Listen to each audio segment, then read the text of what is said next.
This is a reading of the book by Rudolf Steiner, Cosmic Memory, Prehistory of Earth and Man, by Rudolf Steiner. Chapter 1, Contemporary Civilization in the Mirror of the Science of the Spirit, from 1904. The observer of the course of scientific development in the last decades cannot doubt that a great revolution is in preparation. Today, when a scientist talks about the so-called enigmas of existence, it sounds quite different than it did a short time ago. Around the middle of the 19th century, some of the most daring spirits saw in scientific materialism the only creed possible to one familiar with the then recent results of research. The blunt saying of that time has become famous, quote, "Thoughts stand in about the same relationship to the brain as gall to the liver," unquote. This was stated by Karl Vogt in his Köhler Glauben und Wissenschaft, Blind Faith and Science, and in other writings, declared everything to be superannuated which did not make spiritual activity in the life of the soul proceed from the mechanism of the nervous system and of the brain, in the same manner in which the physicist explains that the movement of the hands proceeds from the mechanism of the clock. That was the time when Ludwig Beuchner's Kraft und Stoff, titled Kraft und Stoff, Force and Matter, became a sort of gospel among wide circles of the educated. One may well say that excellent, independently thinking minds came to such convictions because of the powerful impression made by the successes of science in those times. A short time before, the microscope had shown the synthesis of living beings out of their smallest parts, the cells. Geology, the science of the formation of the earth, had come to the point of explaining the development of the planets in terms of the same laws which still operate today. Darwinism promised to explain the origin of man in a completely natural way, and began its victorious course through the educated world so auspiciously that for many it seemed to dispose of all quote-unquote old belief. A short time ago, all this became quite different.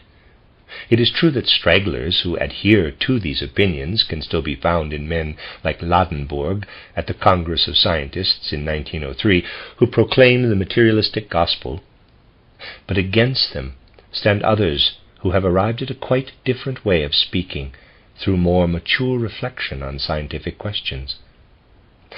A work has just appeared which bears the title Naturwissenschaft und Weltanschauung, Science and World Conception.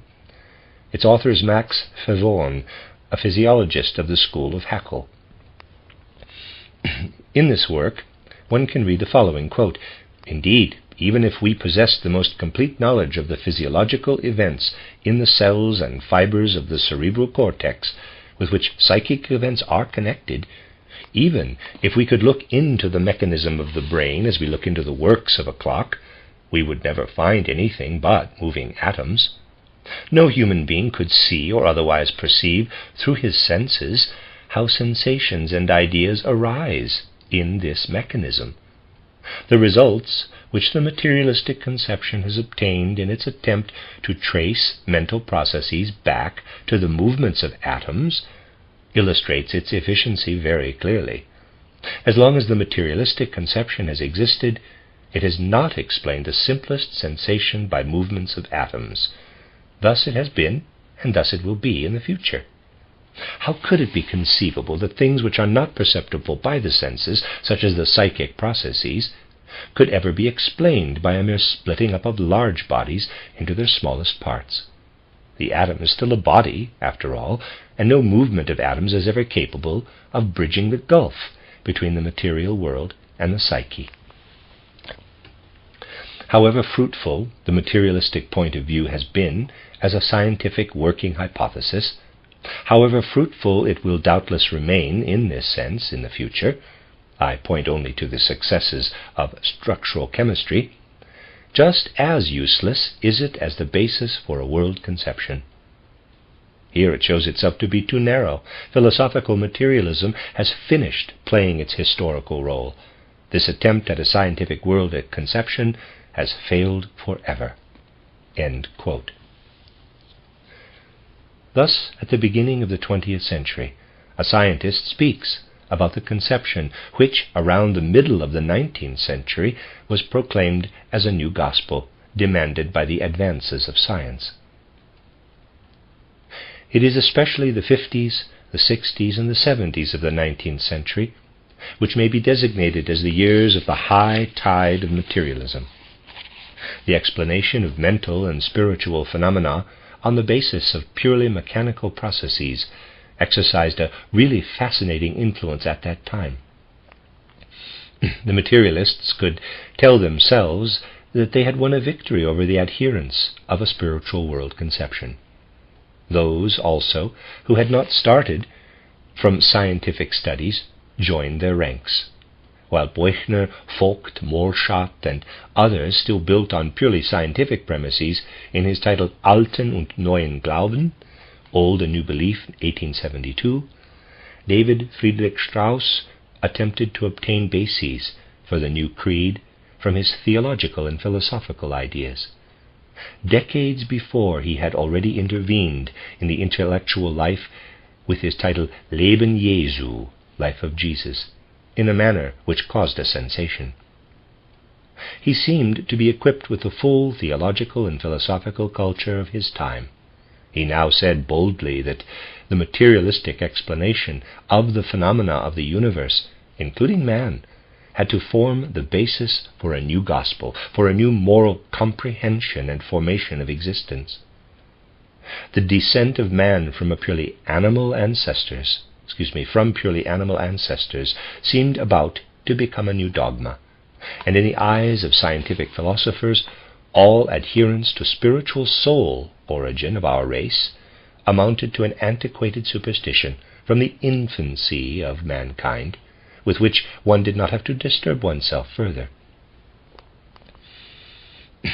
The historians of culture came to the aid of those who built on the new science. The customs and ideas of savage tribes were made the object of study. The remains of primitive cultures, which are dug out of the ground like the bones of prehistoric animals and the impressions of extinct plants, were to bear witness to the fact that at his first appearance on earth, man was distinguished only in degree from the higher animals, and that mentally and spiritually he had risen to his present eminence from the level of animalism, pure and simple. A time had come when everything in this materialistic edifice seemed to be right. Under a kind of coercion which the ideas of the time exercised on them, men thought, as a faithful materialist has written, quote, "The assiduous study of science has brought me to the point where I accept everything calmly, bear the inevitable patiently, and, for the rest, help in the work of gradually reducing the misery of mankind. The fantastic consolations which a credulous mind seeks in marvelous formulas, I can renounce all the more easily, since my imagination receives the most beautiful stimulation through literature and art. When I follow the plot of a great drama, or under the guidance of scientists make a journey to other stars, an excursion through prehistoric landscapes, when I admire the majesty of nature on mountain peaks, or venerate the art of man in tones and colors, do I not then have enough of the elevating? Do I then still need something which contradicts my reason? The fear of death which torments so many of the pious is completely unknown to me. I know that I no more survive than my body decays. I know that I no more survive after my body decays than I lived before my birth. The agonies of purgatory and of hell do not exist for me. I return to the boundless realm of nature, who embraces all her children lovingly. My life was not in vain. I have made good use of the strength which I possessed. I depart from earth in the firm belief that everything will become better and more beautiful." End quote. Title Vom Glauben zum Wissen, ein lehrreicher Entwicklungsgang getreu nach dem Leben geschildert von Kuno Friedank, on the belief in knowledge, an instructive course of development described in a manner faithfully true to life by Kuno Friedank. Many people who are still subject to the compulsive ideas which acted upon the representatives of the materialistic world conception in the time mentioned above also think in this manner today. Those, however, who tried to maintain themselves on the heights of scientific thought have come to other ideas. The first reply to scientific materialism, made by an eminent scientist at the Congress of Scientists in Leipzig, 1876, has become famous. Du Bois-Reymond at that time made his, quote, ignorabimus speech, unquote. He tried to demonstrate that this scientific materialism could in fact do nothing but ascertain the movements of the smallest material particles, and he demanded that it should be satisfied with doing this.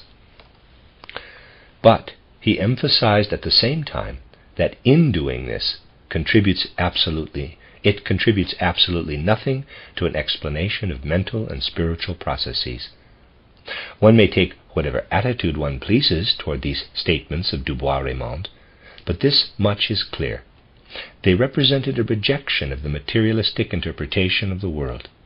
They showed how, as a scientist, one could lose confidence in this interpretation. The materialistic interpretation of the world had thereby entered the stage where it declared itself to be unassuming as far as the life of the soul is concerned. It admitted its ignorance, agnosticism. It is true that it declared its intention of remaining scientific and of not having recourse to other sources of knowledge, but on the other hand it did not want to ascend with its means to a higher world conception. In recent times, Raoul Francais, a scientist, has shown in comprehensive fashion the inadequacy of scientific results for a higher world conception. This is an undertaking to which we would like to refer again on another occasion. The facts now steadily increased, which showed the impossibility of the attempt to build up a science of the soul on the investigation of material phenomena. Science was forced to study certain abnormal phenomena of the life of the soul, like hypnotism, suggestion, somnambulism. It became apparent that in the face of these phenomena, a materialistic view is completely inadequate for a truly thinking person. The facts with which one became acquainted were not new. They were phenomena which had already been studied in earlier times, and up to the beginning of the 19th century, but which, in the time of the materialistic flood, had simply been put aside as inconvenient. To this was added something else. It became more and more apparent on how weak a basis the scientists had built, even as far as their explanations of the origin of animal species and consequently of man were concerned. Let me read that again. It became more and more apparent on how weak a basis the scientists had built, even as far as their explanations of the origin of animal species and consequently of man were concerned. For a while, the ideas of quote-unquote adaptation and of the quote struggle for existence unquote had exercised an attraction in the explanation of the origin of species.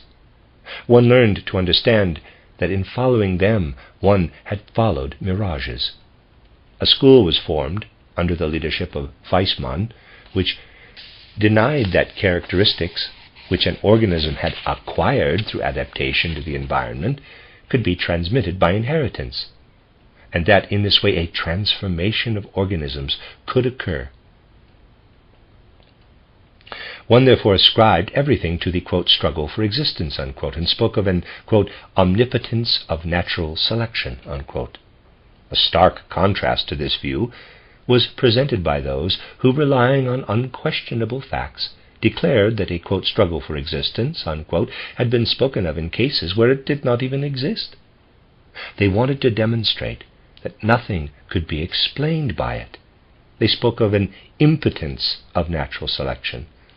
Moreover, in the last years, De Vries was able to show experimentally that changes of one lifetime into another can occur by leaps, mutation. With this, what was regarded as a firm article of faith by the Darwinists, namely that animal and plant forms change only gradually, was shaken. More and more the ground on which one had built for decades simply disappeared beneath one's feet. Even earlier, thinking scientists had realized that they had to abandon this ground.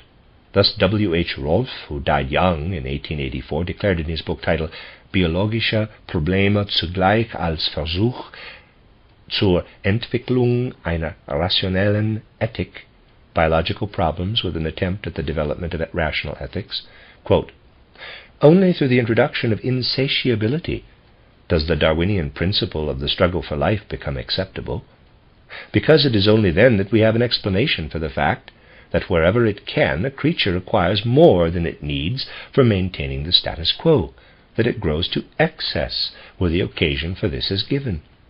While, for the Darwinists, there is no struggle for existence wherever the existence of a creature is not threatened. For me, the struggle is an omnipresent one. It is primarily a struggle for life, a struggle for the increase of life, not a struggle for existence." Unquote.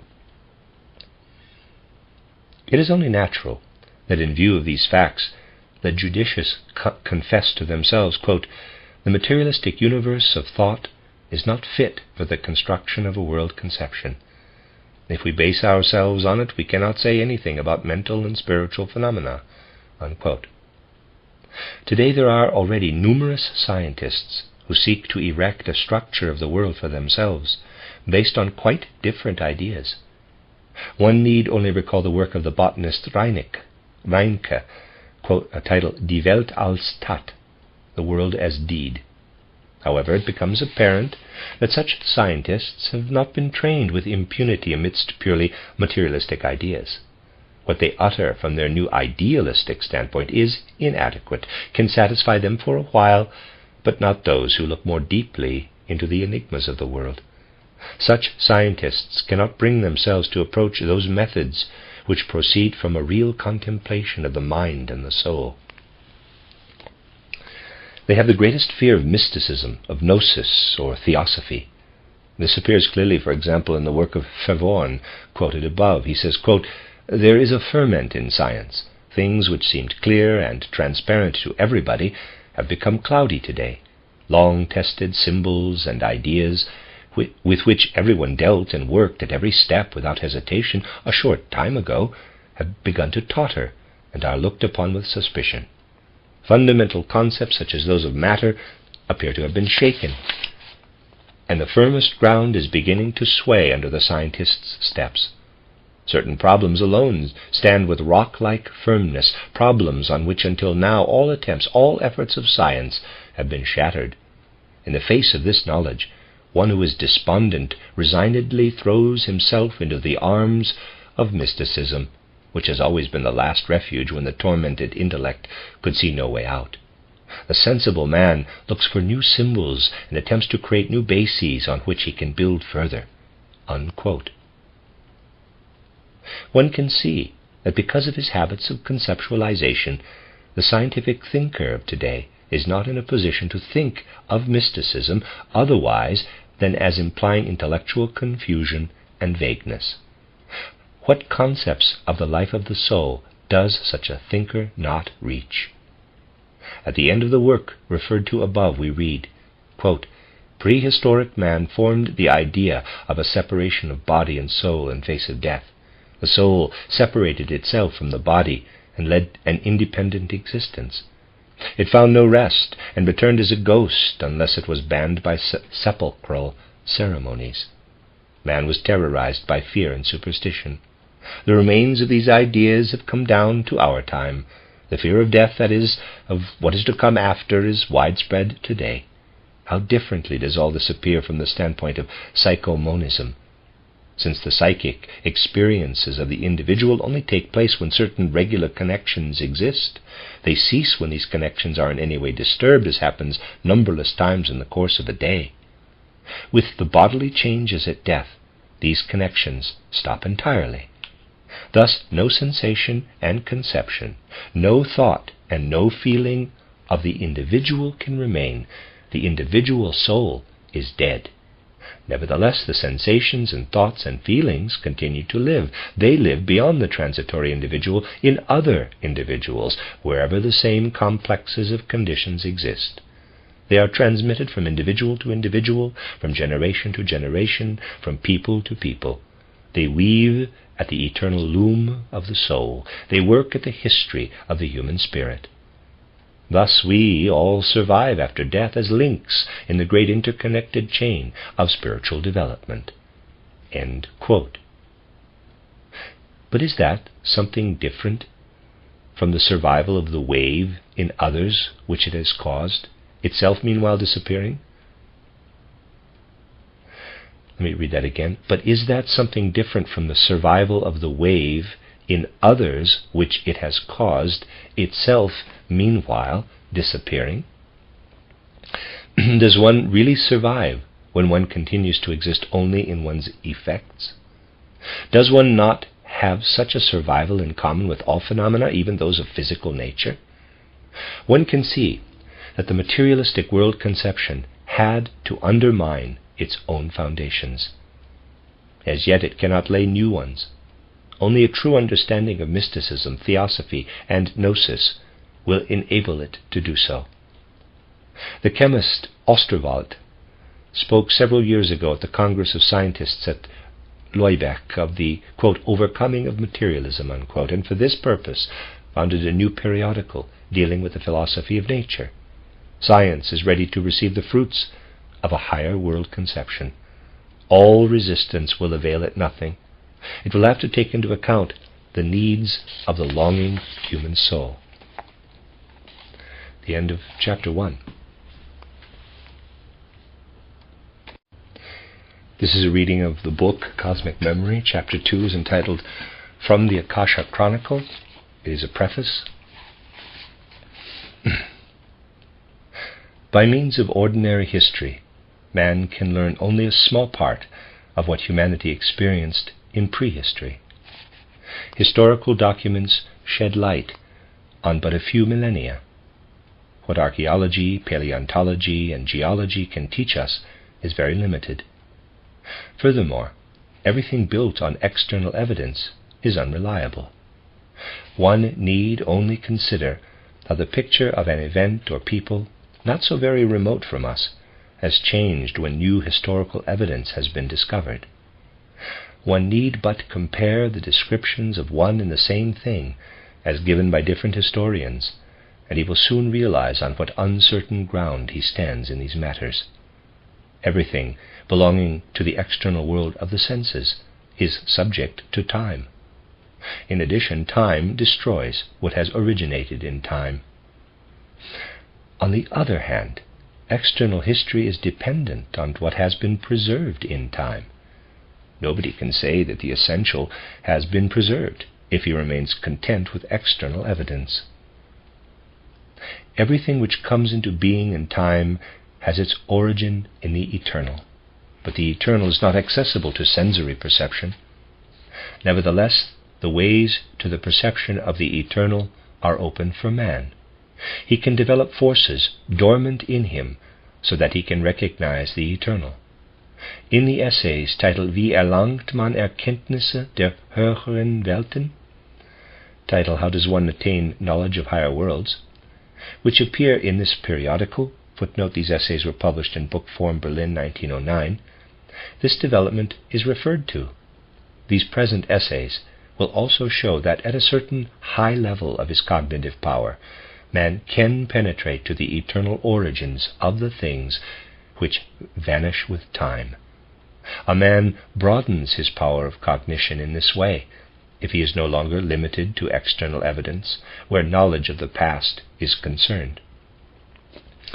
Then he can see in events what is not perceptible to the senses, that part which time cannot destroy. He penetrates from transitory to non-transitory history. It is a fact that this history is written in other characters than is ordinary history. In Gnosis and in Theosophy, it is called the Akasha Chronicle. Only a faint conception of this chronicle can be given in our language, for our language corresponds to the world of the senses. That which is described by our language at once receives the character of this sense world. To the uninitiated who cannot yet convince himself of the reality of a separate spiritual world through his own experience, the initiate easily appears to be a visionary, if not something worse. The one who has acquired the ability to perceive in the spiritual world comes to know past events in their eternal character. They do not stand before him like the dead testimony of history, but appear in full life. In a certain sense, what has happened takes place before him. Those initiated into the reading of such a living script can look back into a much more remote past than is represented by external history, and on the basis of direct spiritual perception, they can also describe much more dependably the things of which history tells. In order to avoid possible misunderstanding, it should be said that spiritual perception is not infallible.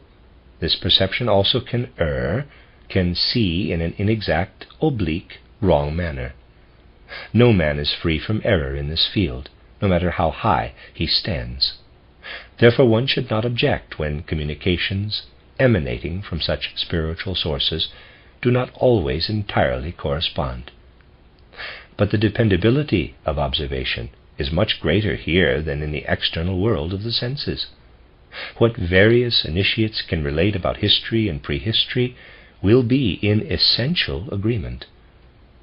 Such a history and prehistory does in fact exist in all mystery schools.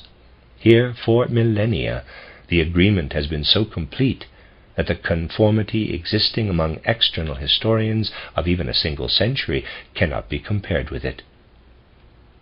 The initiates describe essentially the same things at all times and in all places. Following this introduction, several chapters from the Akasha Chronicle will be given. First, those events will be described which took place when the so-called Atlantean continent still existed between America and Europe. This part of our Earth's surface was once land. Today this forms the floor of the Atlantic Ocean. Plato tells of the last remnant of this land, the island Poseidon, which lay westward of Europe and Africa. Entitled The Story of Atlantis and Lost Lemuria by W. Scott Elliott, the reader can find that the floor of the Atlantic Ocean was once a continent, that for about 1 million years it was the scene of a civilization which, to be sure, was quite different from our modern ones, and the fact that the last remnants of this continent sank in the 10th millennium BC. In this present book, the intention is to give information which will supplement what is said by Scott Elliott. While he describes more the outer, the external events among our Atlantean ancestors, the aim here is to record some details concerning their spiritual character and the inner nature of the conditions under which they lived. Therefore the reader must go back in imagination to a period which lies almost 10,000 years behind us, and which lasted for many millennia. What is described here, however, did not take place only on the continent now covered by the waters of the Atlantic Ocean, but also in the neighboring regions of what today is Asia, Africa, Europe, and America. What took place in these regions later developed from this earlier civilization. Today, I am still obliged to remain silent about the sources of the information given here. One who knows anything at all about such sources will understand why this has to be so. But events can occur which will make a breaking of this silence possible very soon. How much of the knowledge hidden within the Theosophical movement may gradually be communicated depends entirely on the attitude of our contemporaries. Now follows the first of the writings which can be given here. That is the end of Chapter 2. This is a reading of the book by Rudolf Steiner, Cosmic Memory. This is Chapter 3, Our Atlantean Ancestors. Our Atlantean ancestors differed more from present-day man than he would imagine, whose knowledge is confined wholly to the world of the senses. This difference extended not only to the external appearance, but also to spiritual faculties. Their knowledge, their technical arts, indeed their entire civilization, differed from what can be observed today. If we go back to the first periods of Atlantean humanity, we find a mental capacity quite different from ours. Logical reason, the power of arithmetical combining, on which everything rests that is produced today, were totally absent among the first Atlanteans. On the other hand, they had a highly developed memory. This memory was one of their most prominent mental faculties. For example, the Atlantean did not calculate as we do by learning certain rules which he then applied. A quote-unquote multiplication table was something totally unknown in Atlantean times. Nobody impressed upon his intellect that 3 times 4 is 12. In the event that he had to perform such a calculation, he could manage because he remembered identical or similar situations. He remembered how it had been on previous occasions. One need only realize that each time a new faculty develops in an organism, an old faculty loses power and acuteness. The man of today is superior to the Atlantean in logical reasoning, in the ability to combine. On the other hand, memory has deteriorated. Nowadays man thinks in concepts. The Atlantean thought in images. When an image appeared in his soul, he remembered a great many similar images which he had already experienced. He directed his judgment accordingly. For this reason, all teaching at that time was different from what it became later. It was not calculated to further the child with rules, to sharpen his reason. Instead, life was presented to him in vivid images, so that later he could remember as much as possible when he had to act under particular conditions. When the child had grown and had gone out into life, for everything he had to do, he could remember something similar which had been presented to him in the course of his education. He could manage best when the new situation was similar to one he had already seen. Under totally new conditions, the Atlantean had to rely on experiment, while in this respect much has been spared modern man due to the fact that he is equipped with rules. He can easily apply these in those situations which are new to him. The Atlantean system of education gave a uniformity to all of life. For long periods things were done again and again in the same way. The faithful memory did not allow anything to develop which was even remotely similar to the rapidity of our present-day progress. One did what one had always seen before. One did not invent. One remembered. He was not an authority who had learned much, but rather he who had experienced much and therefore could remember much. In the Atlantean period, it would have been impossible for someone to decide an important matter before reaching a certain age. One had confidence only in a person who could look back upon long experience. What has been said here was not true of the initiates and their schools, for they are in advance of the stage of development of their period. For admission into such schools, the decisive factor is not age, but whether in his previous incarnations the applicant has acquired the faculties for receiving higher wisdom.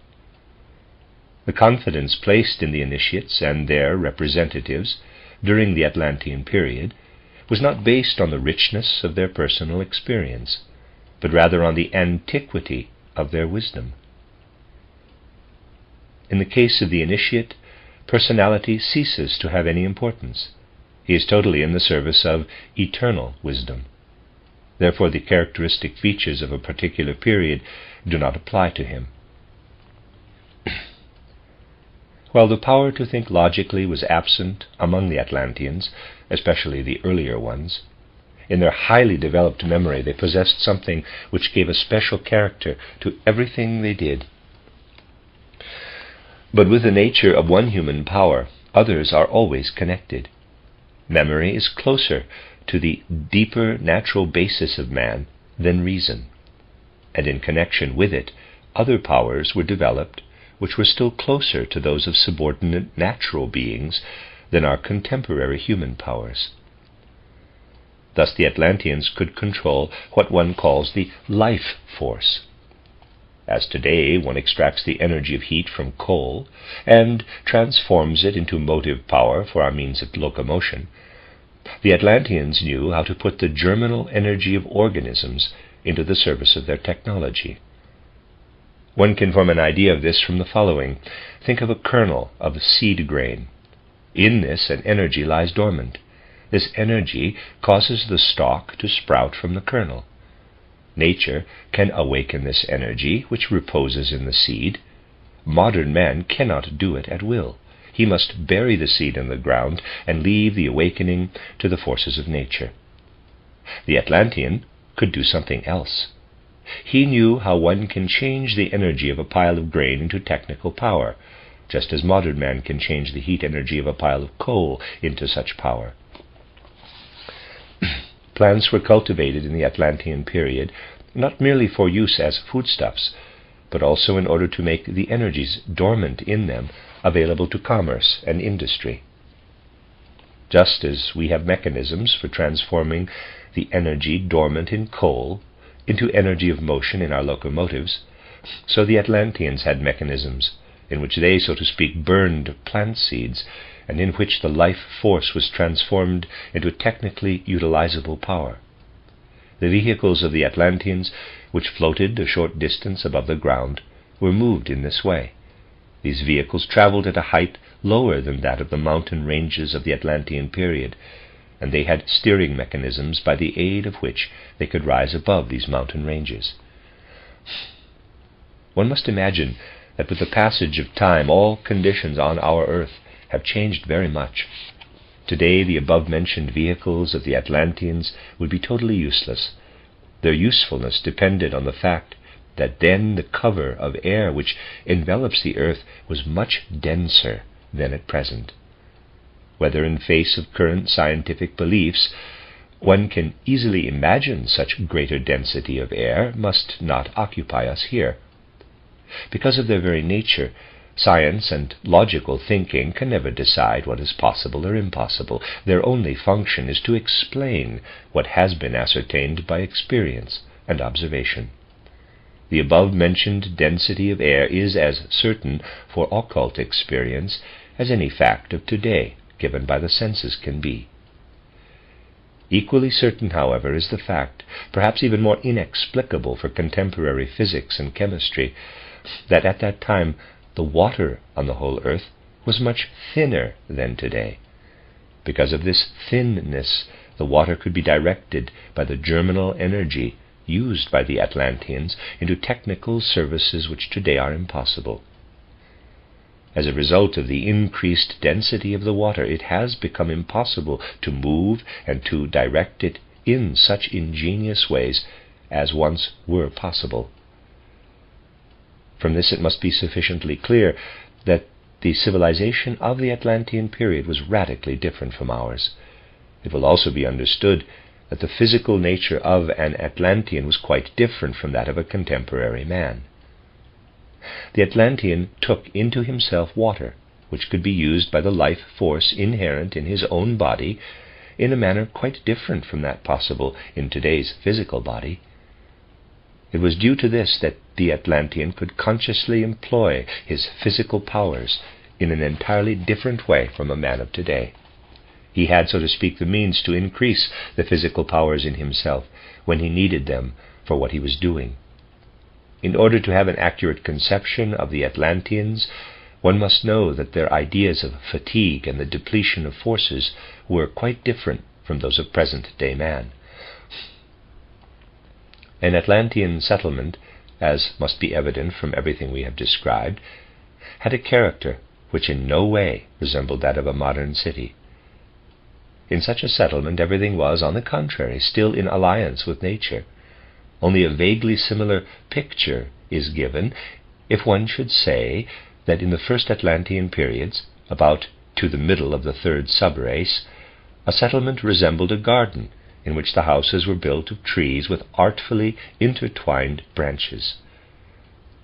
What the work of human hands created at that time grew out of nature, and man himself felt wholly related to nature. Hence his social sense also was quite different from that of today. After all, nature is common to all men.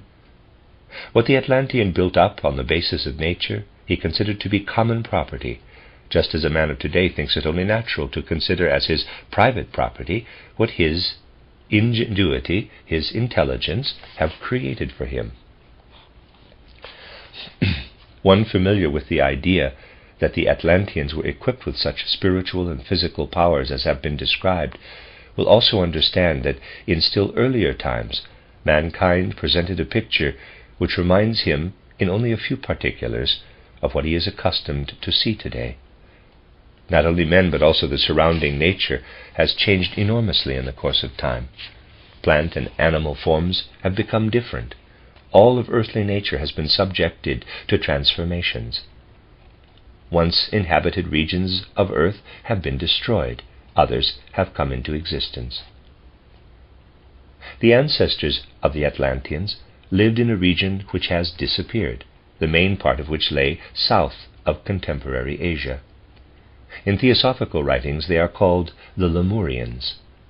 After they had passed through various stages of development, the greatest part of them declined. These became stunted men, whose descendants still inhabit certain parts of the earth today as so-called savage tribes. Only a small part of Lemurian humanity was capable of further development. From this part the Atlanteans were formed. Later, something similar again took place. The greatest part of the Atlantean population declined, and from a small portion are descended the so-called Aryans, who comprise present-day civilized humanity.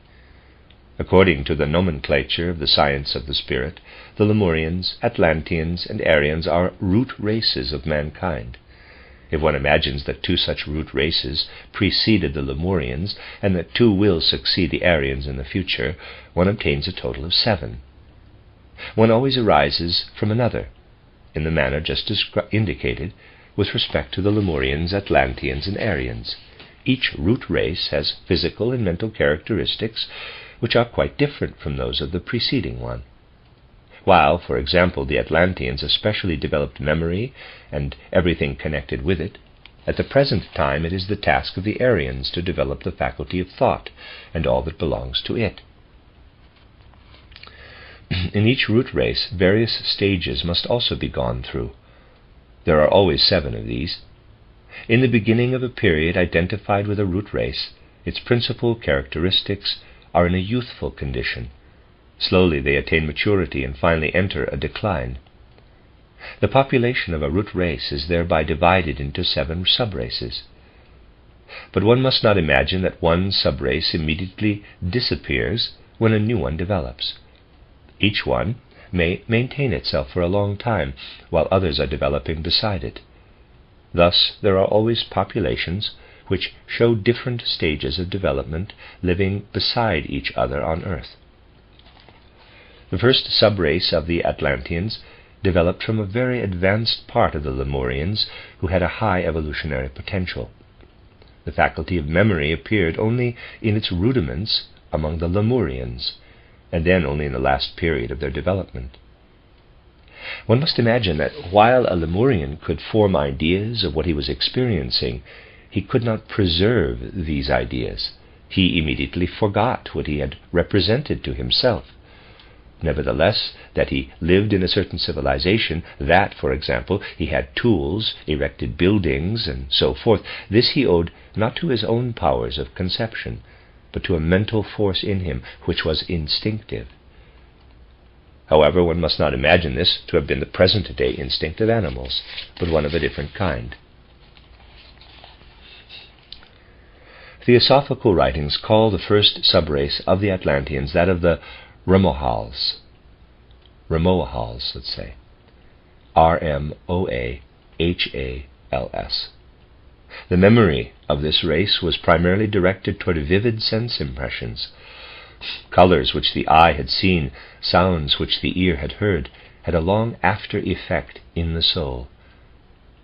This was expressed in the fact that the Rmoahals developed feelings which their Lemurian ancestors did not yet know.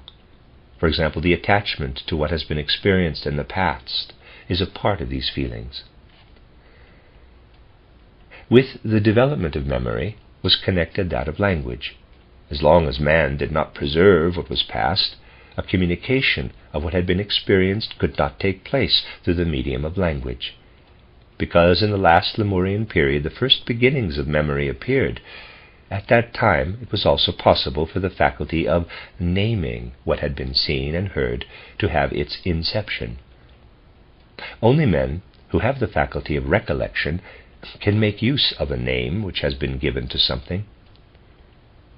The Atlantean period, therefore, is the one in which the development of language took place.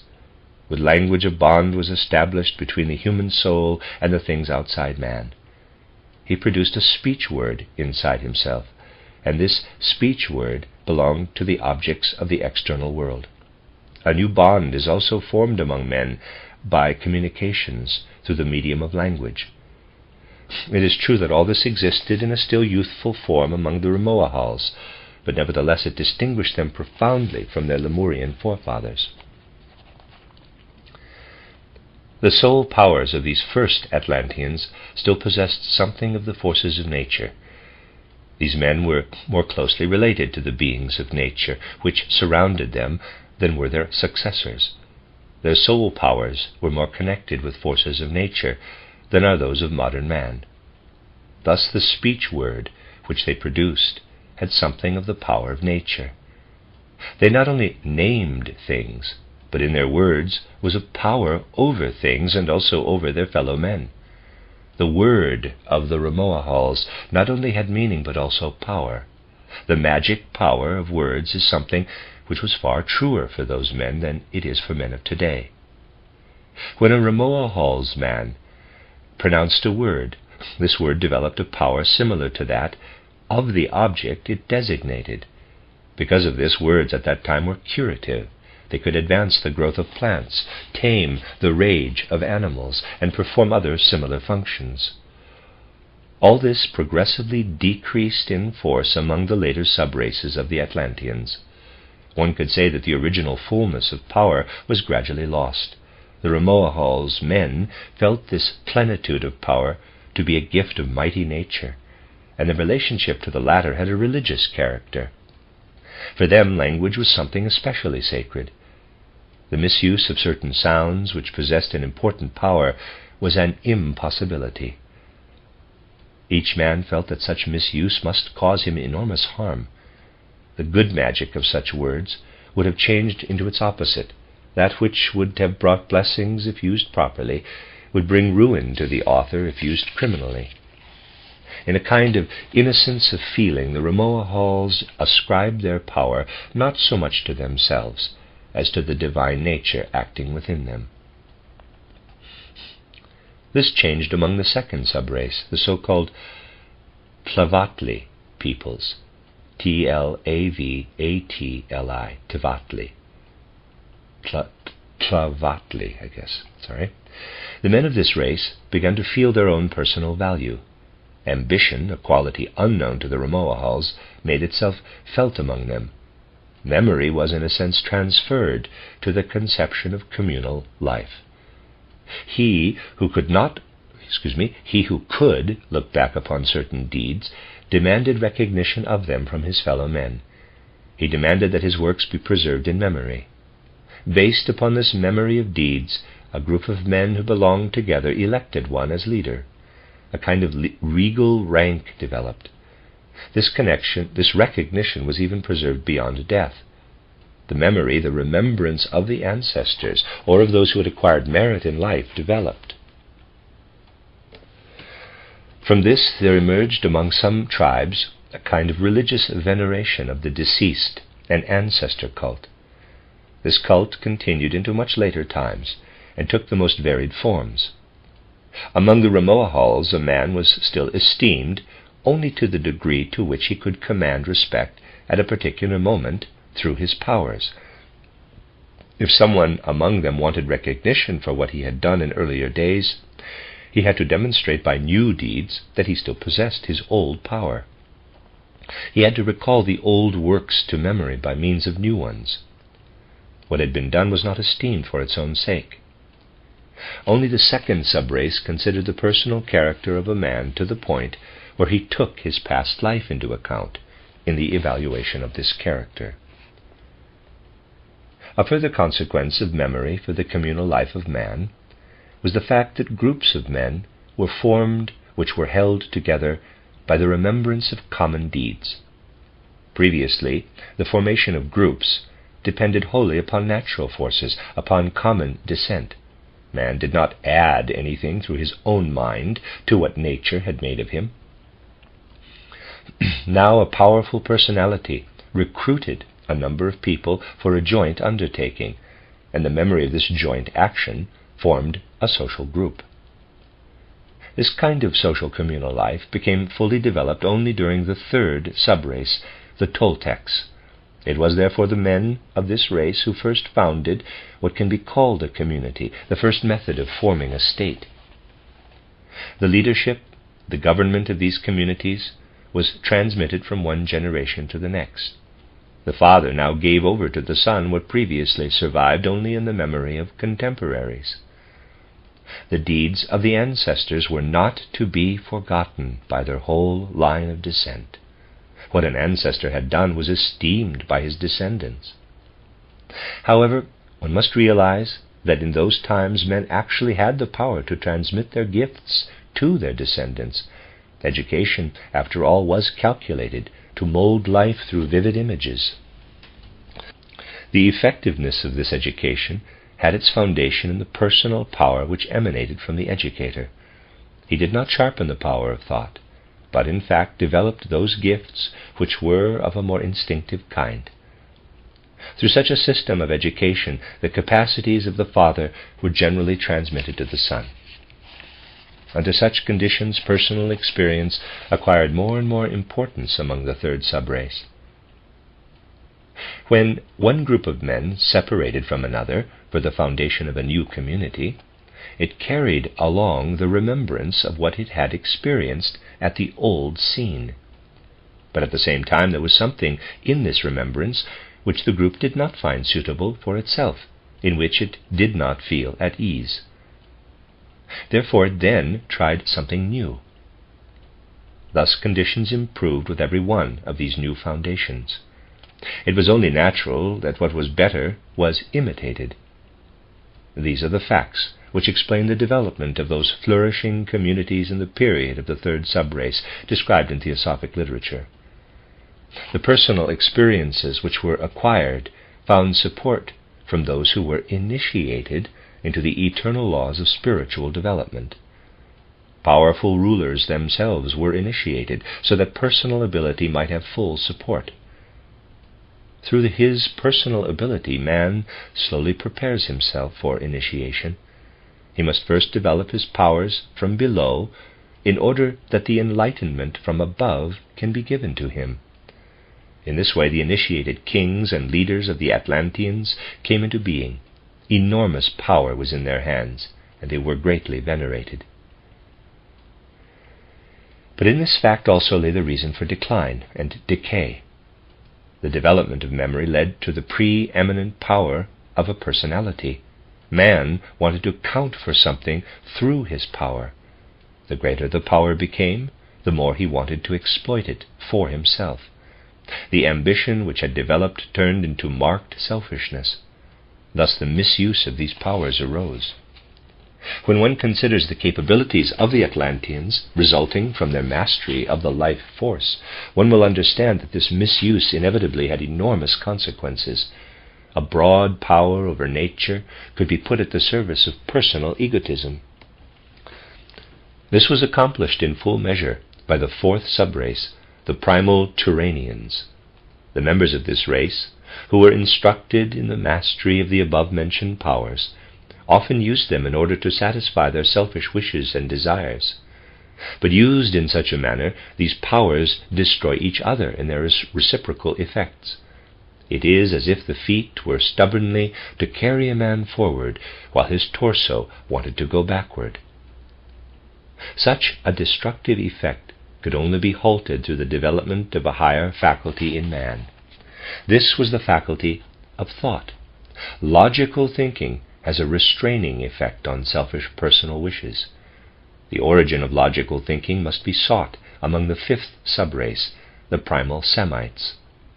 Men begin to go beyond a mere remembrance of the past and to compare different experiences. The faculty of judgment developed. Wishes and appetites were regulated in accordance with this faculty of judgment. One began to calculate, to combine. One learned to work with thoughts. If previously one had abandoned oneself to every desire, now one first asked whether thought could approve this desire. While the men of the fourth subrace rushed wildly toward the satisfaction of their appetites, those of the fifth began to listen to an inner voice. This inner voice checks the appetites, although it cannot destroy the claims of the selfish personality. Thus the fifth subrace transferred the impulses for action to within the human being. Man wishes to come to terms within himself as to what he must or must not do. But what thus has won within, with respect to the faculty of thought, was lost with respect to the control of external natural forces. With this combining thought mentioned above, one can master only the forces of the mineral world, not the life force. The fifth subrace therefore developed thought at the expense of control of the life force. And it was just through this that it produced the germ of the further development of mankind.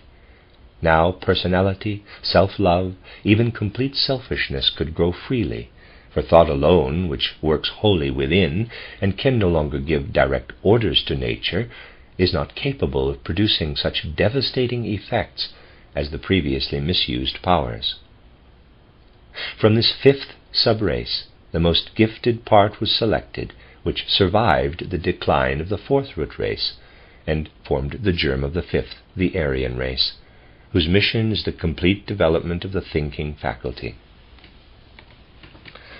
The men of the sixth subrace, the Akkadians, developed the faculty of thought even further than the fifth. They differed from the so-called primal Semites in that they employed this faculty in a more comprehensive sense than the former.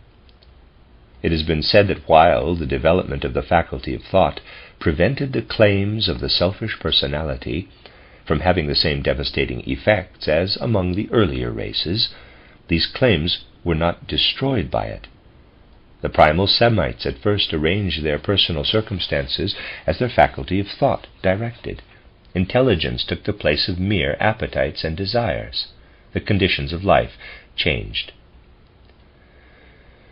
If preceding races were inclined to acknowledge as leader one whose deeds had impressed themselves deeply upon their memory, or who could look back upon a life of rich memories, this role was now conferred upon the intelligent.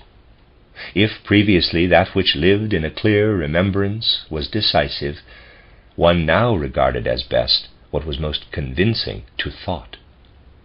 Under the influence of memory, one formerly held fast to a thing until one found it to be inadequate, and in that case it was quite natural that he who was in a position to remedy a want could introduce an innovation. But as a result of the faculty of thought, a fondness for innovations and changes developed. Each wanted to put into effect what his intelligence suggested to him. Turbulent conditions therefore began to prevail under the fifth subrace, and in the sixth they led to a feeling of the need to bring the obdurate thinking of the individual under general laws. The splendor of the communities of the third subrace was based on the fact that common memories brought about order and harmony. In the sixth, this order had to be brought about by thought-out laws. Thus it is in this sixth subrace that one must look for the origin of regulations of justice and law. During the third subrace, the separation of a group of men took place only when they were forced out of their community, so to speak, because they no longer felt at ease in the conditions prevailing as a result of memory. In the sixth, this was considerably different.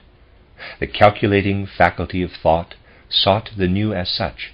It spurred men to enterprises and new foundations. The Akkadians were therefore an enterprising people with an inclination to colonization. It was commerce, especially, which nourished the waxing faculty of thought and judgment. Among the seventh subrace, the Mongols, the faculty of thought was also developed. But characteristics of the earlier subraces, especially of the fourth, remained present in them to a much higher degree than in the fifth and sixth. They remained faithful to the feeling for memory, and thus they reached the conviction that what is oldest is also what is most sensible, and can best defend itself against the faculty of thought. It is true that they also lost the mastery over the life forces, but what developed in them as the thinking faculty also possessed something of the natural might of this life force. Indeed, they had lost the power over life, but they never lost their direct, naive faith in it. This force had become their God, in whose behalf they did everything they considered right. Thus they appeared to the neighboring peoples as if possessed by this secret force, and they surrendered themselves to it in blind trust. Their descendants in Asia and in some parts of Europe manifested and still manifest much of this quality. The faculty of thought, planted in men, could only attain its full value in relation to human development when it received a new impetus in the fifth root race.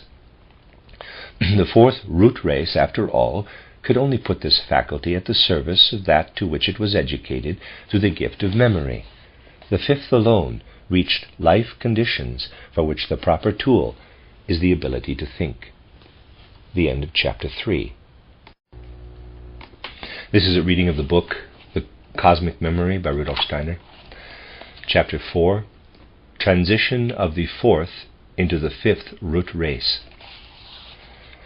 In this chapter, we shall learn about the transition of the fourth, the Atlantean root race, into the fifth, the Aryan, to which contemporary civilized mankind belongs. Only he will understand it aright who can steep himself in the idea of development to its full extent and meaning. Everything which man perceives around him is in process of development. In this sense, the use of thought, which is characteristic of the men of our fifth root race, had first to develop. It is this root race in particular which slowly and gradually brings the faculty of thought to maturity. In his thought, man decides upon something and then executes it as the consequence of his own thought. This ability was only in preparation among the Atlanteans. It was not their own thoughts, but those which flowed into them from entities of a higher kind that influenced their will. Thus, in a manner of speaking, their will was directed from outside. The one who familiarizes himself with the thought of this development of the human being and learns to admit that man, as earthly man, was a being of a quite different kind in prehistory, will also be able to rise to a conception of the totally different entities which are spoken of here. The development to be described required enormously long periods of time. What has previously been said about the fourth root race, the Atlanteans, refers to the great bulk of mankind. But they followed leaders whose abilities towered far above theirs. The wisdom these leaders possessed and the powers at their command were not to be attained by any earthly education. They had been imparted to them by higher beings, which did not belong directly to earth. Therefore, it was only natural that the great mass of men felt their leaders to be beings of a higher kind, to be, quote-unquote, messengers of the gods. For what these leaders knew and could do would not have been attainable by human sense organs and by human reason. They were venerated as divine messengers, and men received their orders, their commandments, and also their instruction. It was by beings of this kind that mankind was instructed in the sciences, in the arts, and in the making of tools. Such divine messengers either directed the communities themselves or instructed men who were sufficiently advanced in the art of government. It was said of these leaders that they communicate with the gods, in quotes, and were initiated by the gods themselves into the laws according to which mankind had to develop. This was true. In places about which the average people knew nothing, this initiation, this communication with the gods, actually took place. These places of initiation were called temples of the mysteries. From them the human race was directed. What took place in the temples of the mysteries was therefore incomprehensible to the people. Equally little did the latter understand the intentions of their great leaders. After all, the people could grasp with their senses only what happened directly upon earth, not what was revealed from higher worlds for the welfare of earth. Therefore the teachings of the leaders had to be expressed in a form unlike communications about earthly events. The language the gods spoke with their messengers in the mysteries was not earthly, and neither were the shapes in which these gods revealed themselves. The higher spirits appeared to their messengers, quote, in fiery clouds, unquote, in order to tell them how they were to lead men. Only man can appear in human form. Entities whose capacities tower above the human must reveal themselves in shapes which are not to be found on earth. Because they themselves were the most perfect among their human brothers, the divine messengers could receive these revelations. In earlier stages, they had already gone through what the majority of men still had to experience. They belonged among their fellow humans only in a certain respect. They could assume human form, but their spiritual mental qualities were of a superhuman kind. Thus they were divine human hybrid beings. One can also describe them as higher spirits who assumed human bodies in order to help mankind forward on their earthly path. The real home of these beings was not on earth. These divine human beings led men without being able to inform them of the principles by which they directed them. For until the fifth subrace of the Atlanteans, the primal Semites, man had absolutely no capacities for understanding these principles.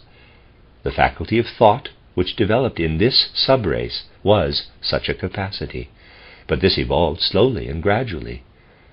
Even the last subraces of the Atlanteans could understand very little of the principles of their divine leaders. They began at first quite imperfectly to have a presentiment of such principles. Therefore their thoughts, and also the laws which we have mentioned among their governmental institutions, were guessed at rather than clearly thought out.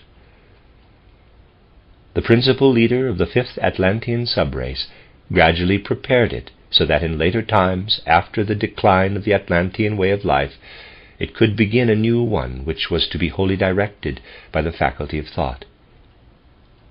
One must realize that at the end of the Atlantean period there existed three groups of man-like beings. One, the above-mentioned divine messengers, who, in their development, were far ahead of the great mass of the people, and who taught divine wisdom and accomplished divine deeds.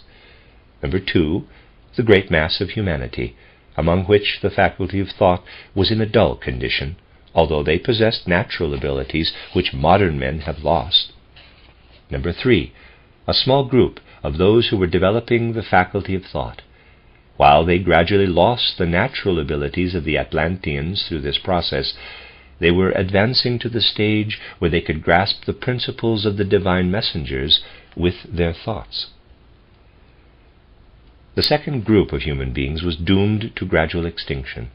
The third, however, could be trained by a being of the first kind to take its direction into its own hands. From this third group, the above-mentioned principal leader, whom occult literature designates as Manu, selected the ablest in order to cause a new humanity to emerge from them. These most capable ones existed in the fifth subrace. The faculty of thought of the sixth and seventh subraces had already gone astray in a certain sense and was not fit for further development. The best qualities of the best had to be developed. This was accomplished by the leader through the isolation of the selected ones in a certain place on earth, in Inner Asia, where they were freed from any influence of those who remained behind or of those who had gone astray. The task which the leader imposed upon himself was to bring his followers to the point where in their own soul, with their own faculty of thought, they could grasp the principles according to which they had hitherto been directed in a way vaguely sensed, but not clearly recognized by them. Men were to recognize the divine forces which they had unconsciously followed. Hitherto the gods had led men through their messengers. Now men were to know about these divine entities. They were to learn to consider themselves as the implementing organs of divine providence. The isolated group thus faced an important decision. The divine leader was in their midst, in human form. From such divine messengers, men had previously received instructions and orders as to what they were or were not to do. Human beings had been instructed in the sciences which dealt with what they could perceive through the senses. Men had vaguely sensed a divine control of the world, had felt it in their own actions, but they had not known anything of it clearly. Now their leader spoke to them in a completely new way. He taught them that invisible powers directed what confronted them visibly, and that they themselves were servants of these invisible powers, that they had to fulfill the laws of these invisible powers with their thoughts. Men heard of the supernatural divine. They heard that the invisible spiritual was the creator and preserver of the visible physical. Hitherto they had looked up to their visible divine messengers, to the superhuman initiates, and through the latter was communicated what was and was not to be done. But now they were considered worthy of having the divine messenger speak to them of the gods themselves. Mighty were the words which again and again he impressed upon his followers, quote, "Until now you have seen those who led you, but there are higher leaders whom you do not see. It is these leaders to whom you are subject. You shall carry out the orders of the God whom you do not see, and you shall obey one of whom you can make no image to yourselves." Unquote. Thus did the new and highest commandment come from the mouth of the great leader, prescribing the veneration of a God whom no sensory visible image could resemble, and therefore of whom none was to be made. Of this great fundamental commandment of the fifth human root race, the well-known commandment which follows is an echo, quote, "Thou shalt not make unto thee any graven image, or any likeness of anything that is in heaven above, or that is in the earth beneath, or that is in the water under the earth." Unquote, Exodus 20:31. The principal leader, Manu, was assisted by other divine messengers, who executed his intentions for particular branches of life and worked on the development of the new race. For it was a matter of arranging all of life according to the new conception of a divine administration of the world. Everywhere the thoughts of men were to be directed from the visible to the invisible. Life is determined by the forces of nature. The course of human life depends on day and night, on winter and summer, on sunshine and rain. How these influential visible events are connected with the invisible divine powers, and how man was to behave in order to arrange his life in accordance with these invisible powers, was shown to him. All knowledge and all labor was to be pursued in this sense. In the course of the stars and of the weather, man was to see divine decrees, the emanation of divine wisdom. Astronomy and meteorology were taught with this idea. Man was to arrange his labor, his moral life, in such a way that they would correspond to the wise laws of the divine. Life was ordered according to divine commandments, just as the divine thoughts were explored in the course of the stars and in the changes of the weather. Man was to bring his works into harmony with the dispensations of the gods through sacrificial acts. It was the intention of Manu to direct everything in human life toward the higher worlds. All human activities, all institutions were to bear a religious character. Through this, Manu wanted to initiate the real task imposed upon the fifth root race. This race was to learn to direct itself by its own thoughts. But such a self-determination can only lead to good if man also places himself at the service of the higher powers. Man should use his faculty of thought, but this faculty of thought should be sanctified by being devoted to the divine. One can only understand completely what happened at that time if one knows that the development of the faculty of thought, beginning with the fifth subrace of the Atlanteans, also entailed something else. From a certain quarter, men had come into possession of knowledge and of arts, which were not immediately connected with what the above-mentioned Manu had to consider as his true task. This knowledge and these arts were at first devoid of religious character.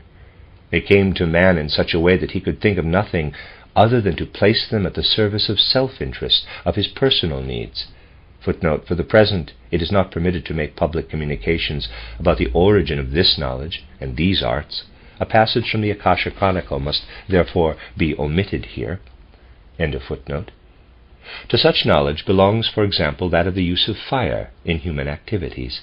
In the first Atlantean times, man did not use fire, since the life force was available for his service.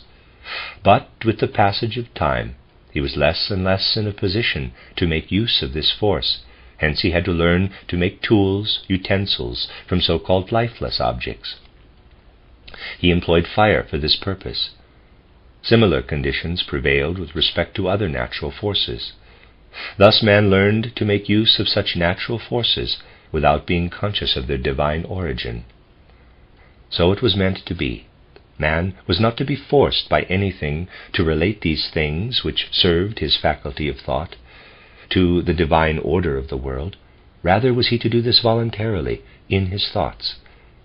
It was the intention of Manu to bring men to the point where, independently, out of an inner need, they brought such things into a relation with the higher order of the world. Men could choose whether they wanted to use the insight they had attained purely in a spirit of personal self-interest or in the religious service of a higher world. If man was previously forced to consider himself as a link in the divine government of the world, by which, for example, the domination over the life force was given to him without his having to use the faculty of thought, he could now employ the natural forces without directing his thoughts to the divine. Not all the men whom Manu had gathered around him were equal to this decision, but only a few of them. It was from this few that Manu could really form the germ of the new race. He retired with them in order to develop them further, while the others mingled with the rest of mankind.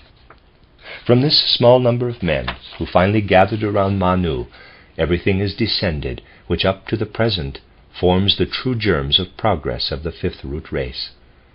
For this reason also, two characteristics run through the entire development of this fifth root race. One of these characteristics is peculiar to those men who are animated by higher ideas, who regard themselves as children of a divine universal power. The other belongs to those who put everything at the service of personal interests, of egotism. A small following remained gathered around Manu until it was sufficiently fortified to act in the new spirit, and until its members could go out to bring this new spirit to the rest of mankind, which remained from the earlier races. It is natural that this new spirit assumed a different character among the various peoples, according to how they themselves had developed in different fields. The old remaining characteristics blended with what the messengers of Manu carried to the various parts of the world. Thus a variety of new cultures and civilizations came into being. The ablest personalities from the circle around Manu were selected for a gradual direct initiation into his divine wisdom, so that they could become the teachers of the others. A new kind of initiate thus was added to the old divine messengers. It consisted of those who had developed their faculty of thought in an earthly manner just as their fellow men had done. The earlier divine messengers, and also Manu, had not done this. Their development belonged to higher worlds. They introduced their higher wisdom into earthly conditions. What they gave to mankind was, quote, a gift from above, unquote. Before the middle of the Atlantean period, men had not reached the point where by their own powers they could grasp what the divine decrees were.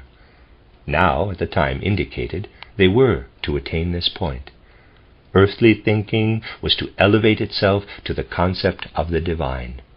The human initiates united themselves with the divine.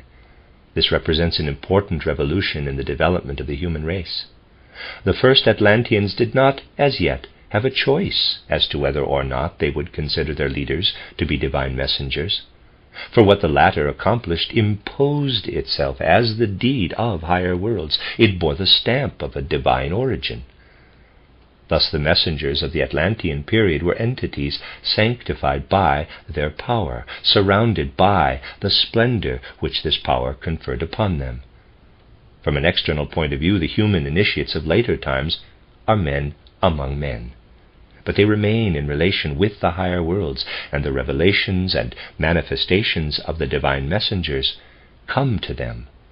Only exceptionally, when a higher necessity arises, do they make use of certain powers which are conferred upon them from above. Then they accomplish deeds which men cannot explain by the laws they know, and which therefore they rightly regard as miracles. But in all this, the higher intention is to put mankind on its own feet, fully to develop its faculty of thought. Today, the human initiates are the mediators between the people and the higher powers, and only initiation can make one capable of communication with the divine messengers.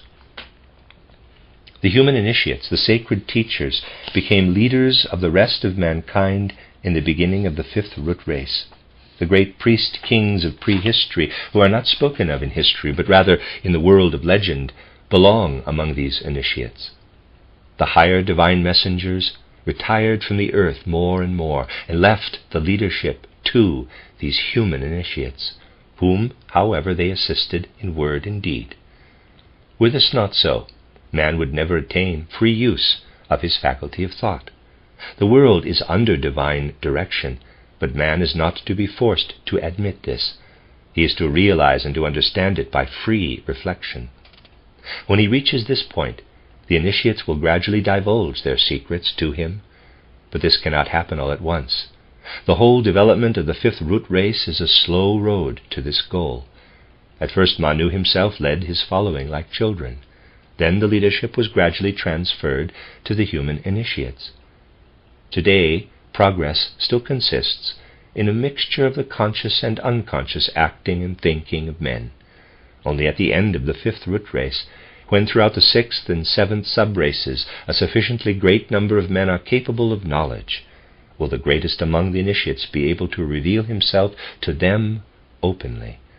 Then this human initiate will be able to assume the principal leadership, just as Manu did at the end of the fourth root race. Thus the education of the fifth root race consists in this, that a greater part of humanity will become able freely to follow a human Manu as the germinal race of this fifth root race followed the divine one. The end of chapter 4. This is a reading of the book Cosmic Memory by Rudolf Steiner. Chapter 5. The Lemurian Race. A passage from the Akasha Chronicle, referring to a very distant prehistoric period in the development of mankind, will be set forth in this chapter. This period precedes the one depicted in the descriptions given above. We are here concerned with the third human root race, of which it is said in theosophical books that it inhabited the Lemurian continent. According to these books, this continent was situated south of Asia, and extended approximately from Ceylon to Madagascar. What is today southern Asia and parts of Africa also belonged to it. While all possible care has been taken in the deciphering of the Akasha Chronicle, it must be emphasized that nowhere is a dogmatic character to be claimed for these communications. If, to begin with, the reading of things and events so remote from the present is not easy, the translation of what has been seen and deciphered into the language of today presents almost insuperable obstacles. Dates will be given later. They will be better understood when the whole Lemurian period, and also the period of our fifth root race up to the present, have been discussed. The things which are communicated here are surprising, even for the occultist who reads them for the first time, although the word surprising is not quite exact.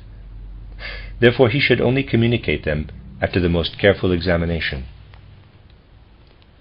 The fourth, the Atlantean root race, was preceded by the so-called Lemurian. During its development, events of the very greatest importance occurred with respect to the earth and to men. Here, however, something will first be said of the character of this root race after these events, and only then will the latter be discussed. By and large, memory was not yet developed among this race. While men could have ideas of things and events, these ideas did not remain in the memory. Therefore, they did not yet have a language in the true sense. Rather, what they could utter were natural sounds which expressed their sensations, pleasure, joy, pain, and so forth, but which did not designate external objects. But their ideas had a quite different strength from those of later men. Through this strength, they acted upon their environment. Other men, animals, plants, and even lifeless objects could feel this action and could be influenced purely by ideas. Thus the Lemurian could communicate with his fellow men without needing a language. This communication consisted in a kind of quote-unquote thought reading. The Lemurian derived the strength of his ideas directly from the objects which surrounded him. It flowed to him from the energy of growth of plants, from the life force of animals. In this manner he understood plants and animals in their inner action and life. He even understood the physical and chemical forces of lifeless objects in the same way. When he built something, he did not first have to calculate the load limit of a tree trunk, the weight of a stone. He could see how much the tree trunk could bear, where the stone, in view of its weight, would lift, where it would not. Thus the Lemurian built without engineering knowledge, on the basis of his faculty of imagination, which acted with the sureness of a kind of instinct. Moreover, to a great extent, he had power over his own body. When it was necessary, he could increase the strength of his arm by a simple effort of the will. For example, he could lift enormous loads merely by using his will. If later the Atlantean was helped by his control of the life force, the Lemurian was helped by his mastery of the will. He was, the expression should not be misinterpreted, a born magician in all fields of lower human activities. The goal of the Lemurians was the development of the will, of the faculty of imagination. The education of children was wholly directed toward this. The boys were hardened in the strongest manner. They had to learn to undergo dangers, to overcome pain, to accomplish daring deeds. Those who could not bear tortures, who could not undergo dangers, were not regarded as useful members of mankind. They were left to perish under these exertions. What the Akasha Chronicle shows with respect to this raising of children surpasses everything contemporary man can picture to himself in his boldest imaginings. The bearing of heat, even of a searing fire, the piercing of the body with pointed objects were quite common procedures. The raising of girls was different. While the female child was also hardened, everything else was directed toward her developing a strong imagination. For example, she was exposed to the storm in order calmly to feel its dreadful beauty. She had to witness the combats of the men fearlessly, filled only with a feeling of appreciation of the strength and power she saw before her. Thereby propensities for dreaming and for fantasy developed in the girl, and these were highly valued. Because no memory existed, these propensities could not degenerate. The dream or fantasy conceptions in question lasted only as long as there was a corresponding external cause. Thus they had a real basis in external things. They did not lose themselves in bottomless depths. It was, so to speak, nature's own fantasy and dreaming which were put into the female soul. The Lemurians did not have dwellings in our sense, except in their latest times. They lived where nature gave them the opportunity to do so. The caves which they used were only altered and extended insofar as necessary. Later they built such caves themselves, and at that time they developed great skill for such constructions. One must not imagine, however, that they did not also execute more artful constructions, but these did not serve as dwellings. In the earliest times, they originated in the desire to give to the things of nature a man-made form. Hills were remodeled in such a way that the form afforded man joy and pleasure. Stones were put together for the same purpose, or in order to be used for certain activities. The places where the children were hardened were surrounded with walls of this kind. Toward the end of this period, the buildings which served for the cultivation of, quote, divine wisdom and divine art, unquote, became more and more imposing and ornate. These institutions differed in every respect from what temples were later, for they were educational and scientific institutions at the same time. He who was found fit was here initiated into the science of the universal laws and into the handling of them. If the Lemurian was a born magician, this talent was here developed into art and insight. Only those could be admitted who, through all kinds of discipline, had acquired the ability to overcome themselves to the greatest extent. For all others, what went on in these institutions was the deepest secret. Here one learned to know and to control the forces of nature through direct contemplation of them. But the learning was such that in man the forces of nature changed into forces of the will. He himself could thereby execute what nature accomplishes. What later mankind accomplished by reflection, by calculation, at that time had the character of an instinctive activity. But here one must not use the word instinct in the same sense in which one is accustomed to apply it to the animal world. For the activities of Lemurian humanity towered high above everything the animal world can produce through instinct. They even stood far above what mankind has since acquired in the way of art and sciences through memory, reason, and imagination.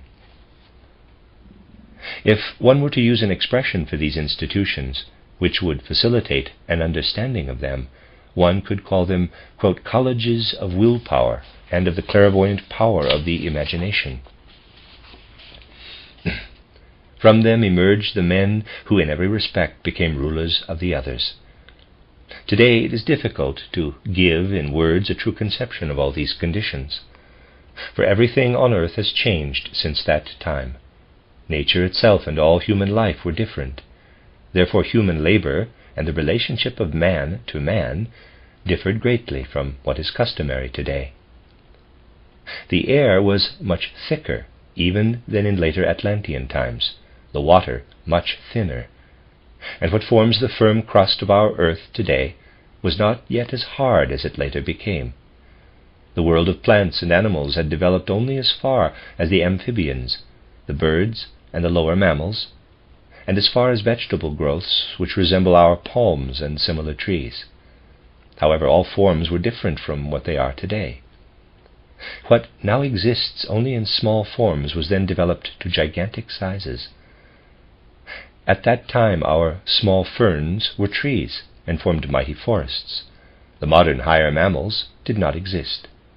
On the other hand, a great part of humanity was on such a low stage of development that one cannot but designate it as animal. What has been described here was true only of a small part of mankind. The rest lived their life in animalism. In their external appearance and in their way of life, these animal men were quite different from the small group. They were not especially different from the lower mammals, which resembled them in form in certain respects. A few more words must be said about the significance of the above-mentioned temple localities. What was cultivated there was not really religion. It was divine wisdom and art. Man felt that what was given to him there was a direct gift from the spiritual, universal forces. When he received this gift, he considered himself a, quote, servant, unquote, of these universal forces. He felt himself sanctified from everything unspiritual. If one wishes to speak of religion at this stage of the development of mankind, one could call it, quote, religion of the will, unquote. The religious temper and dedication lay in the fact that man guarded the powers granted to him as a strict divine secret, and that he led a life through which he sanctified his power. Persons who had such powers were regarded by others with great awe and veneration. And this awe and veneration were not called forth by laws or something similar, but by the immediate power which these persons exercised. The uninitiated, of course, stood under the magical influence of the initiated. It was also natural that the latter considered themselves to be sanctified personages, for in their temples they participated in direct contemplation of the active forces of nature. They looked into the creative workshop of nature. They experienced a communion with the beings which build the world itself. One can call this communication an association with the gods. What later developed as initiation, as mystery, emerged from this original manner of communication of men with the gods.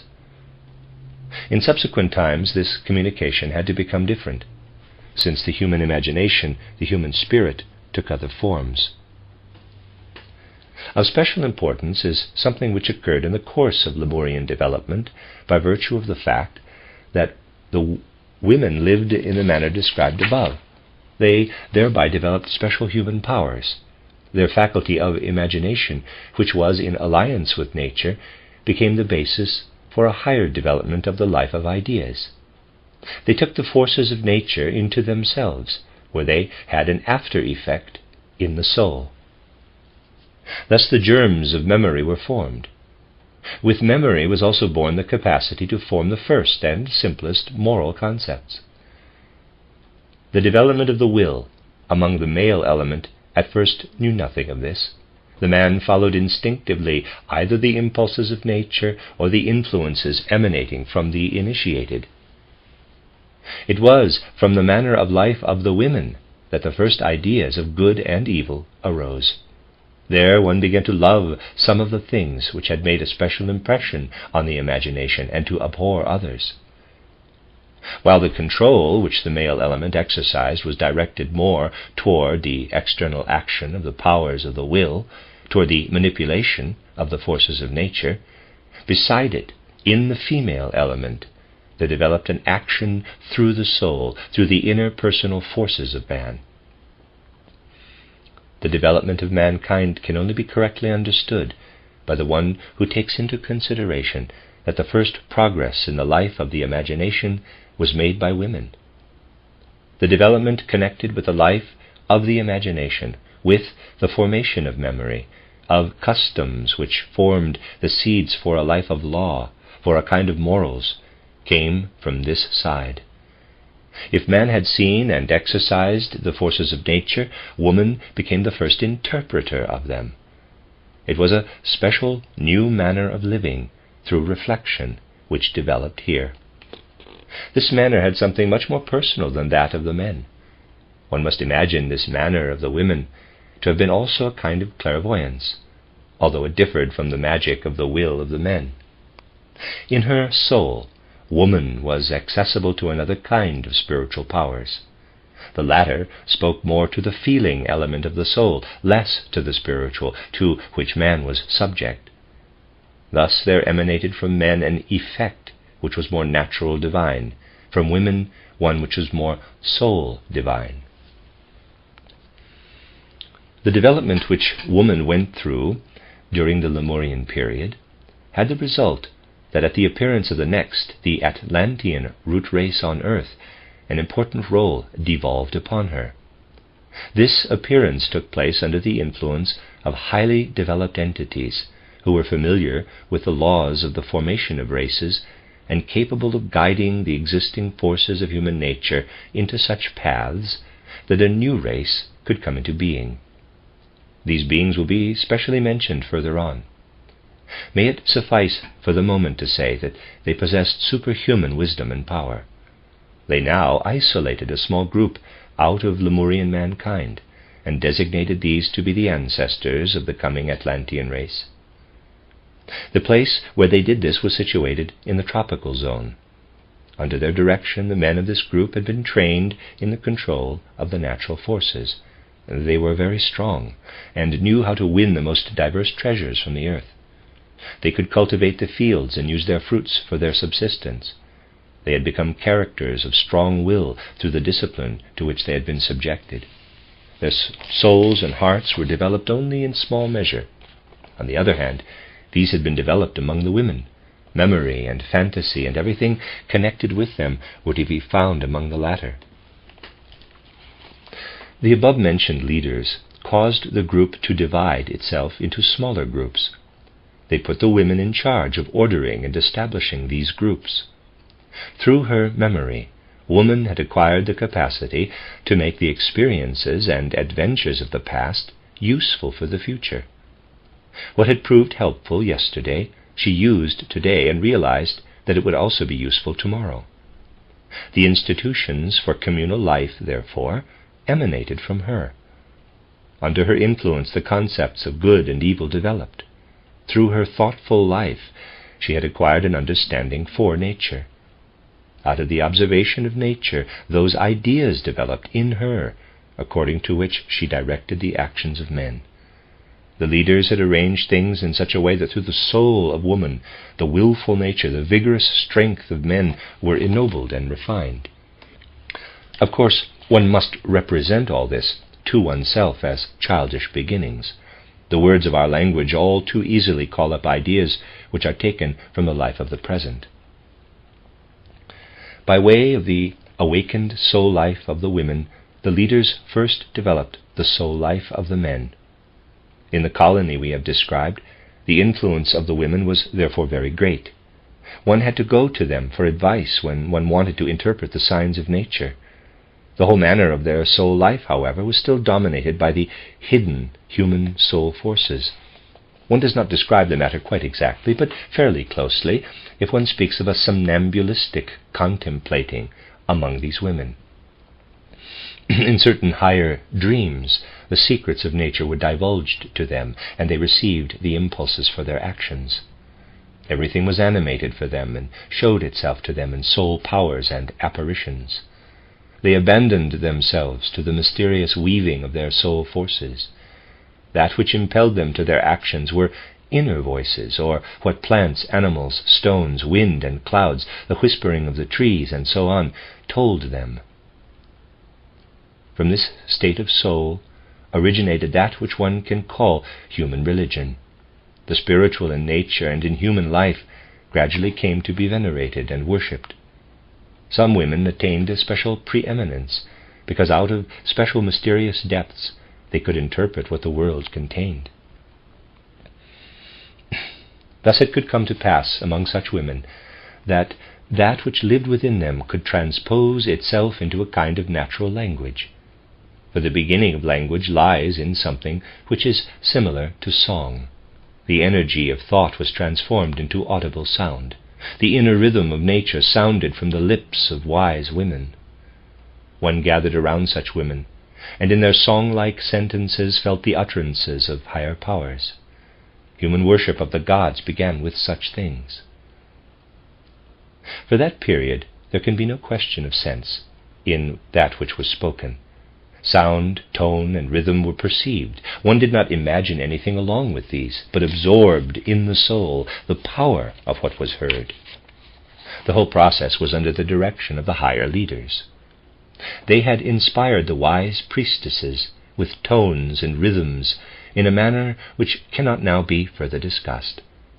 Thus they could have an ennobling effect on the souls of men. One can say that in this way the true life of the soul first awakened. In this realm, beautiful scenes are shown by the Akasha Chronicle, One of these will be described. We are in a forest near a mighty tree. The sun has just risen in the east. The palm-like tree, from around which the other trees have been removed, casts mighty shadows. The priestess, her face turned to the east, ecstatic, sits on a seat made of rare natural objects and plants. Slowly, in rhythmical sequence, a few strange, constantly repeated sounds stream from her lips. A number of men and women are sitting in circles around her, their faces lost in dreams, absorbing inner life from what they hear.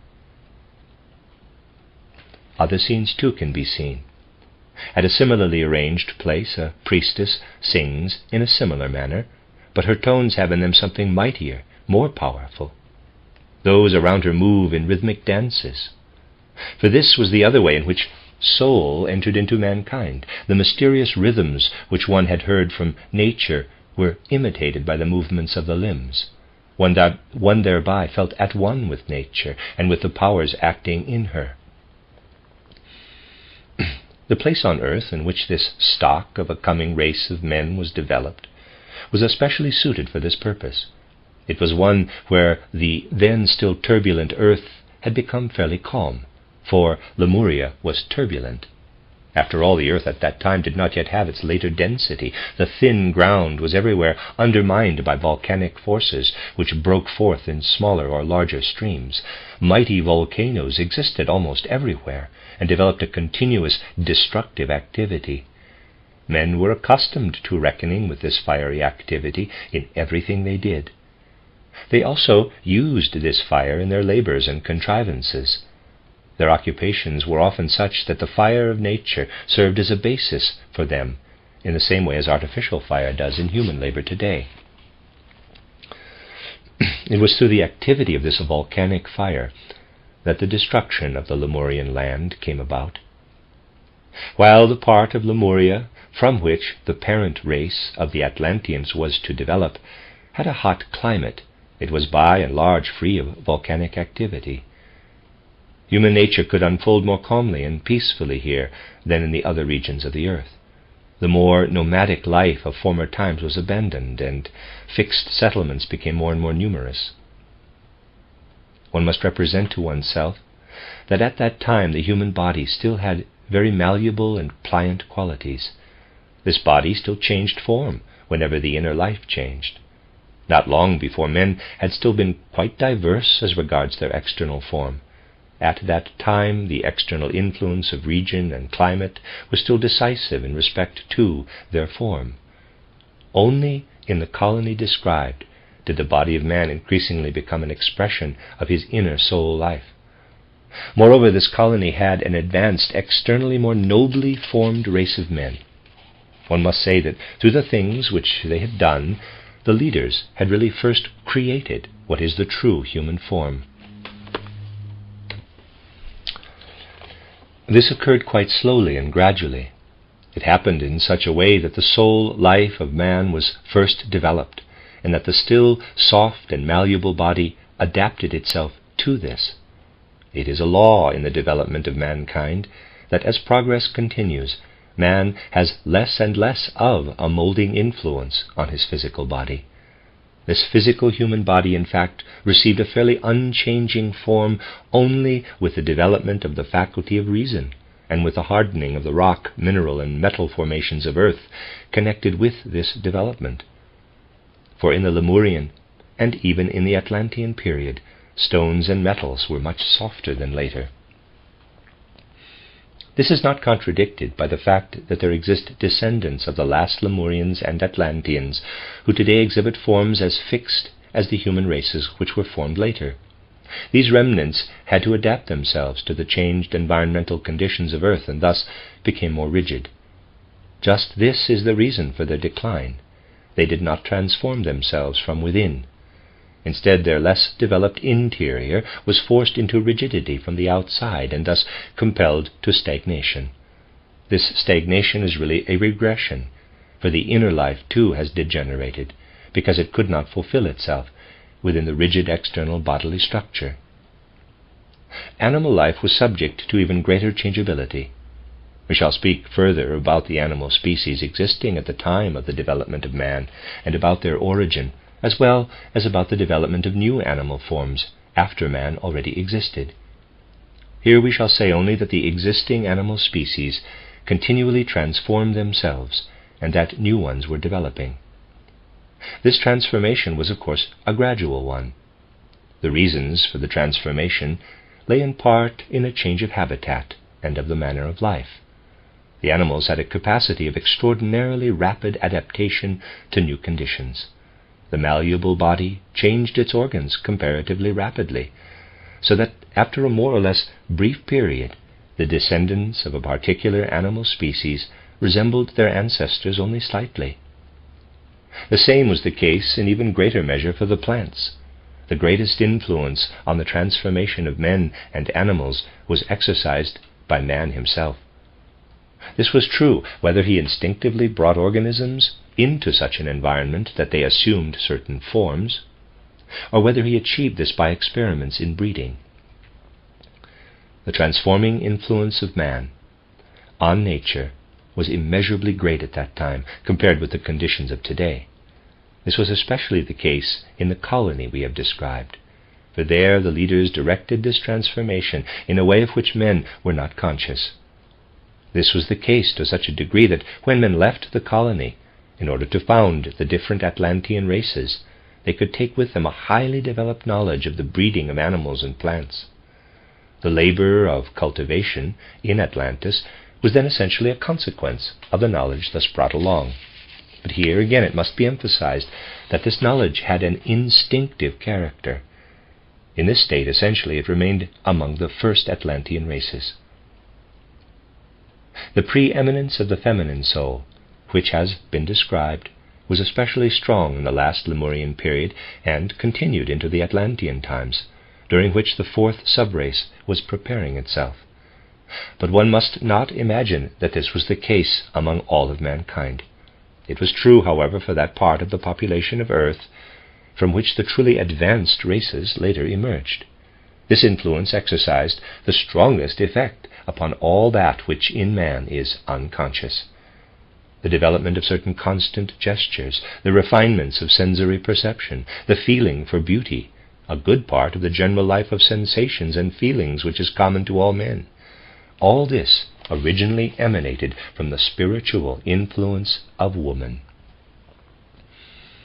It is not an overstatement if one interprets the reports of the Akasha Chronicle in such a way as to affirm, quote, "The civilized nations have a bodily form and expression, as well as certain bases of physical soul life, which were imprinted upon them by woman." End quote.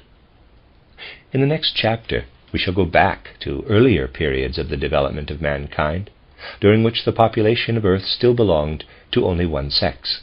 The development of the two sexes will then be described. The end of chapter 5. This is a reading of the book Cosmic Memory by Rudolf Steiner. Chapter 6, The Division into Sexes. Much as the human form in those ancient times described in the preceding chapters differed from the form of present-day man, one comes to conditions still more dissimilar if one goes even further back in the history of mankind. For only in the course of time did the forms of man and woman develop from an older, basic form, in which human beings were neither the one nor the other, but rather were both at once.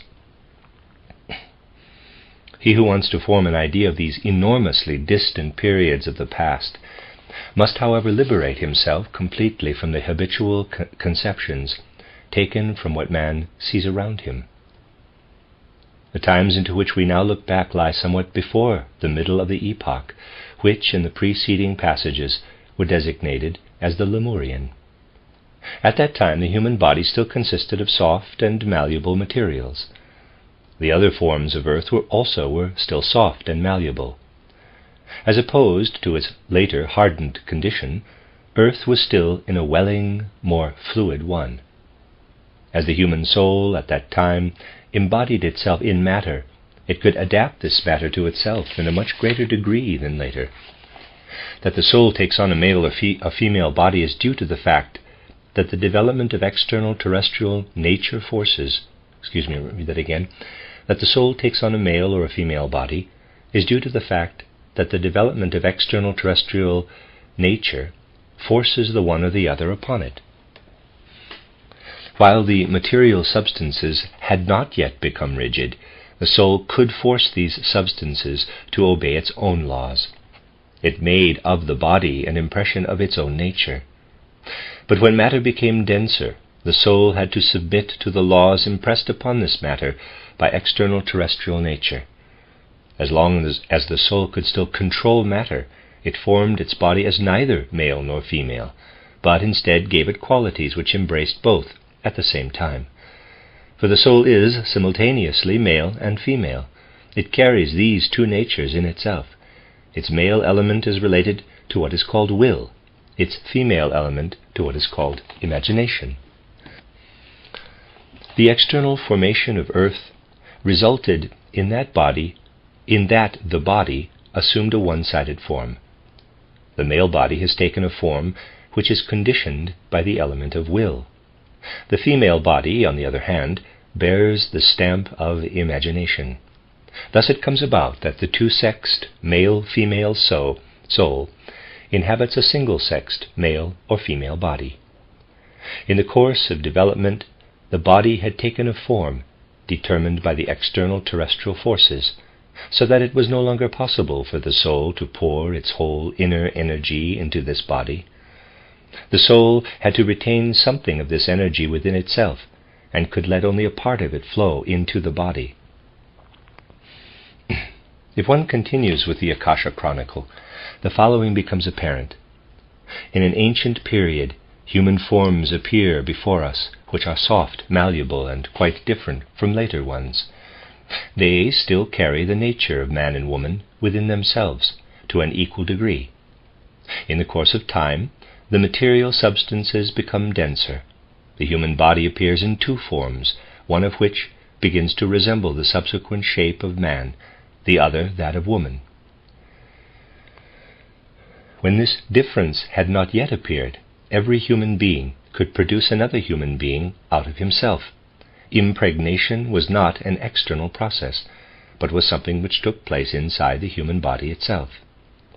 By becoming male or female, the body lost this possibility of self-impregnation. It had to act together with another body in order to produce a new human being. The division into sexes takes place when the earth enters a certain stage of its densification. The density of matter inhibits a portion of the force of reproduction. That portion of this force, which is still active, needs an external complementation through the opposite force of another human being. The soul, however, must retain a portion of its earlier energy within itself, in man as well as in woman. It cannot use this portion in the physical external world. This portion of energy is now directed toward the interior of man. It cannot emerge toward the exterior. Therefore it is freed for inner organs. Here an important point in the development of mankind appears. Previously, that which is called spirit, the faculty of thought, could not find a place in man. For this faculty would have found no organs for exercising its functions. The soul had employed all its energy toward the exterior in order to build up the body. But now the energy of the soul, which finds no external employment, can become associated with the spiritual energy, and through this association, those organs are developed in the body, which later make of man a thinking being. Thus man could use a portion of the energy which previously he employed for the production of beings like himself in order to perfect his own nature. The force by which mankind forms a thinking brain for itself is the same by which man impregnated himself in ancient times. The price of thought is single-sexedness. By no longer impregnating themselves, but rather by impregnating each other, human beings can turn a part of their productive energy within, and so become thinking creatures. Thus the male and the female body each represent an imperfect external embodiment of the soul, but thereby they become more perfect creatures inwardly. This transformation of man takes place very slowly and gradually. Little by little, the younger single-sexed male or female forms appear beside the old double-sexed ones. It is again a kind of fertilization which takes place in man when he becomes a creature endowed with spirit. The inner organs, which can be built up by the surplus soul energy, are fructified by the spirit. In itself, the soul is two-sided, male, female. In ancient times it also formed its body on this basis. Later it can form its body only in such a way that for the external it acts together with another body. Thereby the soul itself receives the capacity to act together with the spirit. For the external, man is henceforward fertilized from the outside. For the internal, from the inside, through the spirit. One can say that the male body now has a female soul, the female body a male soul. This inner one-sidedness of man is compensated by fertilization through the spirit. The one-sidedness is abolished. Both the male soul in the female body and the female soul in the male body again become double-sexed through fructification by the spirit. Thus man and woman are different in their external form. Internally, their spiritual one-sidedness is rounded out to an harmonious whole. Internally, spirit and soul are fused into one unit. Upon the male soul in woman, the action of the spirit is female, and thus renders it male-female.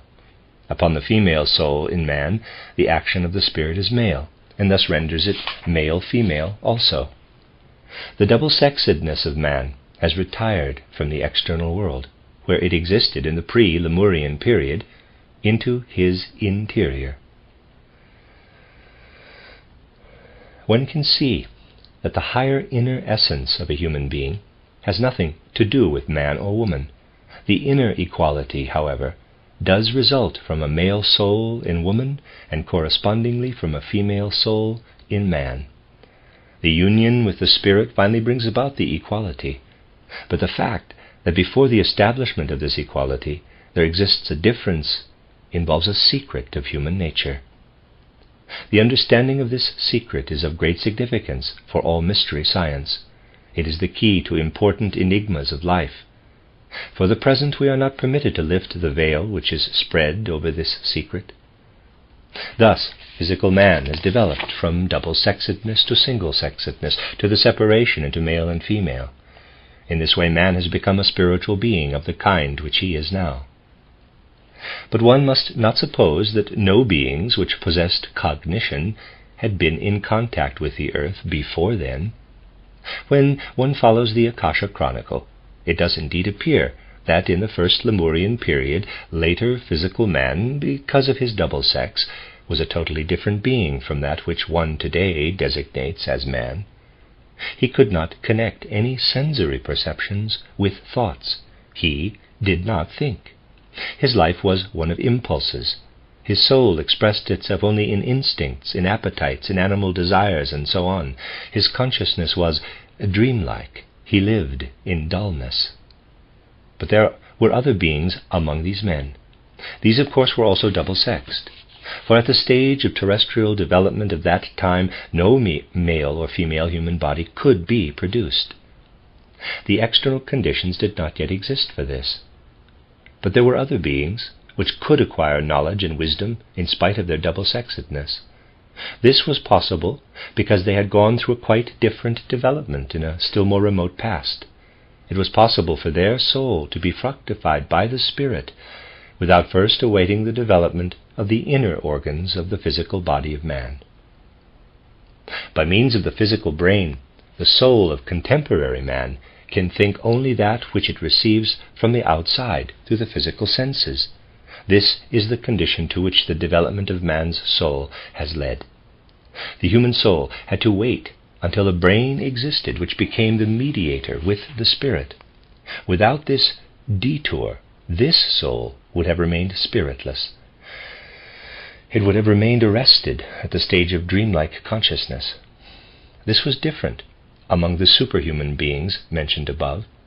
In previous stages, their soul had developed organs which needed nothing physical in order to enter into contact with the spirit. Their knowledge and wisdom were supersensibly acquired. Such knowledge is called intuitive. Contemporary man attains such intuition only at a later stage of his development. This intuition makes it possible for him to enter into contact with the spirit without sensory mediation. He must make a detour through the world of sensory substance.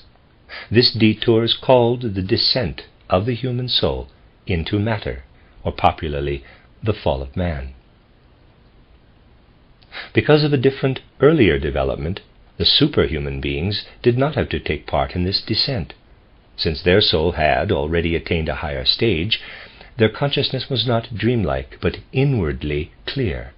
Their acquisition of knowledge and wisdom was a clairvoyance, which had no need of senses or of an organ of thought.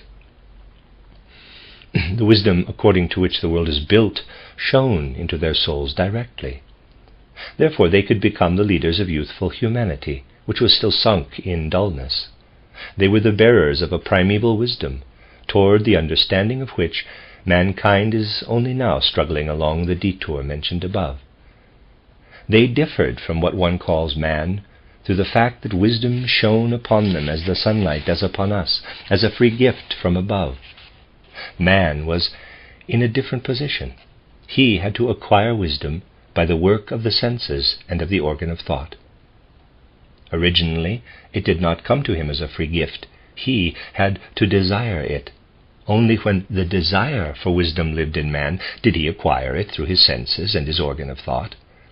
Thus a new impulse had to awaken in the soul, the desire, the longing for knowledge. In its earlier stages, the human soul could not have had this longing.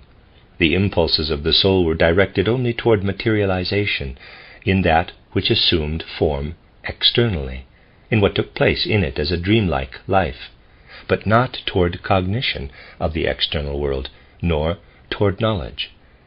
It is with the division into sexes that the impulse toward knowledge first appears.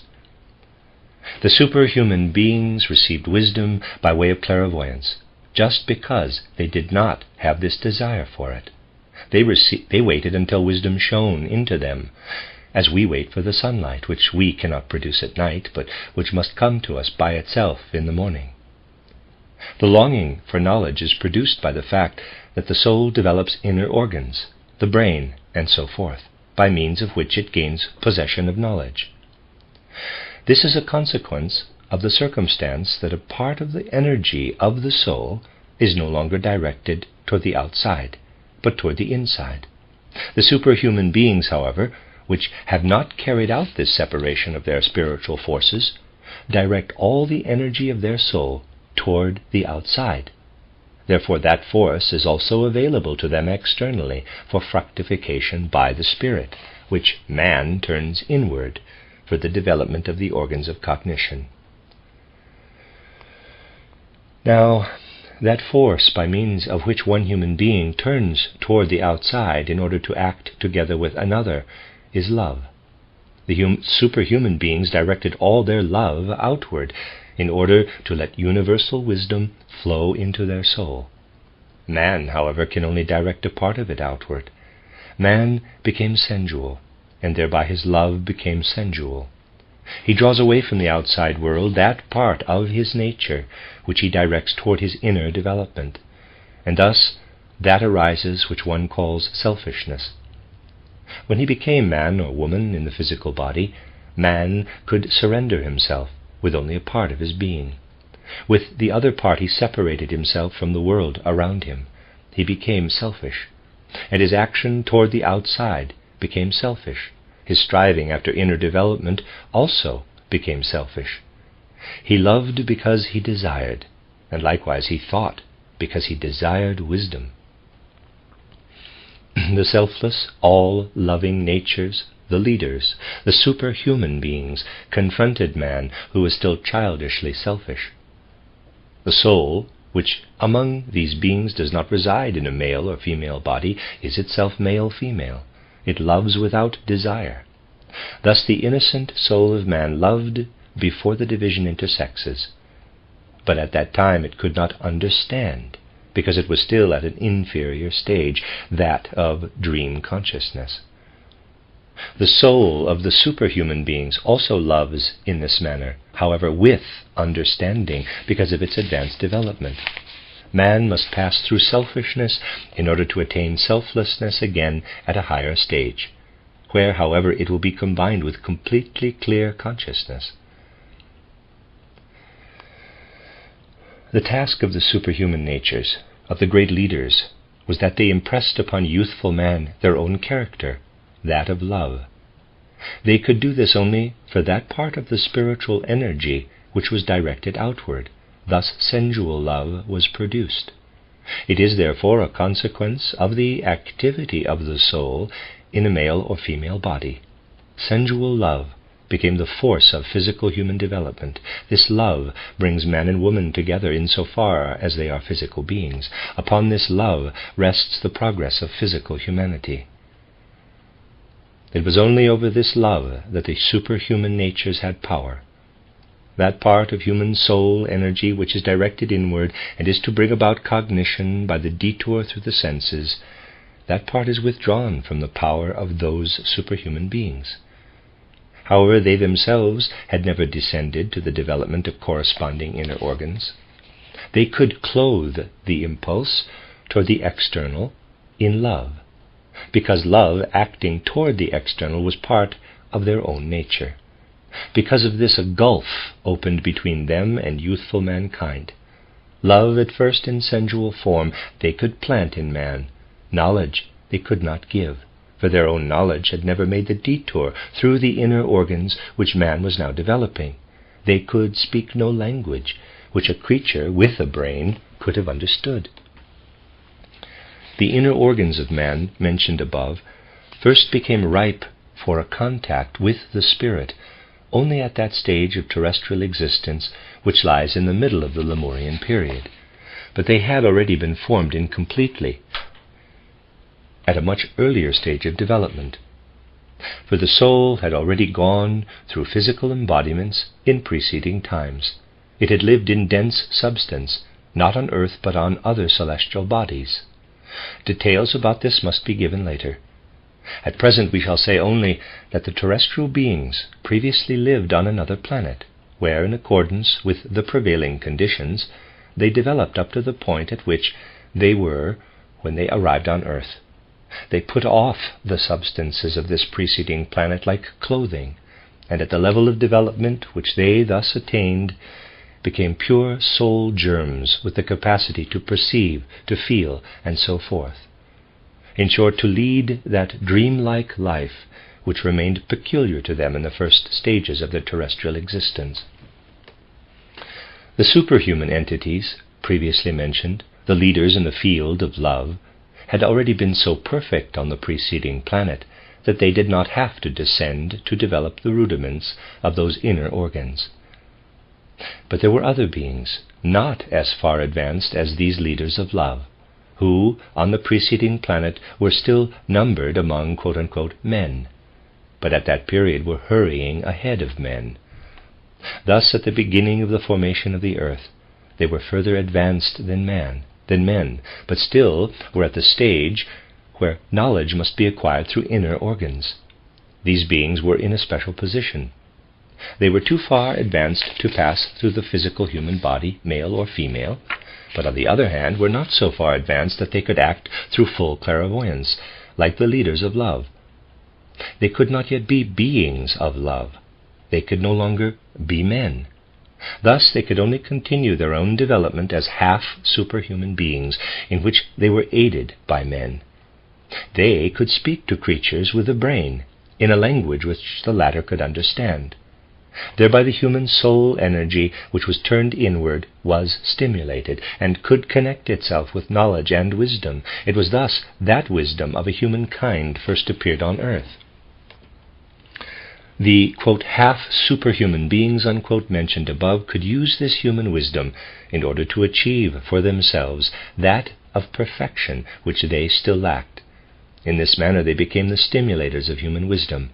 One therefore calls them bringers of light, Lucifer. Youthful mankind thus had two kinds of leaders, beings of love and beings of wisdom. Human nature was balanced between love and wisdom when it assumed its present form on this earth. By the beings of love, it was stimulated to physical development, by the beings of wisdom to the perfection of the inner nature. As a consequence of physical development, humanity advances from generation to generation, forms new tribes and races. Through inner development, individuals grow toward inner perfection, become knowing and wise men, artists, technicians, etc. Physical mankind strides from race to race. Each race hands down its sensorially perceptible qualities to the following one through physical development. Here the law of heredity holds sway. The children carry within themselves the physical characteristics of the fathers. Beyond this lies a process of spiritual soul perfection, which can only take place through the development of the soul itself. With this we stand before the law of the development of the soul within terrestrial existence. This development is connected with the law and mystery of birth and death. The end of chapter 6. This is a reading of the book Cosmic Memory by Rudolf Steiner, chapter 7, The Last Periods Before the Division into Sexes. We shall now describe the state of man before his division into male and female. At that time, the body consisted of a soft, malleable mass. The will had a much greater power over this mass than later. When man separated from his parent entity, he appeared as a truly articulated organism, but as an incomplete one. The further development of the organs took place outside the parent entity. Much of what later matured inside the mother organism was at that time brought to completion outside of it by a force which was akin to our will power. In order to bring about such an external maturation, the care of the parent being was necessary. Man brought certain organs into the world which he later cast off. Others, which were quite incomplete at his first appearance, developed more fully. The whole process had something which can be compared with the emergence from an egg form and the casting off of an egg shell, but here one must not think of a firm egg shell. The body of man was warm-blooded. This must be stated explicitly, for in even earlier times it was different, as will be shown later. The maturation, which took place outside the mother organism, occurred under the influence of an increased warmth, which also was supplied from the outside. But one must by no means think that the egg man, as he will be called for the sake of brevity, was brooded. The conditions of heat and fire on the earth of that time were different from those of later times. By means of his powers, man could confine fire, or, respectively, heat, to a certain space. He could, so to speak, contract or concentrate heat. He was thus in a position to supply the young organism with the warmth which it needed for its maturation. The most highly developed organs of man at that time were the organs of motion. The sense organs of today were as yet quite undeveloped. The most advanced among them were the organs of hearing and of perception of cold and hot, the sense of touch. The perception of light lagged far behind. Man came into the world with the senses of hearing and touch. The perception of light developed somewhat later. Everything which is said here applies to the last periods before the division into sexes. This division took place slowly and gradually. Long before its actual occurrence, human beings were already developing in such a way that one individual would be born with more male, another with more female characteristics. Each human being, however, also possessed the opposite sexual characteristics, so that self-impregnation was possible. But the latter could not always take place, because it depended on the influences of external conditions in certain seasons. With respect to many things, and to a great extent, man was generally dependent on such outer conditions. Therefore he had to regulate all his institutions in accordance with such external conditions, for example, in accordance with the course of the sun and the moon. But his regulation did not take place consciously in the modern sense, but was accomplished in a manner which one must call instinctive. With this we already indicate the soul life of man of that time. This soul life cannot be described as a true inner life. Physical and soul activities and qualities were not yet strictly separated. The outer life of nature was still experienced by the soul. Each single disturbance in the environment acted powerfully on the sense of hearing especially.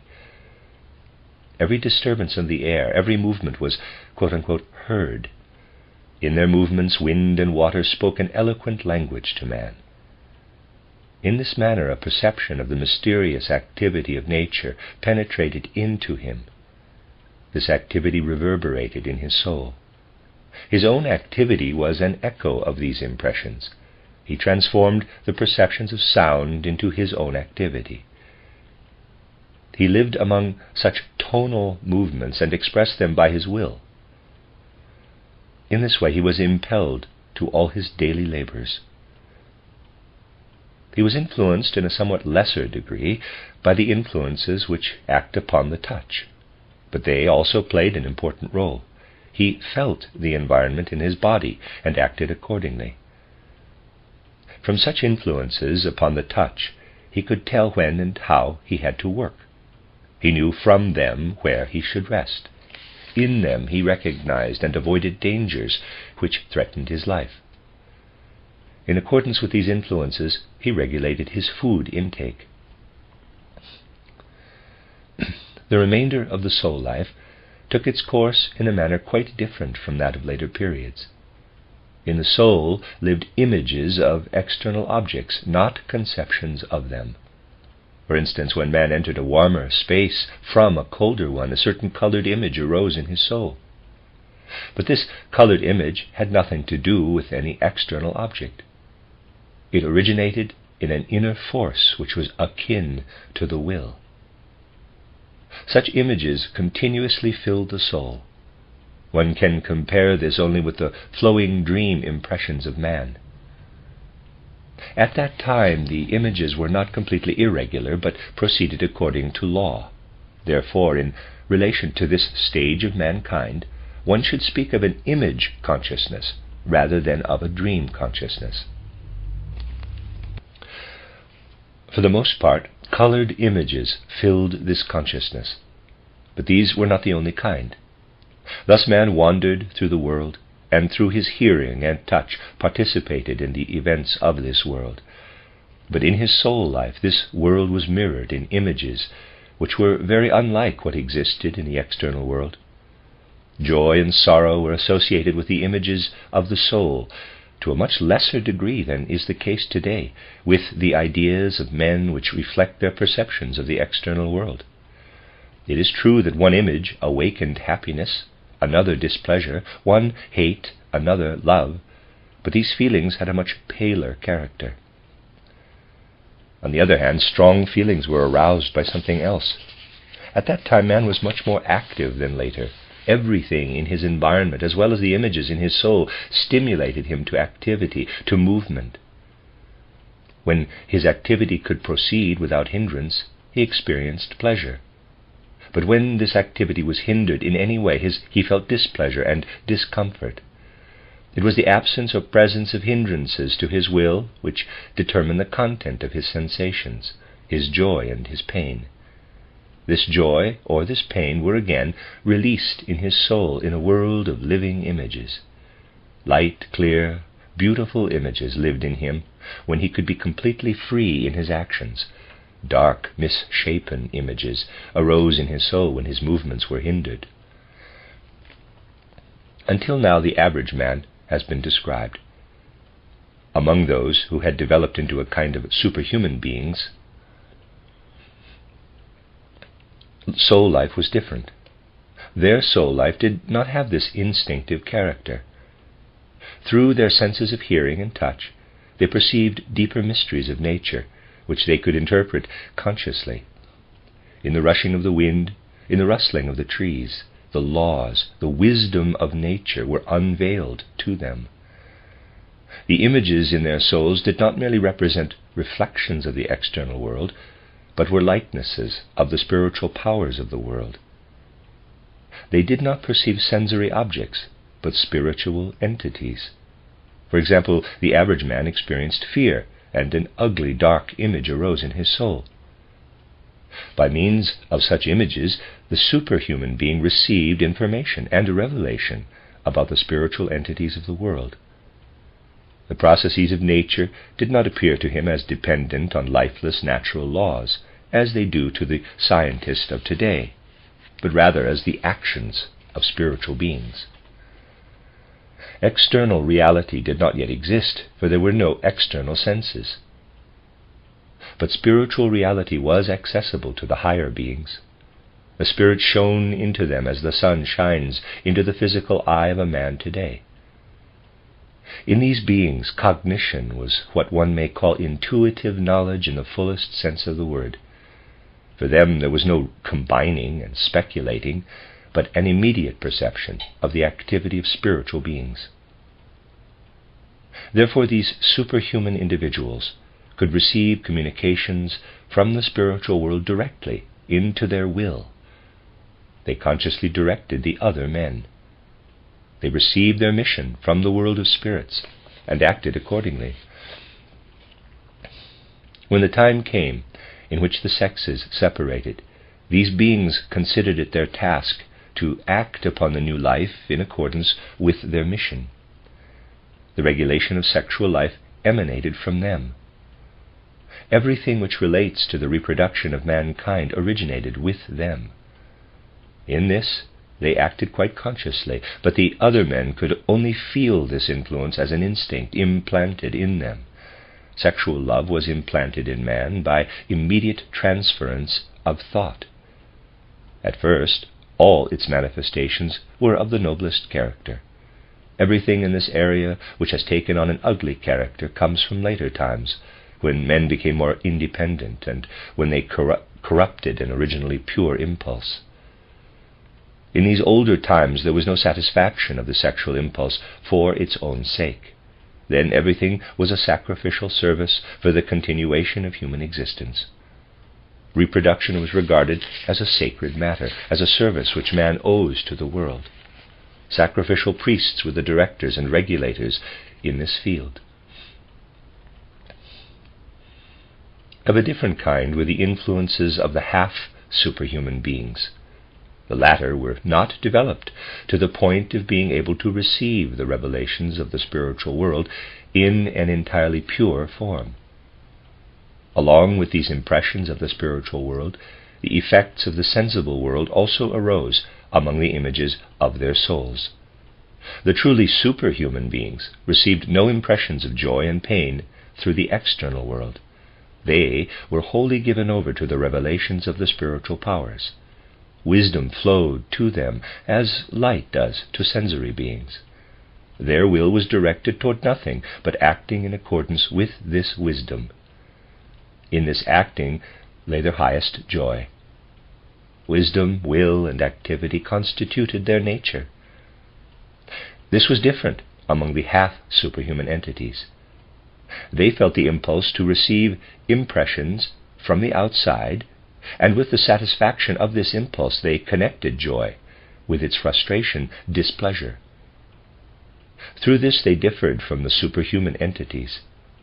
To these entities, external impressions were nothing but confirmations of spiritual revelations.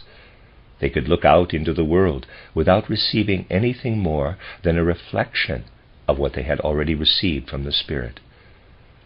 The half-superhuman beings learned something new, and therefore they could become leaders of men when, in human souls, mere images changed into likenesses and conceptions of external objects.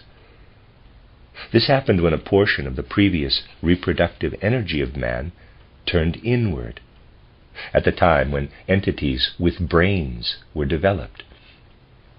With the brain, man also received the capacity to transform external sensory impressions into conceptions.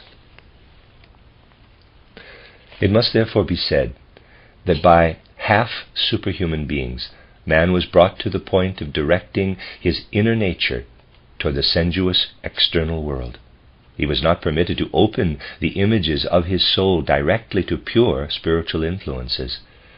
The capacity of perpetuating the existence of his kind was implanted in him as an instinctive impulse by superhuman beings.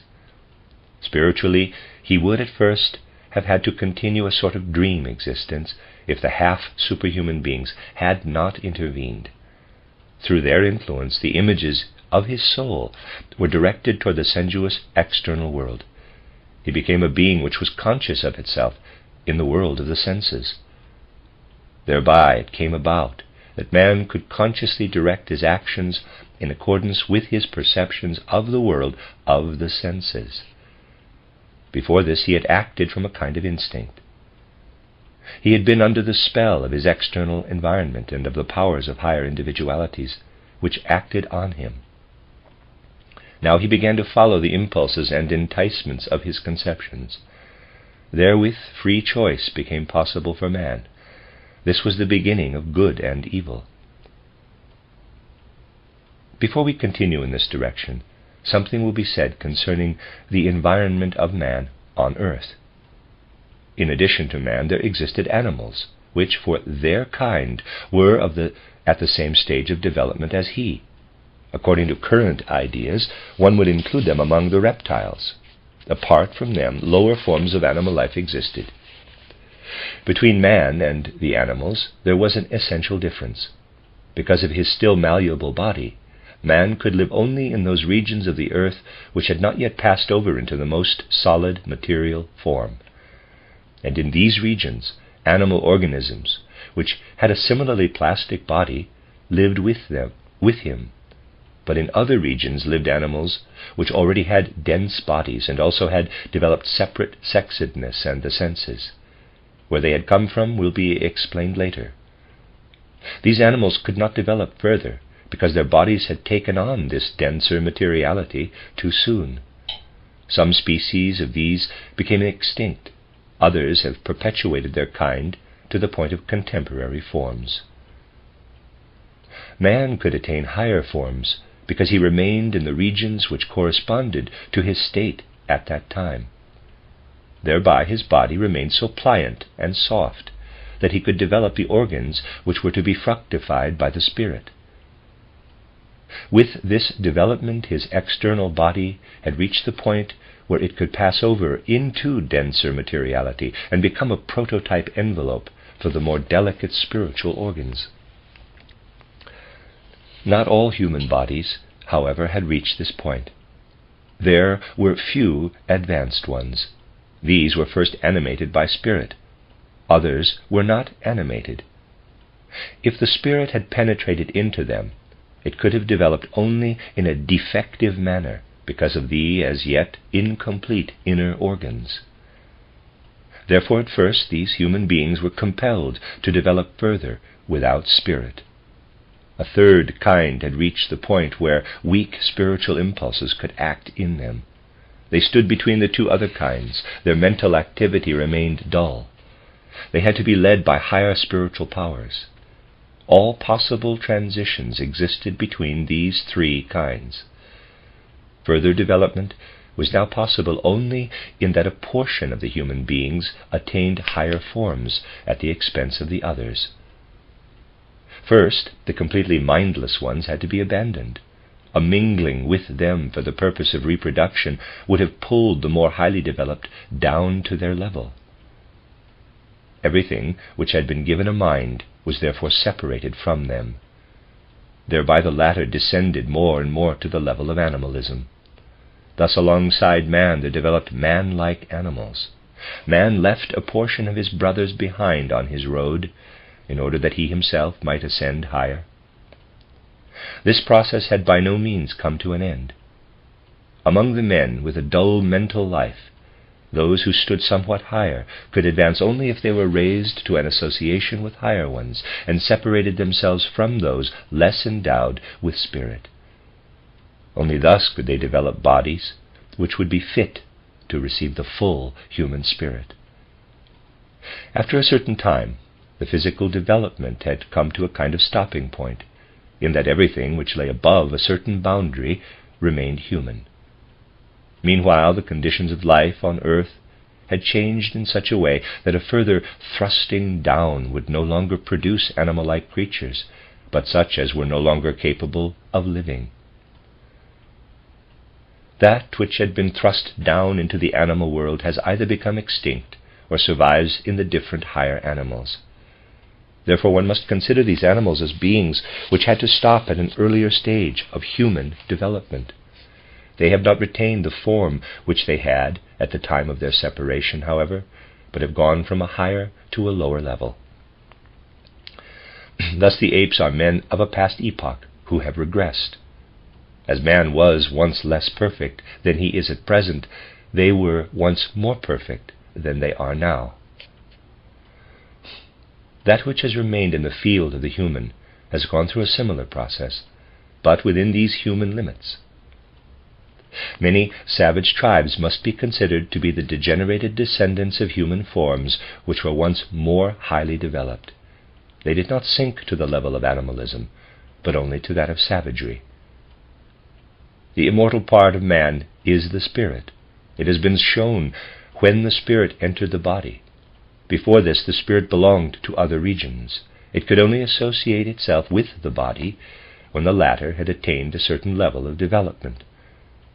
Only when one understands completely how this association came about can one recognize the significance of birth and death, and can understand the nature of the eternal spirit. The end of Chapter 7. This is a reading of the book by Rudolf Steiner, Cosmic Memory. This is Chapter 8, entitled The Hyperborean and the Polarean Epoch.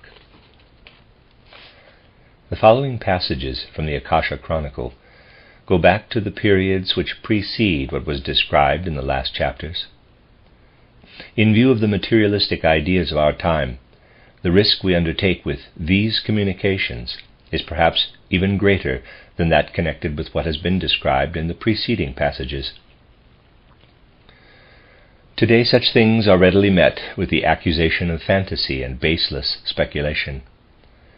When one knows how far from even taking these things seriously someone can be who has been trained scientifically in the contemporary sense, then only the consciousness that one is reporting faithfully in accordance with spiritual experience can lead one to write about them. Nothing is said here which has not been carefully examined with the means provided by the science of the spirit. The scientist need only be as tolerant toward the science of the spirit as the latter is toward the scientific way of thinking. Compare my title Welt- und Lebensanschauungen im 19. Jahrhundert, English Conceptions of the World and of Life in the 19th Century, where I think I have shown that I am able to appreciate the materialistic scientific view. Footnote: in 1914 a new edition of this work appeared, which was completed by a Vorgeschichte über abendländische Philosophie und bis zur Gegenwart fortgesetzt, titled Previous History of Occidental Philosophy and its Continuation to the Present, the work appearing under the title Die Rätsel der Philosophie in ihrer Geschichte als Umriss dargestellt, The Riddles of Philosophy, 2 volumes, Stuttgart, 1955. End of footnote.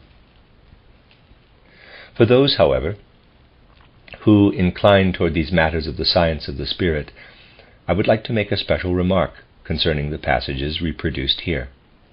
Especially important matters will be discussed in what follows, and all this belongs to periods which are long past. The deciphering of the Akasha Chronicle is not exactly easy in this area. The author of this present book in no way claims that he should be believed blindly. He merely wishes to report what his best efforts have enabled him to discover. He will welcome any correction based on competent knowledge. he feels obliged to communicate these events concerning the development of mankind, because the signs of the times urge it. Moreover, a long period of time had to be described in outline here, in order to afford a general view. Further details on much that is only indicated now will follow later. Only with difficulty can the writings in the Akasha Chronicle be translated into our colloquial language. They are more easily communicated in the symbolical sign language used in the mystery schools, but as yet the communication of this language is not permitted. Therefore the reader is requested to bear with much that is dark and difficult to comprehend, and to struggle toward an understanding, just as the writer has struggled toward a generally understandable manner of presentation. Many a difficulty in reading will be rewarded when one looks upon the deep mysteries, the important human enigmas which are indicated. A true self-knowledge of man is, after all, the result of these Akasha records, which for the scientist of the spirit are realities as certain as are mountain ranges and rivers for the eye of sense. An error of perception is of course possible here and there. It should be noted that in the present section only the development of man is discussed. Parallel to it, of course, runs that of the other natural realms, of the mineral, the botanical, the animal. The next sections will deal with these. Then much will be spoken of, which will make the discussion concerning man appear in a clearer light. On the other hand, one cannot speak of the development of the other terrestrial realms in the sense of the science of the spirit until the gradual progress of man has been described. If one traces the development of the earth even further back than was done in the preceding essays, one comes upon increasingly refined material conditions of our planet. The substances which later become solid were previously in a fluid, still earlier in a vaporous and steam-like, and, in an even more remote past, in the most refined etheric condition. The decreasing temperature caused the hardening of substances. Here we shall go back to the most refined etheric condition of the substances of our earthly dwelling place. Man first entered upon the earth in this epoch of its development. Before that he belonged to other worlds, which will be discussed later. Only the one immediately preceding will be indicated here. This was a so-called astral or soul world. The beings of this world did not lead an external, that is, physical, bodily existence. Neither did man. He had already developed the image consciousness mentioned in the previous essay. He had feelings and desires. But all this was enclosed in a soul body. Only to the clairvoyant eye would such a man have been perceptible. As a matter of fact, all the more highly developed human beings of that time possessed clairvoyance, although it was quite dull and dreamlike. It was not a self-conscious clairvoyance. These astral beings are, in a certain sense, the ancestors of man. What is today called man carries the self-conscious spirit within him. This spirit united with the being which had developed from the astral ancestor in about the middle of the Lemurian period. This union has already been indicated in the previous essays. In the description of the course of development of the ancestors of man up to that period, which is to follow here, the matter will be discussed again in greater detail. The soul, or astral ancestors of man, were transported to the refined or etheric earth. So to speak, they sucked the refined substance into themselves like a sponge, to speak coarsely. By thus becoming permeated with substance, they developed etheric bodies. These had an elongated elliptical form, in which the limbs and other organs, which were to be formed later, were already indicated by delicate shadings of the substance. All processes in this mass were purely physical-chemical, but they were regulated and dominated by the soul. When such a mass of substance had attained a certain size, it split into two masses, each of which was similar to the form from which it had sprung, and in it the same processes took place as in the original mass of substance. Each new form was as much endowed with soul as the mother being. This was due to the fact that it was not a certain number of human souls which entered upon the earthly scene, but rather a kind of soul tree which could produce innumerable single souls from its common root. As a plant sprouts ever anew from innumerable seeds, so the soul life appeared in the countless shoots produced by the continual divisions. It is true that from the beginning there was a narrowly circumscribed number of kinds of souls, of which fact we shall speak later. But within these kinds the development proceeded in the manner which we have described. Each kind of soul put forth innumerable offshoots. With their entry into terrestrial materiality, an important change had taken place within the souls themselves. As long as the souls were not connected with anything material, no external material process could act on them.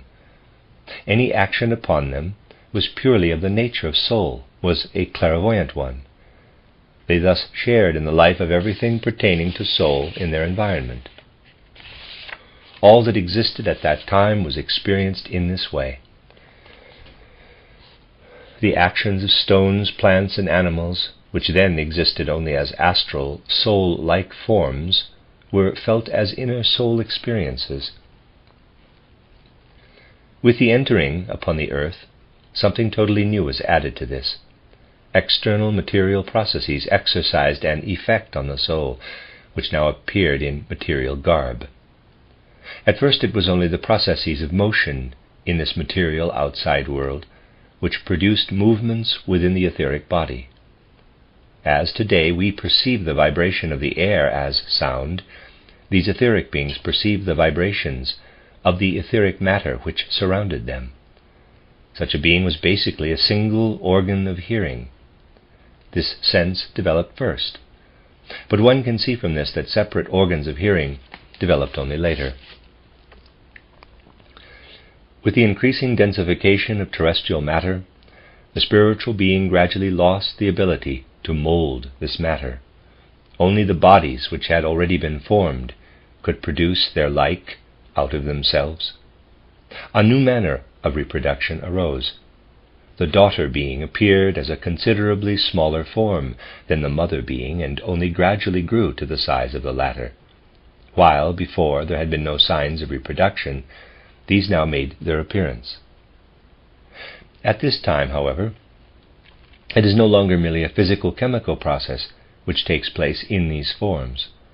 Such a chemical-physical process could not effect reproduction now. Because of its densification, external matter is no longer such that the soul can give life to it without mediation. Therefore a certain portion within the form is isolated. This portion is withdrawn from the immediate influences of external matter.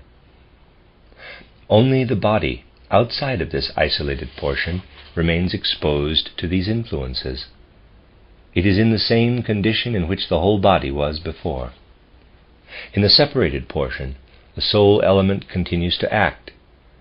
Here the soul becomes the carrier of the life principle called prana in theosophical literature.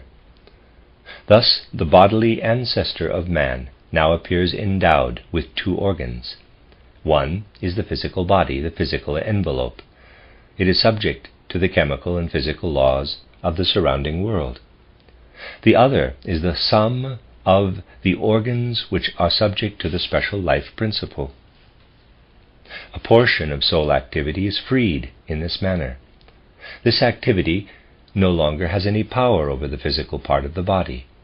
This part of the soul activity now turns inward and forms a portion of the body into special organs. With this, an inner life of the body begins. The body no longer merely participates in the vibrations of the outside world, but begins to perceive them within itself as special experiences. Here is the starting point of perception. This perception at first appears as a kind of sense of touch. The organism feels the movements of the outside world, the pressure which substances exercise, and so forth. The beginnings of a perception of heat and cold also appear. with this, an important stage in the development of mankind is reached. The immediate influence of the soul has been withdrawn from the physical body. The latter is totally given over to the physical and chemical world of matter. It disintegrates at the moment the soul can no longer dominate it with its activity. Thereupon occurs that which one calls death. In connection with the preceding conditions, there could be no question of death. When a division took place, the mother form survived wholly in the daughter forms, for in these the entire transformed soul energy acted as it did before in the mother form. In the division, there was nothing left which did not contain soul. Now this becomes different. As soon as the soul no longer has any power over the physical body, the latter becomes subject to the chemical and physical laws of the outside world, that is, it dies away. As activity of the soul, there remains only that which acts in reproduction and in the developed inner life. This means that descendants are produced by the force of reproduction, and at the same time these descendants are endowed with a surplus of organ-forming energy. In this surplus, the soul being is constantly reviving. As previously, at the time of division, the whole body was filled with soul activity, so the organs of reproduction and perception are now filled with it. We are thus dealing with a reincarnation of the soul life in the newly developing daughter organism. In theosophical literature, these two stages of the development of man are described as the first two root races of our earth. The first is called the Polarean, the second the Hyperborean race. One must imagine the perceptual world of these ancestors of man to have been a quite general and indefinite one. Only two of the types of perception of today had already become separated, the sense of hearing and the sense of touch. Because of the changes that had taken place in the body as well as in the physical environment, the entire human form was no longer capable of being, in a manner of speaking, an ear. A special part of the body remained capable of reverberating to delicate vibrations. It furnished the material from which our organ of hearing gradually developed. However, approximately the whole remainder of the body continued to be the organ of touch. It can be seen that up to this point, the entire process of the development of man is connected with a change in the temperature conditions of Earth. It was the heat in man's environment which had brought him to the level we have described, but now the external temperature had reached a point where further progress of the human form would no longer have been possible. Within the organism, a counter-action against the further cooling of the earth now begins. Man starts to produce his own source of heat. Up to this point he had shared the temperature of his environment. Now organs develop in him which make him able to create the degree of heat necessary for his life. Previously, the circulating substances which passed through him had been dependent on the environment in this respect. Now he himself could develop heat for these substances. The bodily fluids now became warm blood. With this he attained a much higher degree of independence as a physical being than he had possessed before. The whole inner life became more active. Perception still depended entirely on the influences of the outside world. Filled with its own heat, the body acquired an independent physical life. Now the soul had a basis inside the body upon which it could develop a life which was no longer merely a participation in the life of the outside world. Through this process, the life of the soul was drawn into the realm of the earthly material. Previously, desires, wishes, passions, joy, and grief of the soul could only be produced by something that was itself soul-like. That which proceeded from another soul being awakened sympathy or aversion in the soul, excited the passions, and so forth. No external physical object could have had such an effect. Now, only did it become possible for such external objects to have a significance for the soul.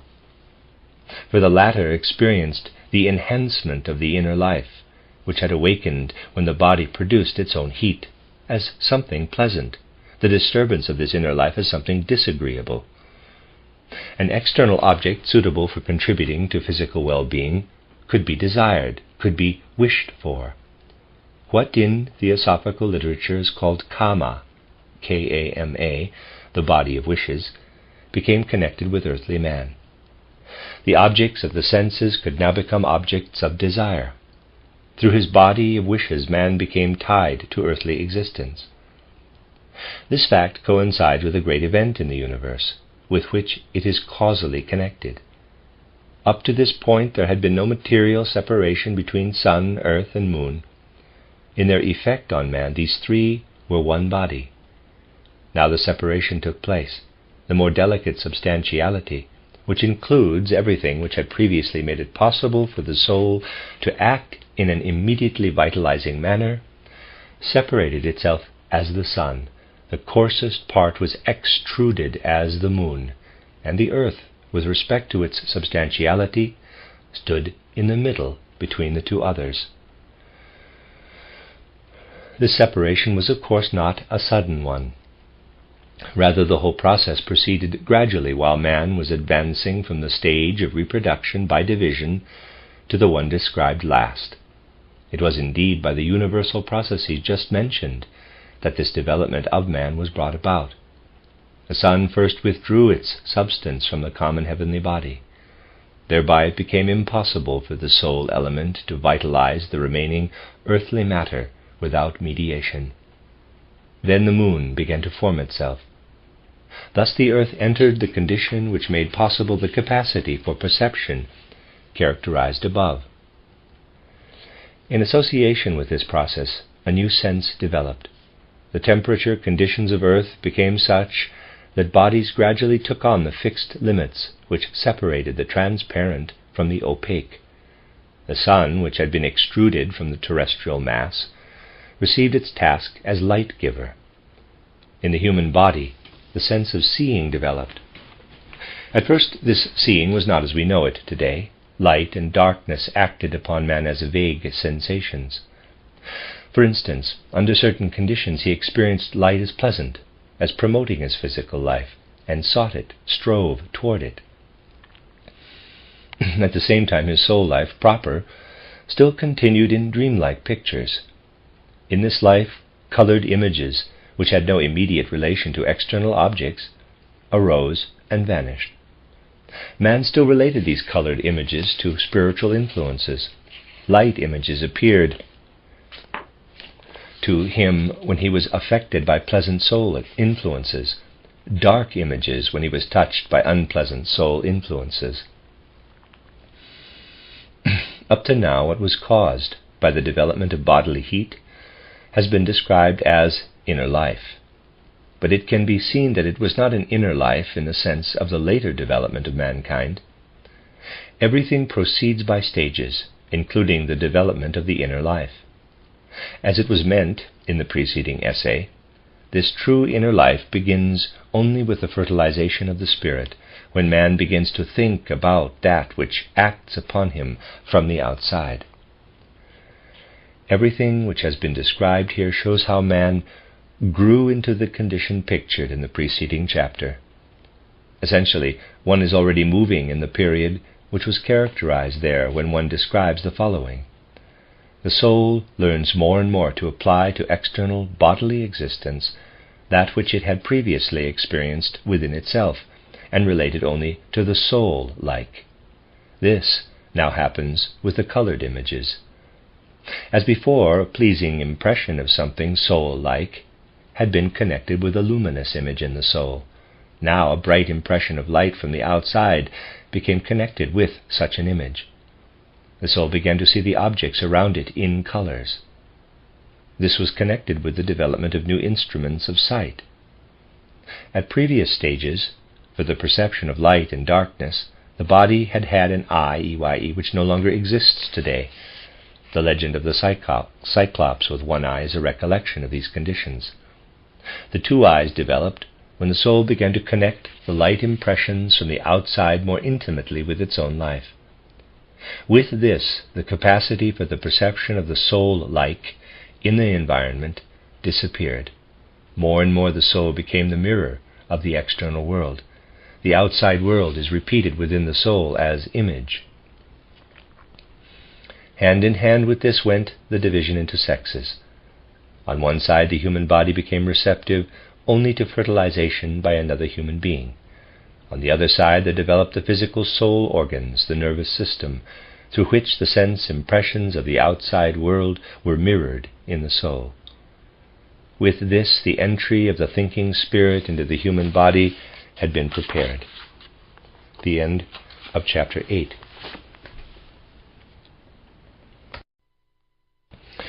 This is a reading of the book Cosmic Memory by Rudolf Steiner.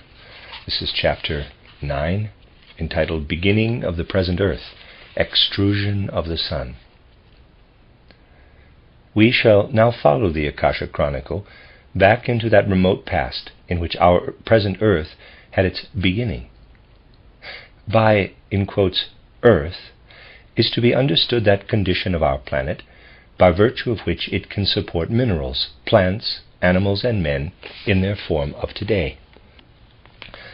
For this condition was preceded by others, in which the natural realms just mentioned existed in considerably different forms. That which one now calls Earth went through many changes before it could become the carrier of our present mineral, plant, animal, and human worlds. Minerals, for instance, also existed under the preceding conditions, but they looked quite different from those of today.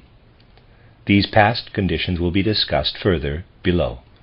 Now we shall only call attention to the manner in which the immediately preceding condition changed into the present one. One can conceive of such a transformation to some extent by comparing it to the passage of a plant through the seed stage. Imagine a plant with root, stalk, leaves, blossom, and fruit. It takes in substances from its environment and secretes others. But everything in it, which is substance, form, and process, disappears, except for the small seed. Life develops by passing through it, and in the new year it rises again in the same form. Thus everything which existed on our earth in its preceding condition has disappeared, only to arise again in its present condition. What, for the preceding condition, one might call mineral, plant, animal, has passed away, as in the plant root, stalk, and so forth pass away. There, as well as here, a germinal stage has remained, from which the old form develops anew. The forces which will cause the new form to emerge lie hidden in the seed. At the period discussed here, we are dealing with a kind of earth germ. This contained within itself the forces which led to the earth of today. These forces were acquired through earlier conditions. This earth germ, however, must not be imagined as a densely material one, like that of a plant. It was rather of a soul character. It consisted of that delicate, malleable, mobile substance which is called astral in occult literature. In this astral germ of earth there are only human rudiments at first. These are the rudiments of the later human souls. Everything in preceding conditions, which was already present as a mineral, plant, or animal nature, has been drawn into these human rudiments and become fused with them. Before man enters upon the earth, he is a soul, an astral entity. As such, he appears on earth. The latter exists in a state of the most highly refined substantiality, which in occult literature is called the most refined ether. Whence this etheric earth originated will be described in the next essays. The astral human beings combine with this ether. They impress their nature upon this ether in order that it can become a likeness of the astral human entity. In this initial condition, we are dealing with an ether earth, which really consists only of these ether men, which is only a conglomerate of them. Actually, the astral body, or the soul of man, is for the most part still outside the ether body and organizes it from without. To the scientist of the spirit, the earth appears approximately as follows. It is a sphere, which in turn is composed of innumerable small ether spheres, the ether men, and is surrounded by an astral envelope, just as the present earth is surrounded by an envelope of air. It is in this astral envelope, atmosphere, that the astral men live, and whence they act upon their ether likenesses. The astral human souls create organs in their ether likenesses, and produce a human ether life in them. Within the whole earth there exists only one condition of matter, the refined, living ether. In Theosophical books, this first humanity is called the Polarean root race. The further development of earth takes place in such a way that from the one condition of matter there develop two. A denser substantiality is secreted, so to speak, and leaves a thinner one behind. The denser substantiality resembles our present air. The thinner one is that which causes chemical elements to develop from previously undifferentiated substance. Along with these, a remainder of the previous substantiality, the living ether, continues to exist. Only a part of it is transformed into the so-called material conditions. We now are dealing with three substances within the physical earth. While the astral human beings, in the envelope of earth, previously acted only upon one kind of substantiality, they must now act upon three. They act upon them in the following way. That which has become air-like at first resists their activity. It does not accept everything which is rudimentarily present in the complete astral men. As a consequence, astral humanity must divide itself into two groups. One group works on the air-like substantiality and creates in it a likeness of itself. The other group can do more. It can work on the two other substantialities. It can create a likeness of itself which consists of the living ether and of the other kind of ether which brings the elementary chemical substances into being. This ether will here be called the chemical ether. This second group of astral men has acquired its higher capacity, however, only by separating from itself a part of the astral nature, the first group, and condemning it to a lower kind of labor. Had it retained within itself the forces which accomplish this lower labor, it could not have risen higher itself. Therefore, here we are dealing with a process which consists in the development of the higher at the expense of something else which is separated from it. Within the physical earth, the following picture now presents itself. Two kinds of entities have come into being. First, entities which have an air-like body, on which the astral being belonging to it is working from the outside. These beings are animal-like. They form a first animal realm on earth. These animals have shapes which, were they to be described here, would strike mankind of today as very peculiar.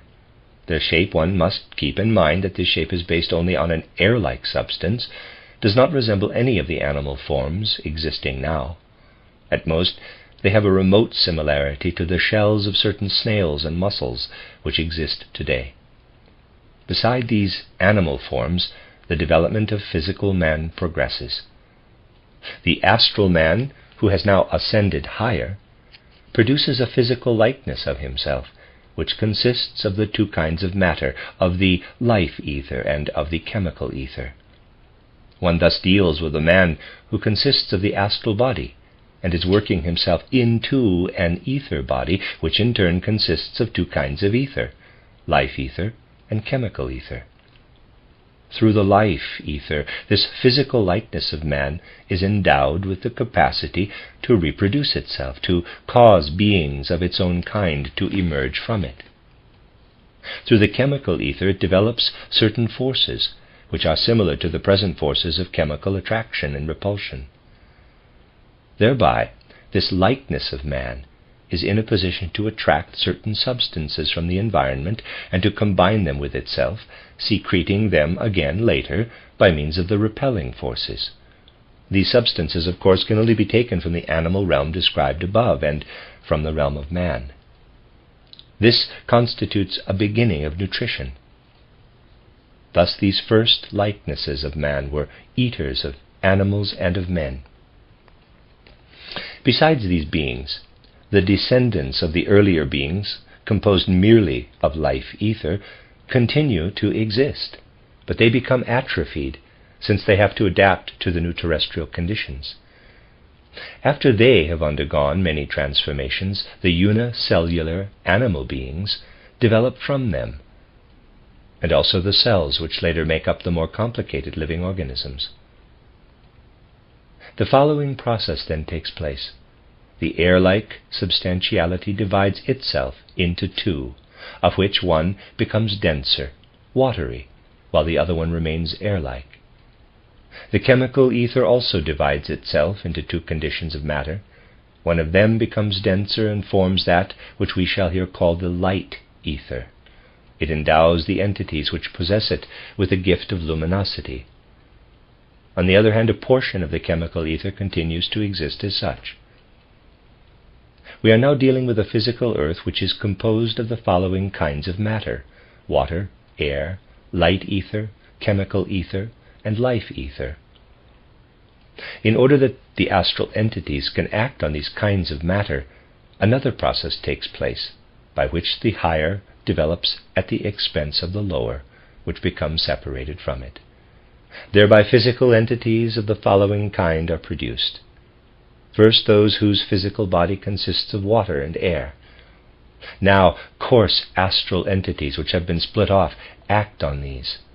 Thus a new group of animals of coarser materiality than the earlier ones is produced. Another new group of physical entities has a body which consists of air and light ether mixed with water. These are plant-like entities, which, however, are very different in form from the plants of today. Finally, the third new group represents man of that period.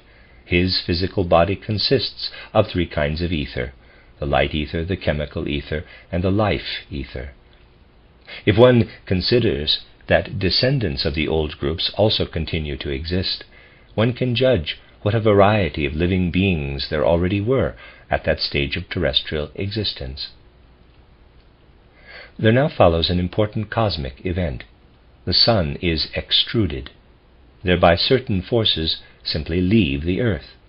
These forces are composed of a part of what hitherto had existed on earth in the life ether and in the chemical and light ether. These forces, so to speak, were withdrawn from the earth. A radical change thereby took place among all groups of terrestrial beings, which previously had contained these forces within themselves. They all suffered a transformation. Those which have been called plant beings above first suffered such a transformation. A part of their light ether forces was taken from them. They could then develop as organisms only when the force of light, which had been withdrawn from them, acted upon them from the outside. Thus the plants came under the influence of the sunlight. Something similar happened with human bodies.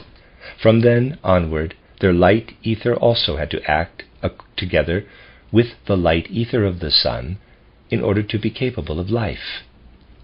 But not only those beings themselves, which lost the light ether, were affected. The others were affected too. For in the world everything interacts. Those animal forms too, which did not contain light ether themselves, had previously been irradiated by their fellow beings on earth and had developed under this irradiation. Now they also came under the immediate influence of the external sun. The human body in particular developed organs receptive to the sunlight, that is, the first rudiments of human eyes. The consequence of the extrusion of the sun was a further material densification of the earth. Solid matter developed from liquid.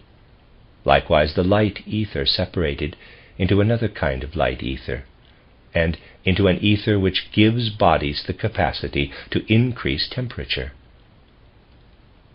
With this, the earth became an entity which developed heat within itself. All its beings came under the influence of heat. In the astral element, a process similar to the previous ones again had to take place. Some beings developed to a higher level at the expense of others.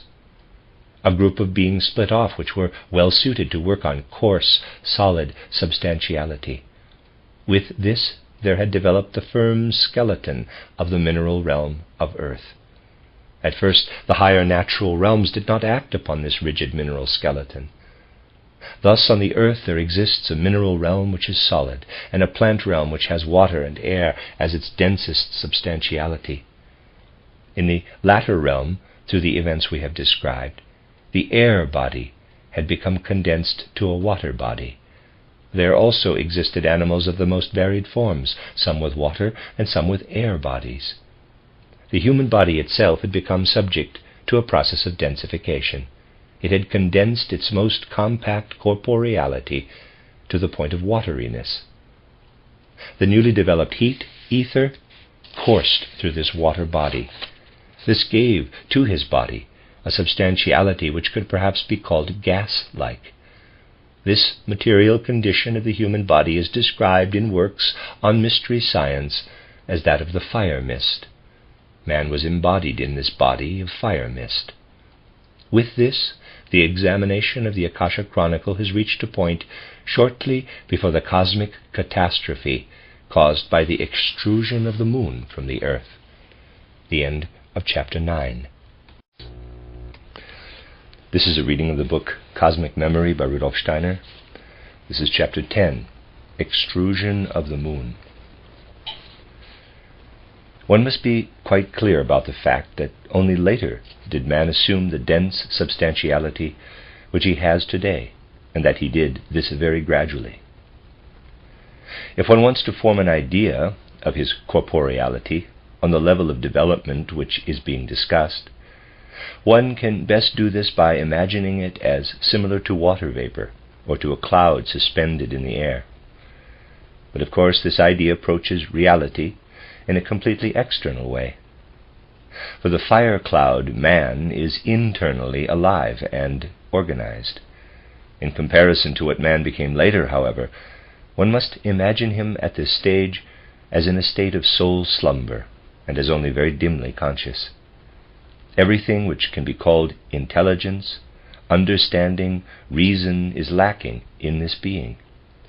Floating rather than striding, it moves forward, aside, backward, to all sides, by means of 4 limb-like organs. For the rest, something has already been said about the soul of this being. One must not think, however, that the movements or vital activities of these beings occurred in an irrational or irregular fashion. On the contrary, they were completely regular. Everything which happened had sense and significance. But the directing force of understanding was not in the beings themselves. They were directed by an understanding which was outside of them. Higher, more mature beings than they surrounded and directed them. For the important basic quality of the fire mist was that on the level of their existence, which we have characterized, human beings could embody themselves in it, but that at the same time higher beings also could take on a body in it, and could enter into a fully reciprocal relationship with men. Man had brought his impulses, instincts, and passions to the point where they could be formed in the fire mist. The other beings mentioned, however, could create within this fire mist by means of their reason and their intelligent activity. These beings had higher capacities by which they reached into the upper regions. Their decisions and impulses emanated from these regions, but the actual effects of these decisions appeared in the fire mist. Everything men did on earth resulted from the regular association of the fire mist body with that of these higher beings. One can say that man was striving to ascend. He was to develop qualities in the fire mist, which in a human sense were higher than those he had previously possessed. The other beings, however, were striving downward toward the material. they were on the way to bringing their creative powers to bear on increasingly dense material forms. This does not represent a degradation for them in the broader sense of the term. One must be quite clear on this point. It requires a higher power and capacity to direct denser forms of substantiality than to control those less dense. In earlier periods of their development, these higher beings, too, had had a limited power like that of man today. Like present-day man, they once had power only over what took place, quote-unquote, within them. At that time, coarse external matter did not obey them. Now they were striving toward a condition in which they were to direct outer events magically. Thus they were ahead of man in the period described. Man strove upward in order that he might first embody the understanding in more refined matter, so that later it could act toward the external. They had already incorporated the understanding into themselves at an earlier period, and now received magic power in order to articulate the understanding into the world around them. Man was moving upward through the stage of the fire mist. They were penetrating downward through the same stage toward an extension of their power. Those forces especially, which man knows as the forces of his lower passions or impulses, can be active in the fire mist. Man, as well as the higher beings, makes use of these forces at the stage of the fire mist. These forces act in such a way within the human form, described above, that man can develop the organs which enable him to think, and thus to develop a personality. On the other hand, these forces work in the higher beings at this stage in such a manner that they can employ them impersonally to create the arrangements of the earth. In this way, forms, which are images of the rules of the understanding, come into existence on earth through these beings. Through the action of the forces of passion, organs of personal understanding develop in man. Through the same forces, organizations filled with wisdom develop around him. One should now imagine this process to be somewhat further advanced. Or rather, one should represent to oneself what is written in the Akasha Chronicle concerning a somewhat later point in time. At that moment, the moon split off from the earth. This event caused a great revolution. The objects which surround man lost a great part of their heat. These objects thereby entered into a coarser and denser substantiality. Man must live in this cooler environment. He can do this only if he changes his own substantiality. With this densification of substance is connected a change in form. For the condition of fire mist on earth has been replaced by a completely different state. As a consequence, the higher beings which we have described no longer have the fire mist available to them as a medium for their activity. Now they can no longer exercise their influence on those soul activities of man which had previously constituted their main field of action. They have received power over the forms of man which they themselves had previously created from the fire mist. This change in influence goes hand in hand with the transformation of the human form. One half of this form, together with two organs of movement, now becomes the lower half of the body, which functions mainly as the carrier of nutrition and reproduction. The other half of this form is turned upward, so to speak. The remaining two organs of movement become the rudiments of hands. Those organs which previously had served for nutrition and reproduction are transformed into organs of speech and thought. Man has become upright. This is the immediate consequence of the extrusion of the moon. With the moon, all those forces disappeared from the earth, through which, during his fire mist period, man could still impregnate himself and produce beings like himself, without external influence. His whole lower half, that which one often calls the lower nature, now came under the rationally formative influence of the higher entities. What these entities previously could regulate within man, since the mass of forces now split off with the moon was then still combined with the earth, they now have to organize through the interaction of the two sexes. It is therefore understandable that the moon is regarded by the initiates as the symbol of the force of reproduction. After all, these forces do inhere in it, so to speak. The higher beings we have described have an affinity with the moon, The higher beings we have described have an affinity with the moon, are, in a sense, moon gods. Before the separation of the moon and through its power, they acted within man. Afterward, their forces acted from outside on the reproduction of man. One could also say that those noble spiritual forces which previously had acted on the still higher impulses of man through the medium of the fire mist had now descended in order to exercise their power in the area of reproduction. Indeed, noble and divine forces exercise a regulating and organizing action in this area. With this, an important proposition of the secret doctrine has been expressed. Namely, the higher, more noble divine forces have an affinity with the apparently lower forces of human nature.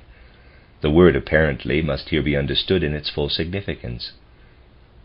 For it would be a complete misconception of occult truths if one were to see something base in the forces of reproduction as such. Only when man misuses these forces, when he compels them to serve his passions and instincts, is there something pernicious in them, but not when he ennobles them through the insight that a divine spiritual power lies in them. Then he will place these forces at the service of the development of the earth, and through his forces of reproduction he will carry out the intentions of the higher entities we have characterized. Mystery science teaches that this whole subject is to be ennobled, is to be placed under divine laws, but is not to be mortified. The latter can only be the consequence of occult principles which have been understood in a purely external fashion and distorted into a misconceived asceticism. It will be seen that in his second, his upper half, man has developed something upon which the higher beings we have described have no influence. Other beings now acquire power over this upper half. In earlier stages of their development, these beings advanced further than men, but not as far as the moon gods. They could not exercise their power in the fire mist. But now that something they themselves had lacked previously has been formed in the human organs of understanding through the fire mist, their time has come. At an earlier time, the moon gods had attained an understanding capable of acting externally. This understanding already existed in them when the period of the fire mist began. They could act externally on the things of earth. In earlier times, the lower beings we have just mentioned had not attained such an understanding which acts outwardly. Therefore the time of the fire mist found them unprepared. Now, however, an understanding is present. It exists in men. These beings seize upon this human understanding in order to act on the things of earth by means of it. As the moon gods previously had acted on the whole man, they now act only on his lower half, while the influence of the lower entities just mentioned acts on his upper half. Thus man comes under a double leadership. In his lower part he is under the power of the moon gods.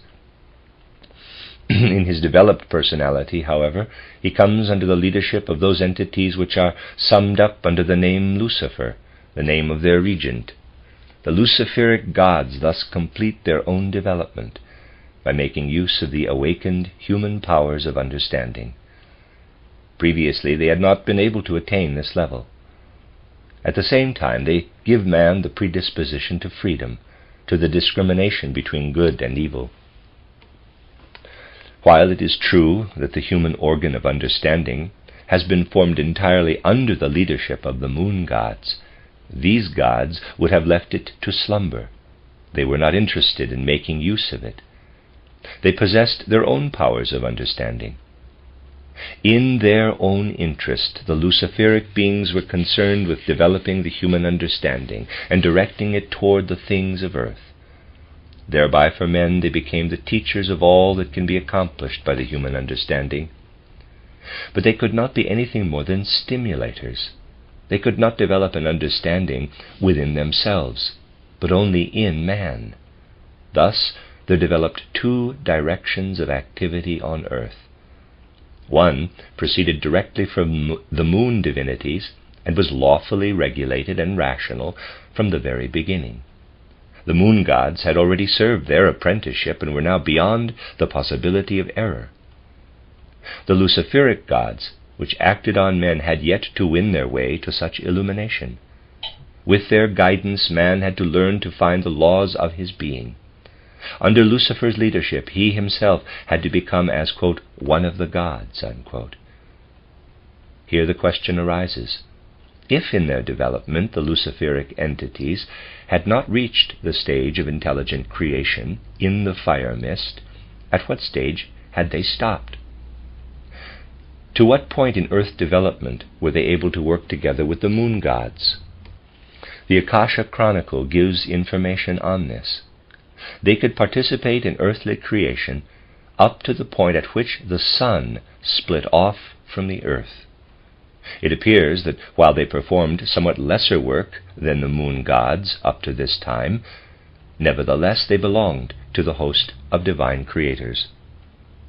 After the separation of earth and sun, an activity began on the earth, the work in the fire mist, for which only the moon gods, but not the Luciferic spirits, were prepared. Therefore a period of pause and of waiting began for these spirits. The Luciferic spirits could emerge once more from their state of rest, when the human beings began to work at the development of their organs of understanding, after the ebbing of the general fire mist.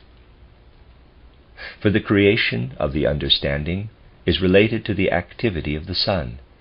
The dawn of the understanding in human nature is the lighting up of an inner sun. This is said not only in a metaphorical, but also in a quite real sense. When the epoch of the fire mist had ebbed from the earth, these spirits found within man an opportunity to resume their activity connected with the sun. It now becomes clear whence the name Lucifer, that is, the bearer of light, originates, and why these beings are designated as sun gods in mystery science. All that follows can only be understood if one looks back to periods preceding the development of the earth. This will be done in the next chapters of the Akasha Chronicle. The development through which the beings connected with earth passed on other planets before appearing on the earth will be shown there. In addition, one will become more fully acquainted with the nature of the moon gods and of the sun gods. Simultaneously, the development of the animal, plant, and mineral realms will become entirely clear. The end of chapter 10. This is a reading of the book Cosmic Memory by Rudolf Steiner. This is chapter 11, Some Necessary Points of View. We shall next consider the development of man and of the entities connected with him in the time which preceded the earthly period. For when man began to unite his destiny with the planet one calls Earth, he had already passed through a series of developmental steps, in the course of which he had prepared himself for earthly existence, as it were. One must distinguish three such steps, which are designated as three planetary developmental stages. The names used in mystery science for these stages are the Saturn, Sun, and Moon periods. It will become apparent that these designations at first have nothing to do with the heavenly bodies of today, which bear these names in physical astronomy, although in a broader sense a relationship to them exists, which is known to the advanced mystic. One will sometimes say that man inhabited other planets before he appeared upon Earth. But under these other planets, one must only understand earlier developmental conditions of the Earth itself and of its inhabitants. Before it became Earth, the Earth, with all the beings which belong to it, passed through the three conditions of the Saturn, Sun, and Moon existence. Saturn, Sun, and Moon are, as it were, the three incarnations of the Earth in primeval times. What in this connection is called Saturn, Sun, and Moon no more exists today as a physical planet than the previous physical incarnations of a human being continue to exist alongside his present one. This planetary development of man and of the other beings belonging to Earth will form the subject of the following discussions. Quote from the Akasha Chronicle, unquote. By this we do not wish to say that the three conditions named were not preceded by others, but everything which precedes these three is lost in a darkness which for the present the research of mystery science cannot illuminate. For this research is not based on speculation, on a daydreaming in terms of mere concepts, but on actual spiritual experience. As our physical eye can see outdoors only as far as a certain boundary line and cannot look beyond the horizon, so the spiritual eye can look only as far as a certain point in time. Mystery science is based on experience and is content to remain within this experience. Only in a conceptual splitting of hairs will one want to find out what was, quote, at the very beginning, unquote, of the world, or, quote, why God really created the world, unquote. For the scientist of the spirit, it is rather a matter of realizing that at a certain stage of cognition, one no longer poses such questions. Everything man needs for the fulfillment of his destiny on our planet is revealed to him within spiritual experience. The one who patiently works his way into the experiences of scientists of the spirit will see that within spiritual experience man can obtain full satisfaction concerning all those questions which are vital to him. In the following essays, for example, one will see how completely the question regarding the origin of evil is resolved, as well as much else which man must desire to know. We by no means intend to imply that man can never receive enlightenment concerning questions about the origin of the world and similar matters. He can. But in order to be able to be enlightened, he must first absorb the knowledge revealed within more proximate spiritual experience. He then comes to realize that he must ask these questions in a different manner than heretofore. The more deeply one works his way into true mystery science, the more modest he becomes. Only then does he realize how one must very gradually make oneself ready and worthy for certain insight. Pride and arrogance finally become names for human qualities which no longer make sense at a certain level of cognition. When one has understood a little, he sees how immeasurably long is the road which lies ahead of him. Through knowledge one gains insight into how little one knows. He also acquires a feeling for the immense responsibility he assumes when he speaks of supersensible cognition. But mankind cannot live without the latter. However, he who promulgates such knowledge needs modesty and true self-criticism, an unshakable striving for self-knowledge, and the utmost caution. Such remarks are necessary here, since now the ascent toward even higher knowledge than is to be found in the preceding sections of the Akasha Chronicle is to be undertaken. To the vistas which in the following essays will be opened toward the past of man, others will be added upon the future. For the future can be revealed to true spiritual cognition, if only to the extent to which this is necessary for man in order that he can fulfill his destiny. The one who will have nothing to do with mystery science, and from the judgment seat of his prejudices, simply consigns everything coming from that quarter to the realm of fantasy and dreams, he will understand this relationship to the future least of all. Yet a simple logical consideration could make clear what is in question here. But such logical considerations are accepted only when they coincide with the preconceptions of men. Prejudices are mighty enemies of logic. If sulfur, oxygen and hydrogen are brought together under certain definite conditions, sulfuric acid must be produced, according to an inevitable law. The student of chemistry can predict what must happen when these three elements come into contact with one another under given conditions. Thus, such a student of chemistry is a prophet in the limited field of the material world. His prophecy could only prove false if the laws of nature were suddenly to change. Now, the scientist of the spirit investigates spiritual laws in just the manner in which the physicist or the chemist investigates material laws. He does this in the manner and with the exactness which are requisite in the spiritual field. However, the development of mankind depends on these great spiritual laws. Just as little as oxygen, hydrogen, and sulfur will combine at some future time in a manner contrary to laws of nature, so little will anything occur in the spiritual life which is contrary to spiritual laws. The one who knows these spiritual laws can look into the orderliness of the future.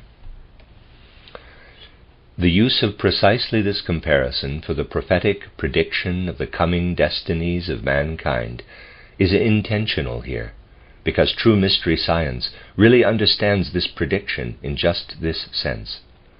For the one who forms a clear idea of this conviction of occultism, the objection that any human freedom is made impossible because events can be predicted in a certain sense becomes void. That can be predicted which is in accordance with a law, but the will is not determined by a law. Just as it is certain that in each case oxygen, hydrogen, and sulfur are combined into sulfuric acid only according to a definite law, just so is it equally certain that the establishing of the conditions under which the law will act can depend on the human will. Thus it will be with the great world events and human destinies of the future. As a scientist of the spirit, one foresees them, although they are to be brought about only by human choice.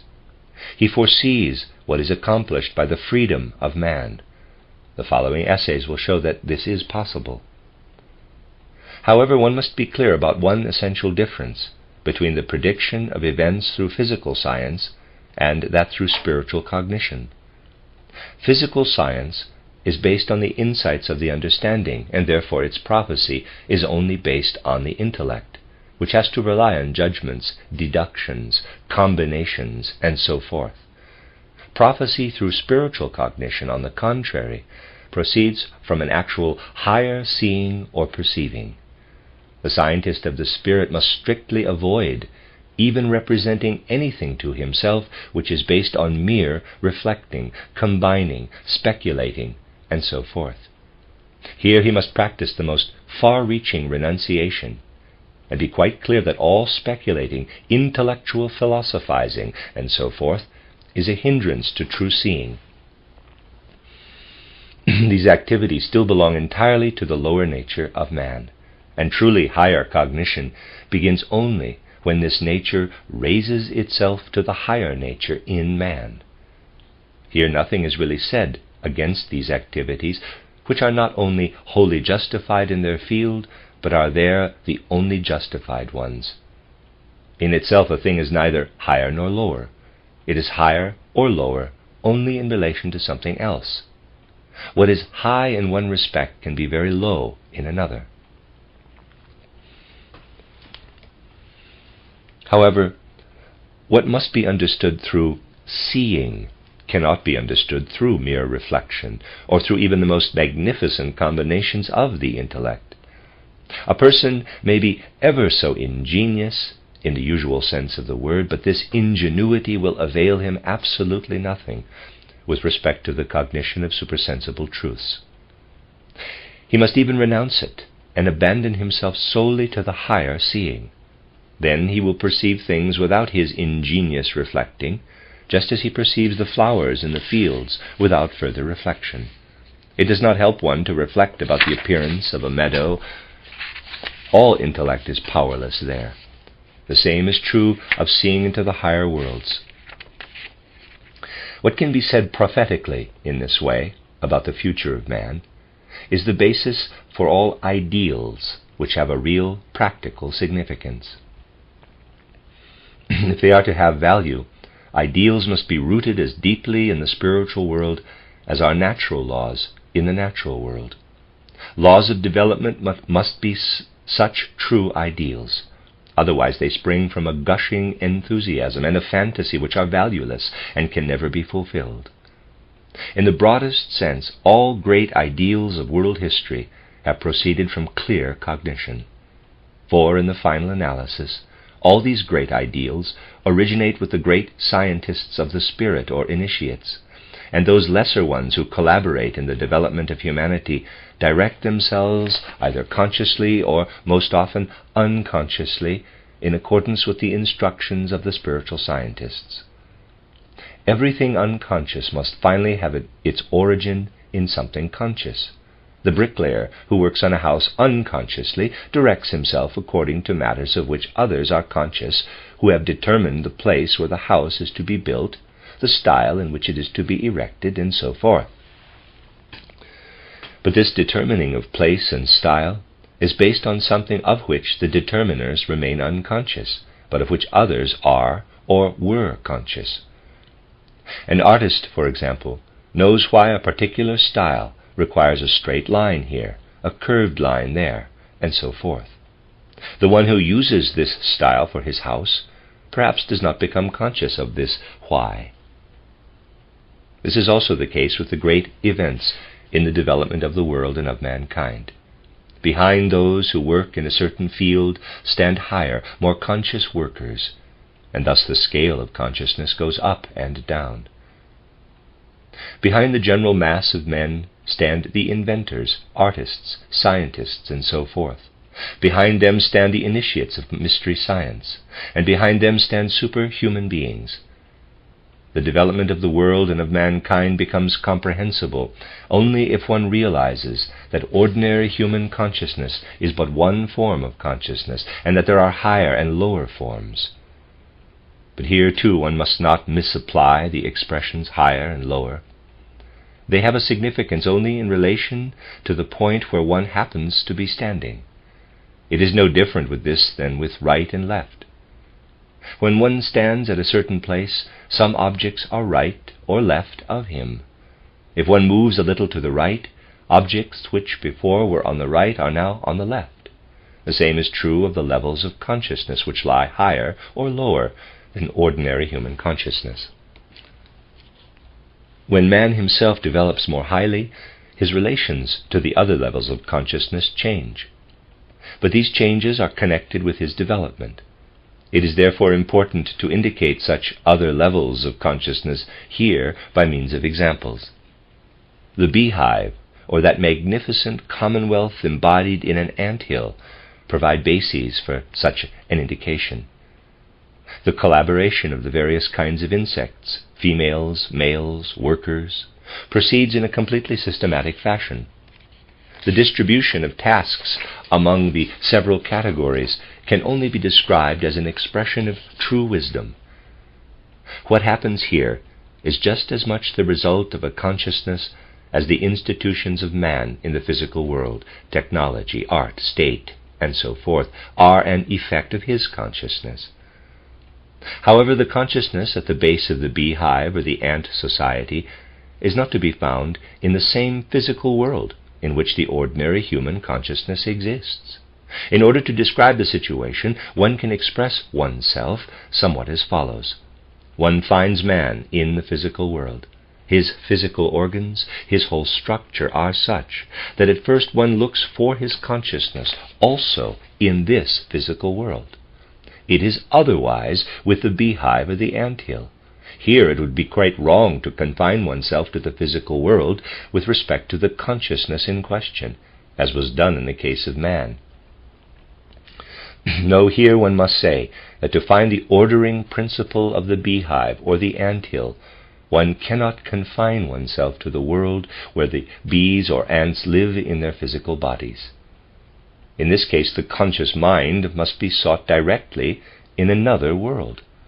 The same conscious mind which in man lives in the physical world in the case of these animal colonies, must be sought in a supersensible world. If with his consciousness man could raise himself into this supersensible world, he would be able to greet the ant or bee spirit there in full consciousness as his sister being. The seer can actually do this. Thus, in the examples given above, we are confronted by beings which are conscious in other worlds, and which reach into the physical world only through their physical organs, the individual bees and ants. It is quite possible that a consciousness like that of the beehive or of the anthill existed in the physical world in earlier periods of its development, as that of man does now, but then raised itself and left behind in the physical world only its acting organs, that is, the individual ants and bees. Such a course of development will actually take place in the future with respect to man. In a certain manner, it has already taken place among the seers in the present. That the consciousness of contemporary man functions in the physical world is due to the fact that its physical particles, the molecules of brain and nerves, exist in a quite different relation with one another. What has been discussed in greater detail in another connection in my book titled Wie erlangt man Erkenntnisse der höheren Welten, How Does One Attain Knowledge of Higher Worlds, will also be indicated briefly here. In the course of the higher development of man, the ordinary connection of the brain molecules is dissolved. They are then connected more loosely, so that the brain of a seer can really be compared with an anthill in a certain respect, although the segmentation is not demonstrable anatomically. In different activities of the world, these processes occur in quite different ways.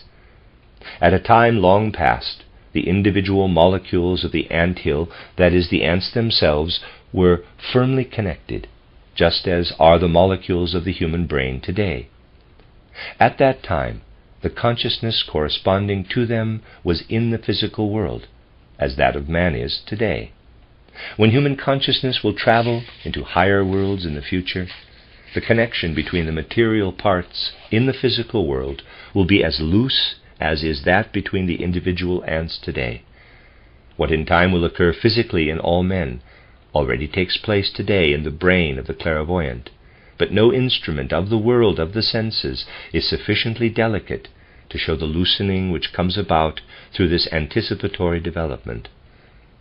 Just as among the bees 3 categories, queens, drones, workers, are formed, so 3 categories of molecules are formed in the seer brain, molecules which are actually individual living beings brought into conscious collaboration by the consciousness of the seer, which is in a higher world.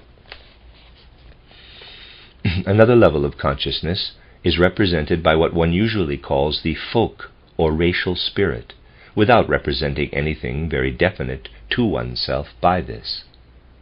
For the scientist of the spirit, a consciousness also exists at the base of the common and wise influences which appear in the communal life of the members of a people or of a race.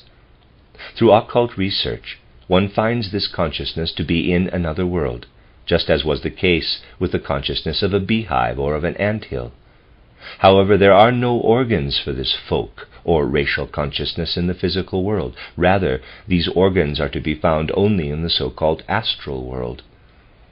As the consciousness of the beehive works through the physical bees, so the folk consciousness works by means of the astral bodies of the human beings belonging to a people. In these folk and racial spirits, one is therefore confronted with kinds of entities quite different from those in man or in the beehive.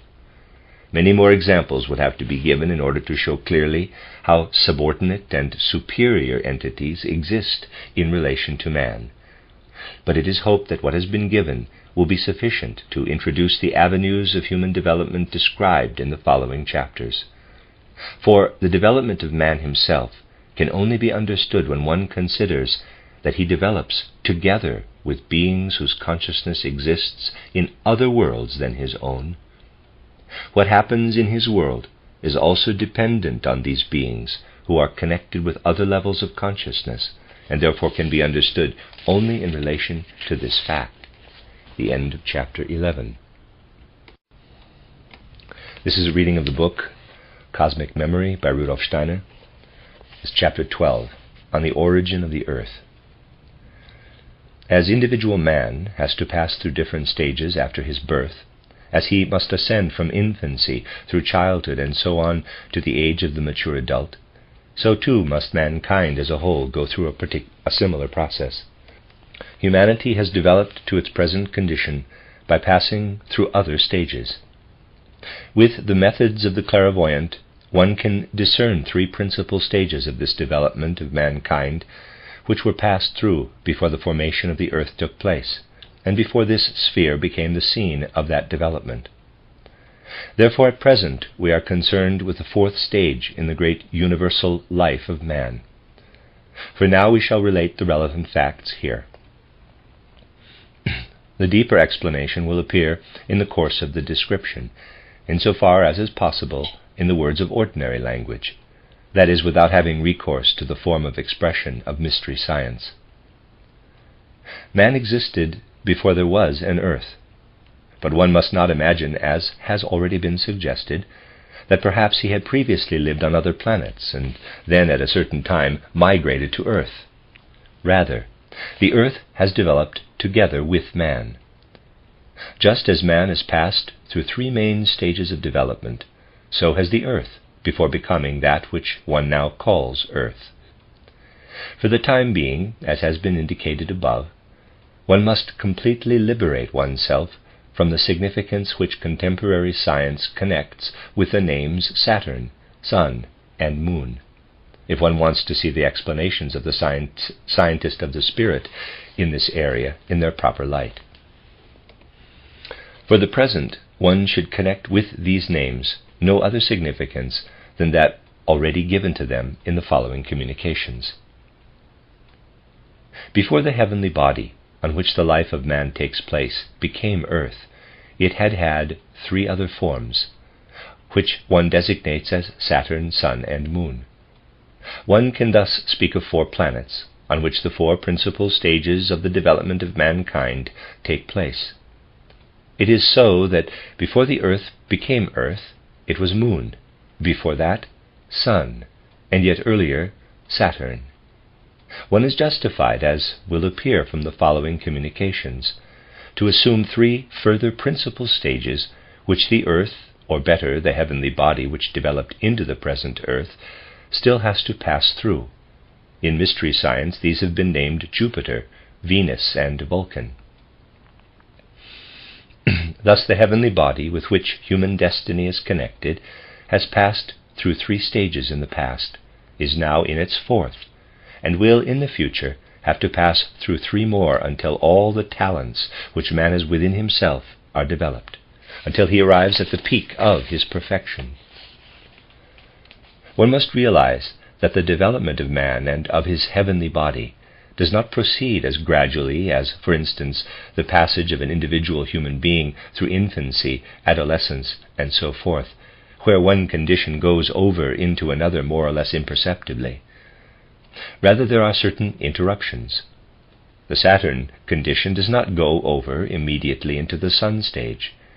Between Saturn development and Sun development, and similarly between the subsequent forms of the heavenly body inhabited by man, there are intermediate conditions, which can be compared with the night between 2 days, or with the sleep-like condition of a plant seed before it again develops into a full plant. In imitation of Oriental descriptions of this state of affairs, contemporary theosophy calls a stage of development in which life is externally furthered Manvantara, the intermediate condition of rest, Pralaya. In accordance with the usage of European mystery science, one can use the word open cycle for the former condition, and on the other hand, hidden or closed cycle for the latter. But other designations are also in common use. Saturn, Sun, Moon, Earth, and so forth are open cycles, and the periods of rest between them are closed ones. It would be quite erroneous to think that in the periods of rest all life is extinct, although today this idea can be encountered in many theosophical circles. Just as little as man ceases to live during his sleep, so little does his life and that of his heavenly body become extinct during a closed cycle, pralaya. It is only that the conditions of life in the periods of rest cannot be perceived with the senses which have been developed during the open cycles, just as, during his sleep, man does not perceive what is taking place around him. Why one uses the expression cycle for the stages of development will become sufficiently clear in the course of the following discussion. Only later can we speak about the enormous periods of time which are required for these cycles. One can find a thread through the course of the cycles by following for a moment the development of human consciousness through them. Everything else can suitably arise out of this consideration of consciousness. The consciousness which man develops during his life course on earth will be called, in accordance with European mystery science, the, quote, clear consciousness of day, unquote. The latter consists in the fact that through his present senses man perceives the things and beings of the world, and that he forms conceptions and ideas concerning these things and beings with the help of his understanding and of his reason. He then acts in the world of the senses according to these perceptions, conceptions, and ideas. Man formed this consciousness only in the fourth principal stage of his cosmic development. On Saturn, Sun, and Moon it did not yet exist. There he lived in other conditions of consciousness. As a result, one can describe the three previous stages of development as the unfolding of lower conditions of consciousness. The lowest condition of consciousness was passed through during the Saturn development. The Sun condition is higher, then follows the Moon consciousness, and finally that of Earth. These former consciousnesses are primarily distinguished from the earthly one by two characteristics: by the degree of clarity and by the area over which the perception of man extends. The Saturn consciousness has the lowest degree of clarity. It is entirely dull. It is difficult to give an exact idea of this dullness, since even the dullness of sleep is somewhat clearer than this consciousness. In abnormal, so-called deep states of trance, modern man can still fall back into this state of consciousness. The clairvoyant, in the sense of mystery science, can also form a correct conception of it. But by no means does he himself live in this state of consciousness. On the contrary, he ascends to a much higher one, which, however, in certain respects is similar to the original one. In the ordinary man, at the contemporary terrestrial stage, this condition, through which he once passed, has been effaced by the clear consciousness of day. The medium, who falls into a deep trance, however, is transported back into it, so that he perceives in the same way in which all men perceived during the Saturn period.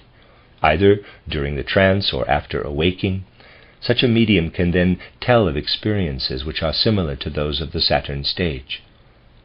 One must be careful to say that they are similar, not identical, for the events which took place on Saturn are, once and for all, past.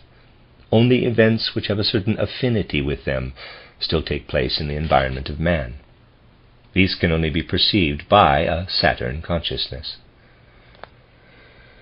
Like the medium, the clairvoyant in the above sense acquires such a Saturn consciousness, but in addition to it he keeps his clear consciousness of day, which man did not yet have on Saturn, and which the medium loses in the state of trance. Such a clairvoyant is not in the Saturn consciousness itself, but he can form a conception of it.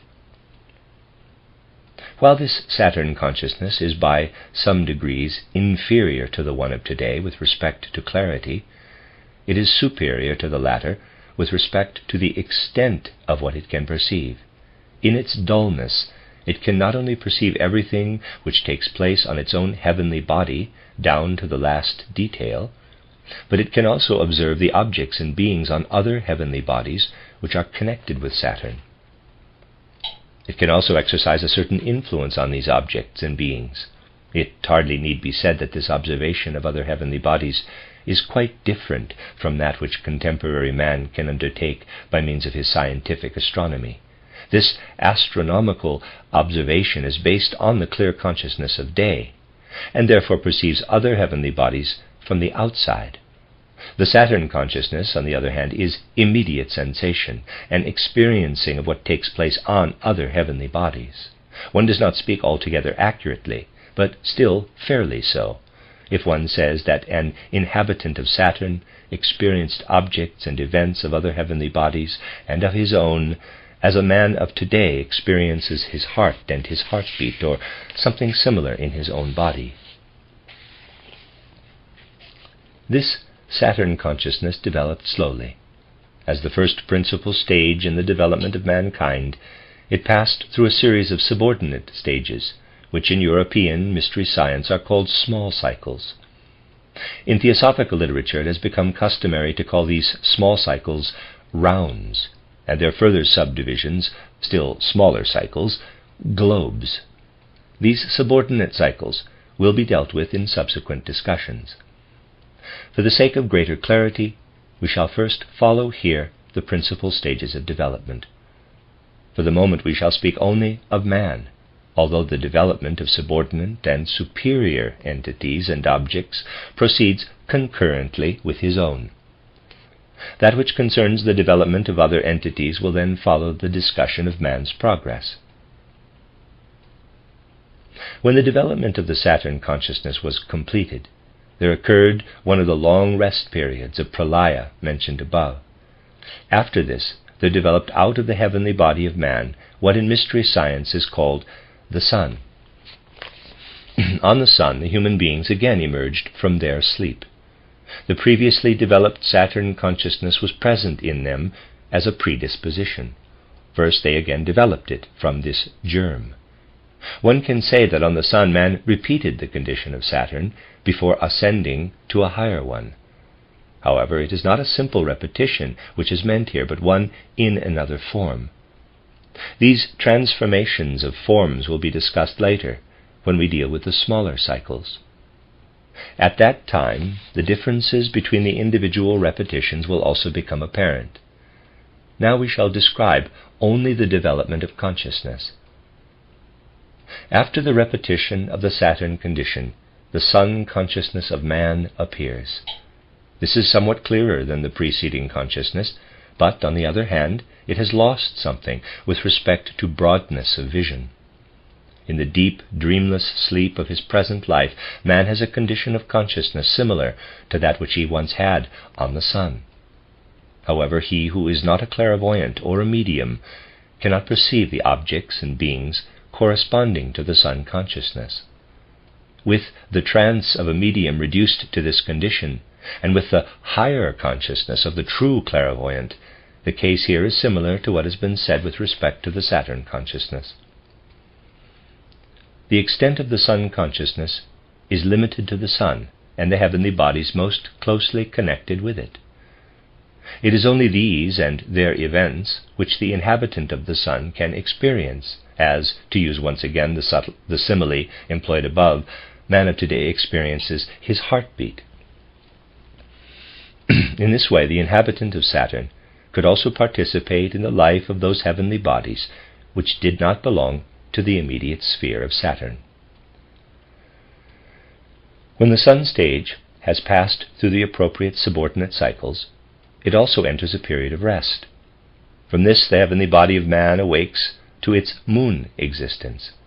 Before ascending higher, again, man passes through the Saturn and sun stage in two smaller cycles.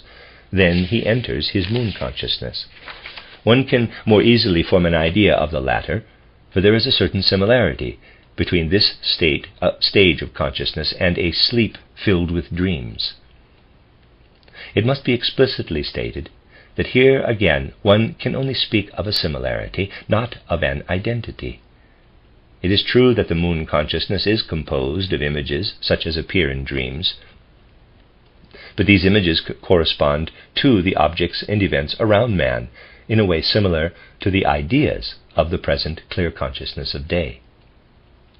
But everything in this correspondence is still dull, in fact image-like. One can represent this state of affairs to oneself in approximately the following way. Assume that a moon being comes near an object, let us say near salt. Of course, at that time there was no salt in its present form, but after all, in order to be understood, one must remain in the area of images and similes. This moon being, the precursor of present-day man, does not perceive an object with spatial extension and a definite coloring and form outside itself.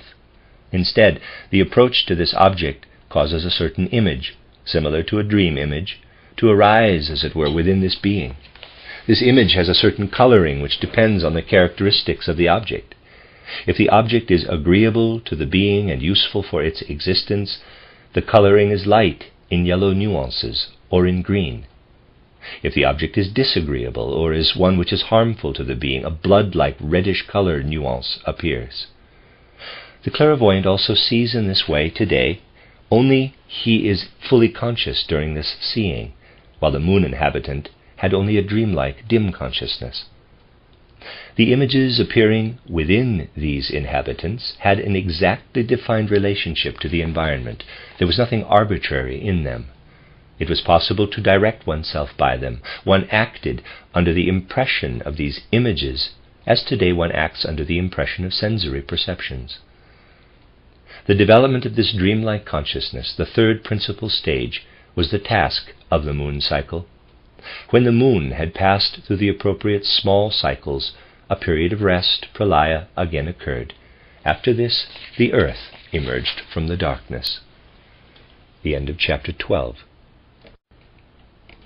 This is a reading of the book Cosmic Memory by Rudolf Steiner, chapter 13, The Earth and Its Future. The fourth principal stage of human development is lived on earth. This is that condition of consciousness in which man finds himself at present. But before he attained it, he, and with him the whole earth, first had to repeat successively the Saturn, Sun, and Moon stages in 3 smaller cycles, the so-called rounds of theosophical literature. Man now lives in the 4th earth cycle. He has already advanced a little past the middle of this cycle. At this stage of consciousness, man no longer perceives in a dreamlike manner the images which arise in his soul through the influence of his environment only. But objects appear to him, quote, outside in space, unquote. On the moon, and also during the stages of repetition on earth, there arose, for example, a colored image in his soul when a particular object came near him. All of consciousness consisted of such images, tones, and so forth, which flowed and ebbed in the soul. Only with the appearance of the 4th condition of consciousness does color no longer appear merely in the soul, but on an external, spatially circumscribed object.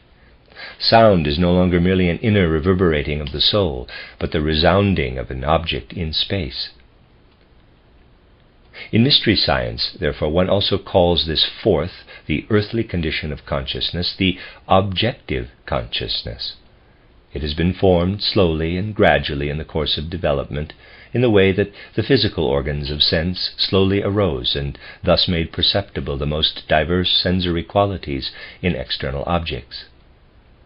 Apart from the senses, which are already developed, others exist in an as yet germinal state, which will become fully developed in the subsequent earth period, and which will show the world of the senses in a diversity still greater than is the case today. The gradual growth of this earth consciousness has been described in the preceding pages, and in the discussions which are to follow, this description will be amplified and supplemented in essential points. The colored world, the sounding world, and so forth, which earlier man had perceived within himself, confronts him outside in space during his life on earth. But on the other hand, a new world appears within him, the world of ideas or thoughts. One cannot speak of ideas and thoughts in relation to the moon consciousness. The latter consists solely of the images we have described. Around the middle of the development of earth, although this state of affairs was already preparing itself at a somewhat earlier time, there developed in man the capacity to form ideas and thoughts about objects. This capacity constitutes the basis for memory and for self-consciousness. Only conceptualizing man can develop a memory of that which he has perceived, and only thinking man reaches the point where he differentiates himself from his environment as an independent, self-conscious being, where he recognizes himself as an I, capital. The first three stages we have described were stages of consciousness. The fourth is not only consciousness, but self-consciousness. But within the self-consciousness, the present-day life of thoughts, there is already developing a disposition towards still higher states of consciousness. Man will live through these states of consciousness on the next planets into which the earth will change after its present form. It is not absurd to say something about these future conditions of consciousness, and therewith about life on the following planets. For in the first place, the clairvoyant, for certain reasons which are to be given elsewhere, strides ahead of his fellows in his development. Thus those states of consciousness which all of mankind must attain with the advance of planetary development are already developing in him at this time. In the consciousness of the clairvoyant one finds an image of the future stages of mankind. Moreover, the three subsequent conditions of consciousness are now already present in all men in germinal states, and clairvoyant research has means for indicating what will emerge from these germinal states. When it is said that the clairvoyant is already developing in himself the states of consciousness to which in future all of mankind will advance, this must be understood with one restriction. The clairvoyant, for example, is developing a seeing in the spiritual world today, which in future will appear in man in a physical way. But this future physical condition of man will be a faithful likeness of the corresponding contemporary spiritual one in the clairvoyant. The earth itself is going to develop, and therefore quite different forms from those which exist today will appear in its future physical inhabitants. But these physical forms are being prepared in the spiritual and mental ones of today.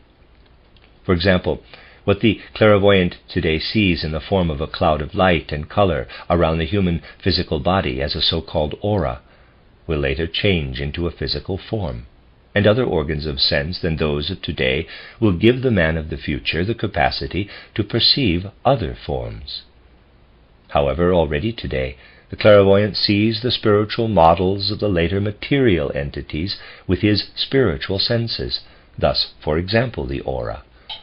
A view into the future is possible for him, although it is very difficult to give an idea of the character of this view through the language of today and for present-day human conceptions. The conceptions of the present state of consciousness are shadowy and pale in comparison with the colorful and sounding objects of the external world. Man therefore speaks of conceptions as of something which is not real. Mere thought is contrasted with an object or a being which is real, because it can be perceived through the senses. But conceptions and thoughts bear within themselves the potentiality of again becoming real and image-like. If man speaks of the conception red today, without having a red object before him, then this conception is, as it were, only a shadow image of real redness. Later man will reach the point where he can not only let the shadowy conception of the red arise in his soul, but where, when he thinks red, red will actually be before him. He will be able to create images, not merely conceptions. Thereby something will be achieved by him, similar to that which already existed for the moon consciousness. But the images will not ebb and flow in him like dreams. Instead, he will evoke them in full self-consciousness, as he does today's conceptions.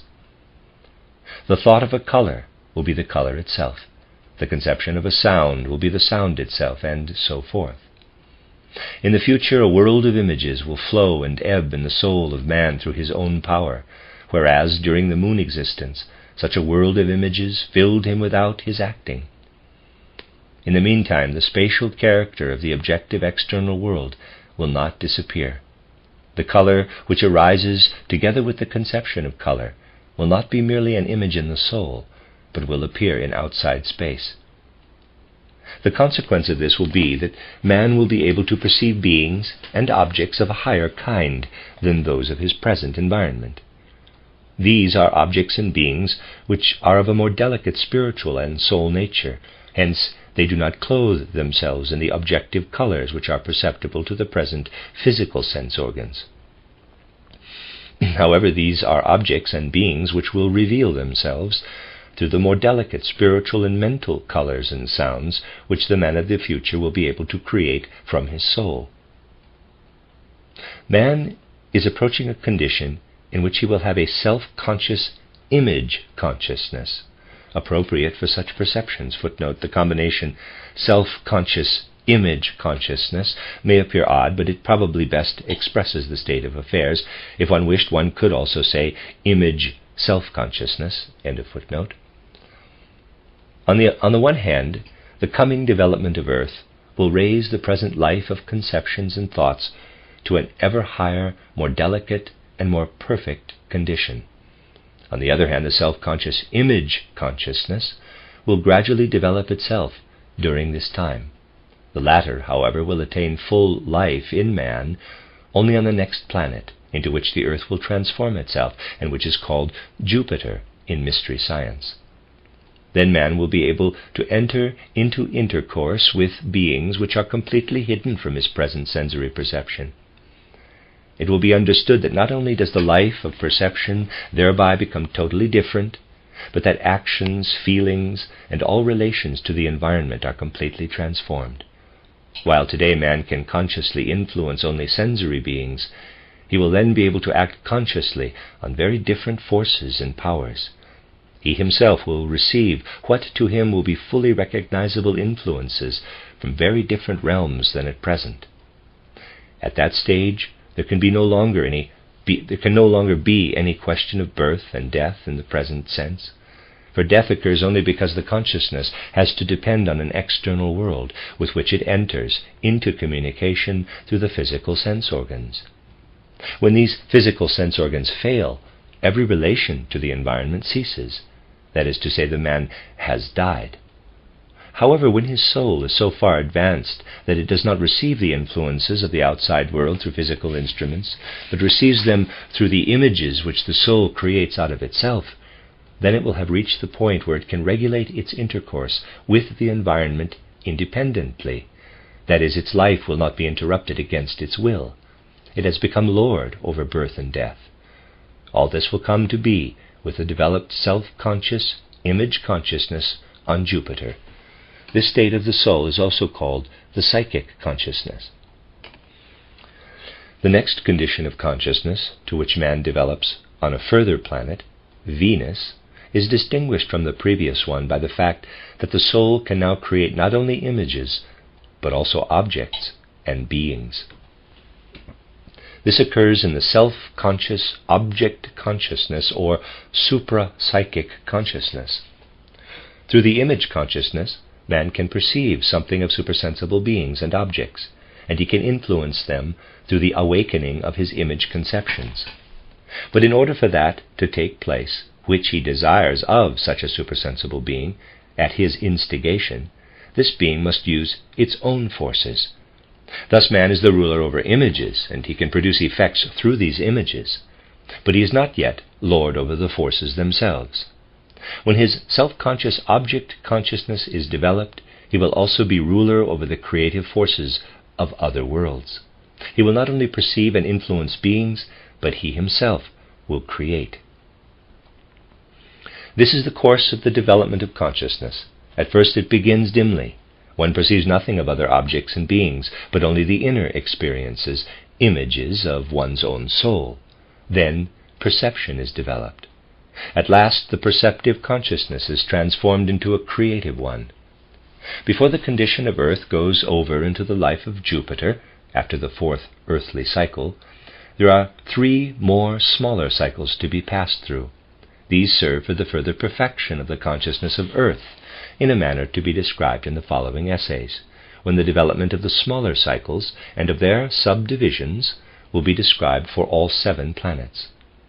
When, after a period of rest, pralaya, Earth is changed into Jupiter, And when man has arrived on the latter planet, then the 4 preceding conditions, Saturn, Sun, Moon, and Earth condition, must again be repeated during 4 smaller cycles. And only during the 5th cycle of Jupiter does man attain the stage which has been described above as the real Jupiter consciousness. In a corresponding manner does the Venus consciousness appear during the 6th cycle of Venus. A fact which will play a certain role in the following essays will be briefly indicated here. This concerns the speed with which the development on the different planets takes place. For this is not the same on all the planets. Life proceeds with the greatest speed on Saturn. The rapidity then decreases on the Sun, becomes still less on the Moon, and reaches its slowest phase on the Earth. On the latter it becomes slower and slower, to the point at which self-consciousness develops. Then the speed increases again. Therefore, today, man has already passed the time of the greatest slowness of his development. Life has begun to accelerate again. On Jupiter the speed of the Moon, on Venus that of the Sun, will again be attained. The last planet which can still be counted among the series of earthly transformations, and hence follows Venus, is called Vulcan by Mystery Science. On this planet the provisional goal of the development of mankind is attained. The condition of consciousness into which man enters there is called piety, or spiritual consciousness. Man will attain it in the 7th cycle of Vulcan, after a repetition of the 6 preceding stages. Not much can be publicly communicated about the life on this planet. In Mystery Science one speaks of it in such a way that it is said, quote, "No soul which, with its thinking, is still tied to a physical body, should reflect about Vulcan and its life," unquote. That is, only the mystery students of the higher order, who may leave their physical body and can acquire supersensible knowledge outside of it, can learn something about Vulcan. The 7 stages of consciousness are thus expressed in the course of the development of mankind in 7 planetary developments. At each stage, the consciousness must now pass through 7 subordinate conditions. These are realized in the smaller cycles already mentioned. In theosophical writings, these 7 cycles are called rounds. These subordinate states are called conditions of life by the Mystery Science of the Occident, in contrast with the superordinated conditions of consciousness. Or, one says that each condition of consciousness moves through 7 realms. According to this calculation, one must distinguish 7 times 7 in the whole development of mankind, that is 49 small cycles or realms, according to common theosophical usage, rounds. And again, each small cycle has to pass through 7 yet smaller ones, which are called conditions of form, in theosophical language, globes. For the full cycle of humanity, this amounts to 7 times 49, or 343 different conditions of form. The following discussions, which deal with this development, will show that a survey of the whole is not as complicated as might at first appear at the mention of the number 343. It will become apparent how man can only truly understand himself when he knows his own development. The end of chapter 13. This is a reading of the book Cosmic Memory by Rudolf Steiner. This is chapter 14, The Life of Saturn. In one of the preceding descriptions, the great development of humanity through the 7 stages of consciousness, from Saturn to Vulcan, has been compared with the progress through life between birth and death, through infancy, childhood, and so on, to old age. One can extend this comparison further. As among contemporary humanity, men of different ages do not only follow upon one another, but also exist side by side, so it is with the development of the stages of consciousness. The aged man, the mature man, or the mature woman, the youth, travel through life side by side. Thus the ancestors of man existed on Saturn, not only as beings with a dull Saturn consciousness, but also along with these as beings which had already developed the higher stages of consciousness. When the Saturn development began, there already existed natures with sun consciousness, others with image consciousness, moon consciousness, those with a consciousness similar to the present consciousness of man. then a fourth kind with self-conscious psychic image consciousness, a fifth with self-conscious supra-psychic object consciousness, and a sixth with creative spiritual consciousness. This does not exhaust the series of beings. After the Vulcan stage, man will develop yet further and will ascend to still higher levels of consciousness. As the external eye looks into misty grey distances, so the inner eye of the seer looks upon 5 more forms of consciousness, as far off as distant spirits, of which a description, however, is quite impossible. In all, one can speak of 12 stages of consciousness. The Saturn man was surrounded by 11 other kinds of beings. The 4 highest had had their tasks on levels of development which preceded the life of Saturn. When this life began, they had already arrived at such a high stage of development that their further existence took place in worlds which lie beyond the realms of man. Therefore we cannot and need not speak of them here. The other kinds of beings, however, 7 of them, in addition to the Saturn man, are all concerned in the human development. In this they act as creative powers, performing their services in a way which will be described in the following pages. When the Saturn development began, the most sublime of these beings already had attained a level of consciousness which man will reach only after his Vulcan life, that is, a high creative, supra-spiritual consciousness. These creators, too, once had to pass through the stages of man. This took place on heavenly bodies, which preceded Saturn. However, the connection of these beings with the development of mankind lasted until the middle of the life of Saturn. Because of their sublime, delicate body of rays, in mystery science they are called radiating lives or radiating flames. Because the substance of which this body consisted had a remote resemblance to the will of man, they are also called spirits of will. These spirits are the creators of the man of Saturn. From their bodies they pour the substance which becomes the carrier of the human Saturn consciousness. The period of development during which this takes place is called the first small Saturn cycle. In the language of theosophy, this is the first round. The material body which man receives in this way is the first rudiment of his later physical body. One can say that the germ of the physical human body is planted during the first Saturn cycle by the spirits of will, and that at that time this germ has the dull Saturn consciousness. This first smaller Saturn cycle is followed by 6 others. In the course of these cycles, man does not attain a higher degree of consciousness, but the material body which he has received is further elaborated. The other kinds of beings indicated above participate in this elaboration in the most diverse ways. After the quote-unquote spirits of will, there follow beings with a creative spiritual consciousness, similar to that which man will attain on Vulcan. They are called spirits of wisdom.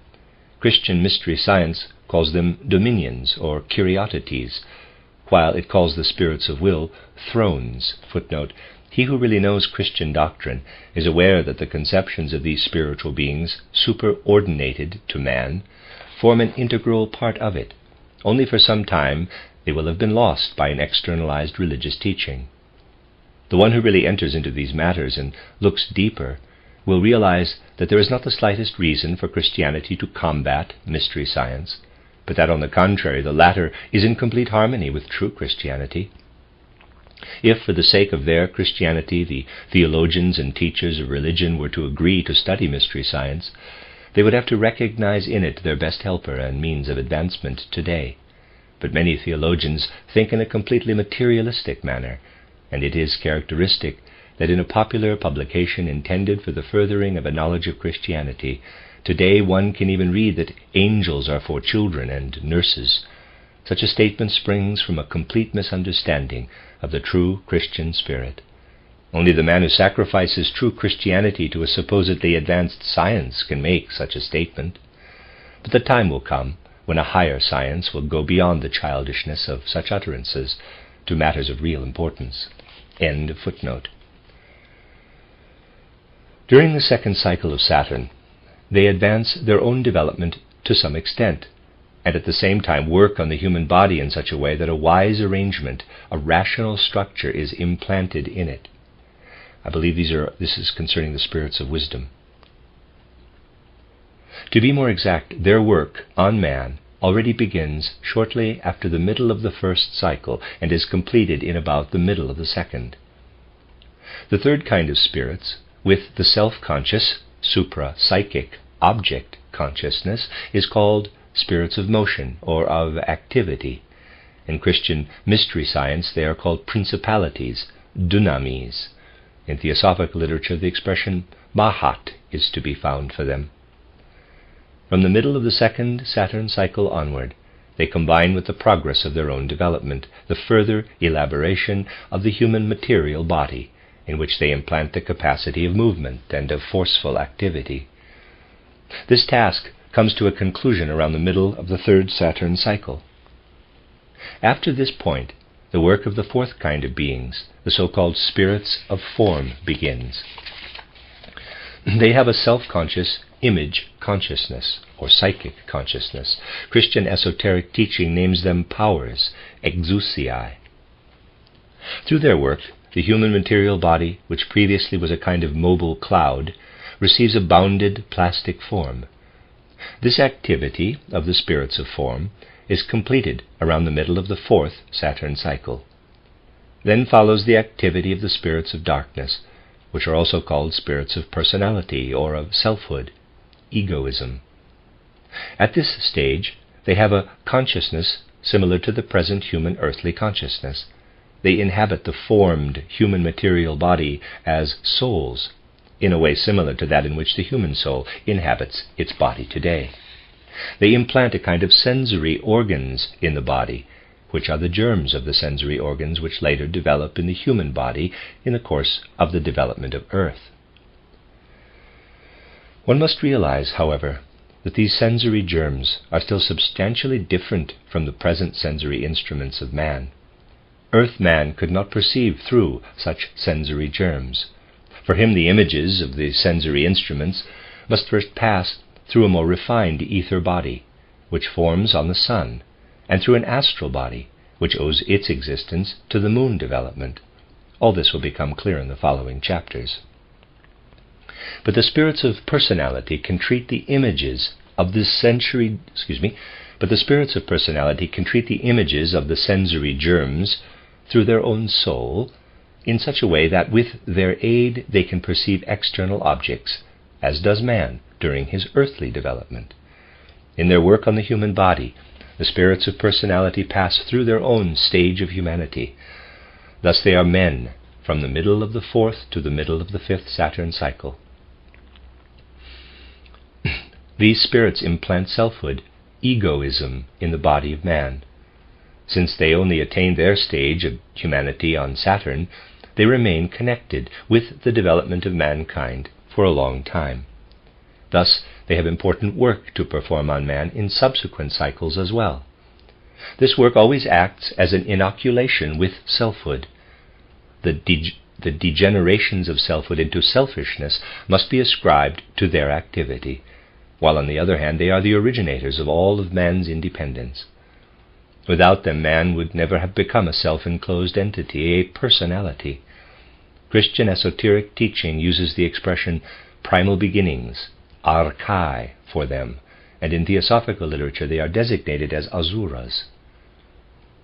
The work of these spirits is succeeded around the middle of the fifth Saturn cycle by that of the sons of fire, who at this stage still have a dull image consciousness similar to the moon consciousness of man. They attain the stage of humanity only on the next planet, the sun. Their work here is, therefore, to a certain degree still unconscious and dreamlike. But it is through them that the activity of the sensory germs from the previous cycle is enlivened. The light images produced by the fire spirits shine outward through these sensory germs. The ancestor of man is thereby elevated to a kind of shining entity. While the life of Saturn is otherwise dark, man now shines in the general darkness. The spirits of personality, on the other hand, were still awakened to their human existence in this general darkness. The human being himself can make no use of his luminosity on Saturn. The luminosity of his sensory germs could not express anything in itself, but through it, other more exalted beings are given the possibility to reveal themselves to the life of Saturn. Through the sources of light of the ancestors of man, these beings radiate something of their nature down to the planet. These are exalted beings from among those four ranks of which it has been said above that they have grown beyond all connection with human existence in their development. Without any necessity for them to do it, they now radiate something of their nature out of free will. Christian esoteric teaching here speaks of the revelation of the seraphim, the spirits of love. This condition lasts until the middle of the 6th Saturn cycle. After this begins the work of those beings which at this time have a dull consciousness, such as is found in man today when he is in a deep, dreamless sleep. These beings are called the sons of twilight, the spirits of dusk. In theosophical writings they are called lunar pitris or bar hishad pitris. They attain the stage of humanity only on the moon. On earth they, as well as their predecessors, the sons of fire, have already grown beyond the stage of humanity. On earth they are higher beings which Christian esoteric teaching calls angels, angeloi, while for the sons of fire it uses the expression archangels, archangeloi. These sons of twilight develop in the ancestor of man a kind of understanding, of which, however, in his dull consciousness he himself cannot yet make use. Through this understanding, exalted entities now again reveal themselves, as previously the seraphim did through the sensory germs. Through the human bodies, understanding is now poured out over the planet by those spirits whom Christian esoteric teaching calls cherubim. Around the middle of the 7th Saturn cycle, a new activity begins. Man has now reached the point where he can work unconsciously on his own material body. Through his activity in the utter dullness of Saturn existence, man produces the first germinal predisposition to the true spirit man, who reaches his full development only at the end of the development of mankind. In theosophical literature this is called Atma. It is the highest member of the so-called monad of man. In itself it would be quite dull and unconscious at this stage. But as the seraphim and the cherubim reveal themselves out of their free will in the 2 preceding human stages, so the thrones now reveal themselves, those beings who at the very beginning of Saturn existence radiated the human body out of their own nature. The germinal predisposition of spirit man, Atma, is completely penetrated by the power of these spirits of will, and retains this power through all subsequent stages of development. In his dull consciousness at this stage, man as yet cannot realize anything of this germinal predisposition, but he develops further, and later this germinal predisposition becomes clear to his own consciousness. This work is not yet completed at the end of the life of Saturn. It continues into the 1st Sun cycle. One should consider that the labor of the higher spirits, which has been described here, does not coincide with the beginning and end of a smaller cycle, of a round, but that it continues from the middle of one to the middle of the next. Its greatest activity is developed in the periods of rest between the cycles. It increases from the middle of a cycle, Manvantara, onward, becomes strongest in the middle of a period of rest, Pralaya, and then ebbs in the next. It has already been mentioned in the preceding chapters that life by no means ceases during the periods of rest. From the above it also becomes apparent in what sense Christian esoteric science says that in the beginning of time the seraphim, cherubim, and thrones first revealed themselves. With this, the course of Saturn has been followed to the time where its life develops through a period of rest into that of the Sun. Of this we shall speak in the following discussions. For the sake of greater clarity, here we shall give a summary of the facts of development of the first planet. 1. This planet is the one on which the dullest human consciousness develops, a deep trance consciousness. Together with this, the first rudiment of the physical human body develops. 2. This development passes through 7 subsidiary stages, smaller cycles or rounds. At each of these stages, higher spirits begin their work on the development of the human body, namely in the first cycle, the spirits of will, thrones; second cycle, the spirits of wisdom, dominions; third cycle, the spirits of motion, principalities; fourth cycle, the spirits of form, powers; fifth cycle, the spirits of personality, primal beginnings; sixth cycle, the spirits of the sons of fire, archangels; seventh cycle, the spirits of the sons of twilight, angels. 3. In the fourth cycle, the spirits of personality raise themselves to the stage of humanity. 4. From the fifth cycle onward, the seraphim reveal themselves. 5. From the sixth cycle onward, the cherubim reveal themselves. 6. From the seventh cycle onward, the thrones, the true creators of man, reveal themselves. 7. Through the latter revelation, there develops in the seventh cycle of the first planet the predisposition to the spiritual man, to Atma. The end of chapter 14.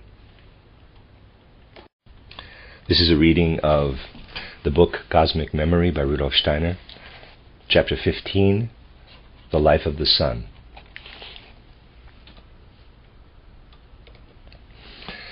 After the great cosmic era of Saturn, which has been described in the preceding pages, there follows that of the Sun. Between them lies a period of rest, pralaya.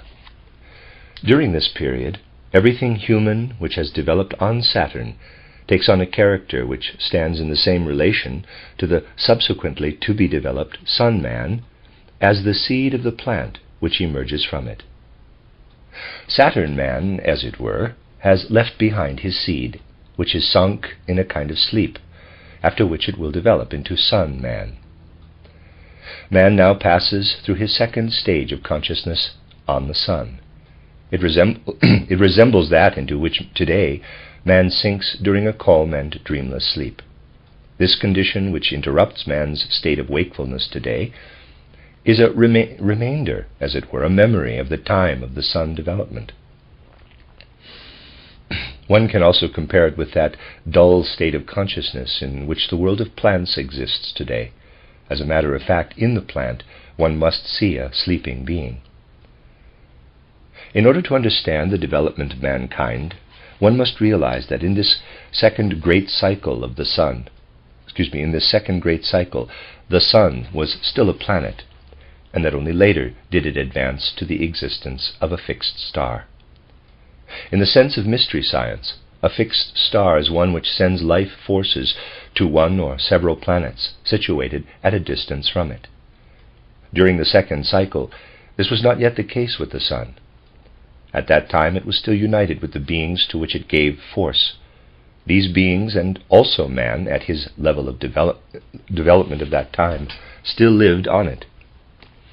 A planetary Earth, separated from Sun and Moon, did not exist. Everything in the way of substances, forces, and beings which exists on and in the Earth today, and everything which now belongs to the Moon, was still within the Sun. It formed a part of its substances, forces, and beings. Only during the next third great cycle did that detach itself from the Sun, which in mystery science is called the Moon. This is not the present Moon, but the predecessor of our Earth, its previous embodiment, reincarnation, as it were. This Moon became the Earth, after it, in turn, had detached from its substance and cast off what one today designates as Moon. In the third cycle, 2 bodies thus existed in place of the former planetary Sun, namely the fixed star, Sun, and the split-off planetary Moon. Man and the other beings which had developed as man's companions during the course of the Sun had been taken out of the Sun along with the Moon. The Sun now provided the Moon beings from the outside with those forces which they had previously obtained directly from it as their dwelling place. After the third moon cycle, there occurred another period of rest, pralaya. During this period, the two separate bodies, sun and moon, became united and together passed through the condition of the sleeping seed. In the fourth cyclic period, sun and planetary moon at first emerged from the obscurity of sleep as one body. During the first half of this cycle, our earth, along with man and his companions, split off from the sun. A little later it cast off the present moon, so there now exist three members as descendants of the former sun planet. On the sun planet, man and the other beings mentioned in the course of the discussion of Saturn passed through another stage of their development in the second great cosmic era. The rudiment of the later physical body of man, which had gradually developed on Saturn, emerges like a plant from the seed at the beginning of the sun cycle. But here it does not remain in the same state in which it was previously. It is permeated by a second, more delicate, but in itself more powerful body, the ether body. While the Saturn body of man was a kind of automaton, quite lifeless, now through the ether body, which gradually permeates it completely, it becomes an animated being. Man thereby becomes a kind of plant. His appearance, however, is not that of the plants of today. Rather, in his forms, he already somewhat resembles present-day man. But the rudiment of the head, like the plant root of today, is turned downward, toward the center of the sun, and the rudiments of the feet are turned upward, like the blossom of the plant. This plant-man organism has as yet no capacity of voluntary movement. Footnote: for someone who clings to the sensory perceptions of today, it will of course be difficult to imagine that man lived as a plant being in the sun itself. It seems inconceivable that a living being could exist in the physical conditions which must be assumed for this state. But it is only a plant of today which is adapted to the present physical earth. It is only developed in this way because its environment is a corresponding one. The sun plant being existed under other conditions of life, which corresponded to the physical solar conditions of that time. End of footnote. But man only develops into this form during the second of the 7 smaller cycles or rounds, through which the sun passes. For the duration of the first of these small cycles, there is as yet no ether body in the human organism. Everything which occurred during the Saturn era is then repeated in brief. The physical body of man still retains its automatic character, but it changes its previous form somewhat. If it were to remain as it was on Saturn, it would not be capable of harboring an ether body. It is changed in such a way that it can become a carrier of this body. During the following 6 cycles, the ether body is developed further and further, and through its forces, which act on the physical body, the latter also gradually receives a more and more perfect form. The work of transformation, which is performed on man here, is carried out by the spirits which have already been mentioned in connection with man in our discussion of the Saturn development. Those spirits which are called radiating lives or flames, in Christian esoteric science thrones, are now no longer in question. They have performed their labor in this respect during the first half of the first Saturn cycle. What can be observed during the first sun cycle or round is the labor of the spirits of wisdom, dominions or kuriotetes in Christian esoteric doctrine. They have intervened in the development of man around the middle of the first Saturn cycle, see the previous chapter. They now continue their labor during the first half of the first sun cycle, by repeating in successive stages the wise arrangement of the physical body. A little later this labor is joined by that of the spirits of motion, dunamis in Christianity, mahat in theosophical literature. Thereby, that period of the Saturn cycle is repeated, during which the human body received the capacity of motion. It thus again becomes mobile.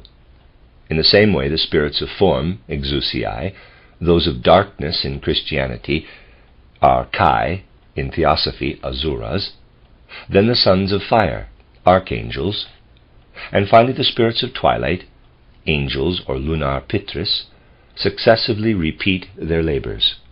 Therewith we have characterized 6 smaller periods of the first course of the sun, of the first solstice. In a 7th of these smaller periods, the spirits of wisdom again intervene. While in their preceding period of labor they had given a wise structure to the human body, they now bestow on the limbs, which have become mobile, the capacity to render their motion a wisdom-directed one. Previously, it was only the structure which was an expression of inner wisdom. Now the motion too becomes such an expression. With this, the first sun cycle attains its end. It consists of 7 successive smaller cycles, of which each one is a short repetition of a Saturn cycle, a Saturn round. In theosophical literature, one has become accustomed to calling these 7 smaller cycles, which make up a so-called round, globes. A round thus takes place in 7 globes. Now, after a period of rest, pralaya, the first sun cycle is succeeded by the second. The individual smallest cycles, or globes, will be discussed in detail later. At present we shall proceed to the subsequent course of the sun cycle. At the end of the first, the human body is already prepared for the reception of the ether body, because the spirits of wisdom have given him the possibility of wisdom-filled motion. In the meantime, however, these spirits of wisdom themselves have developed further. Through the labor which they have performed, they have become capable of pouring their substance out of themselves, just as the flames poured theirs out in the beginning of the Saturn cycle, thereby giving the physical body its material basis. The substance of the spirits of wisdom is the ether, that is, mobile and power-filled wisdom, in other words, life. The ether or life body of man is thus an emanation of the wisdom spirits. This emanation continues until around the middle of the second sun cycle, when the spirits of motion can again begin with a new activity. Their labor previously could only extend to the physical body of man. Now it is transferred to the ether body and implants a powerful activity in it. This continues until the middle of the third sun cycle. Then the action of the spirits of form begins. Through them the ether body, which before had had only a cloud-like mobility, receives a definite shape, form.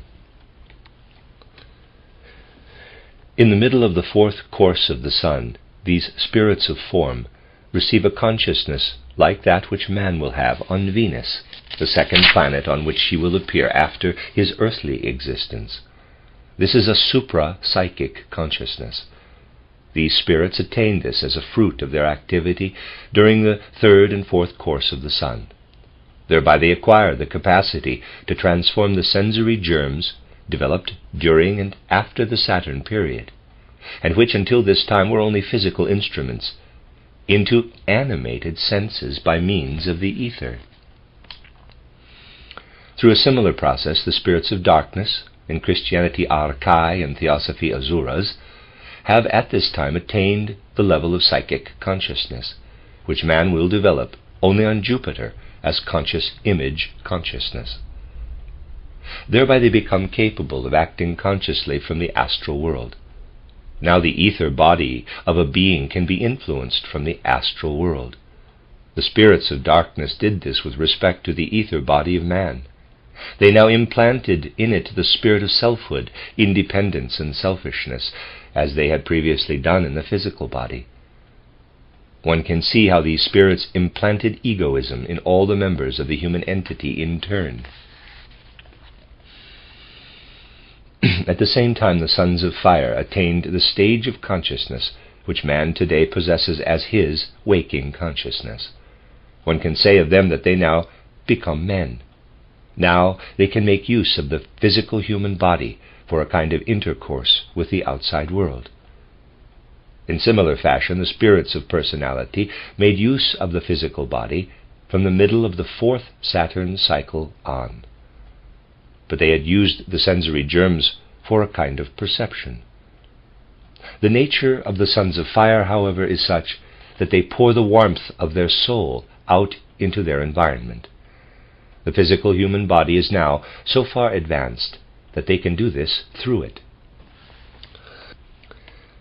Their warmth acts approximately like the warmth of the hen on the egg which she is hatching. That is, it has a life-awakening power.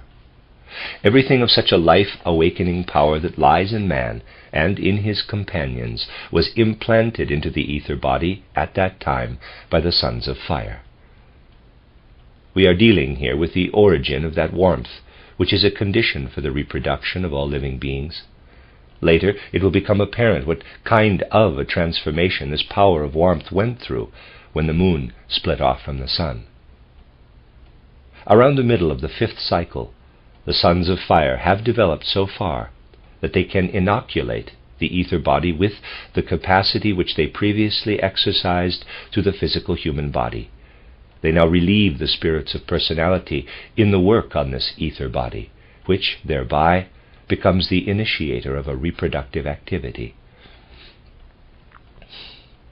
In this period they abandon the physical body to the sons of twilight, in Christianity angels, in Theosophy lunar pitris. In the meantime, the latter have acquired a dull image consciousness such as man will have on the moon. On Saturn, they had given the ancestor of man a kind of organ of understanding. Now they further develop the physical instruments of the human spirit, which he will consciously use at later stages of his development. Thereby through the human body the seraphim can already reveal themselves on the sun before the middle of the 5th cycle in a more complete manner than was possible on Saturn. From the middle of the 6th course of the sun onward, man himself is so far advanced that he can unconsciously work on his physical body. In this respect, he now relieves the sons of twilight.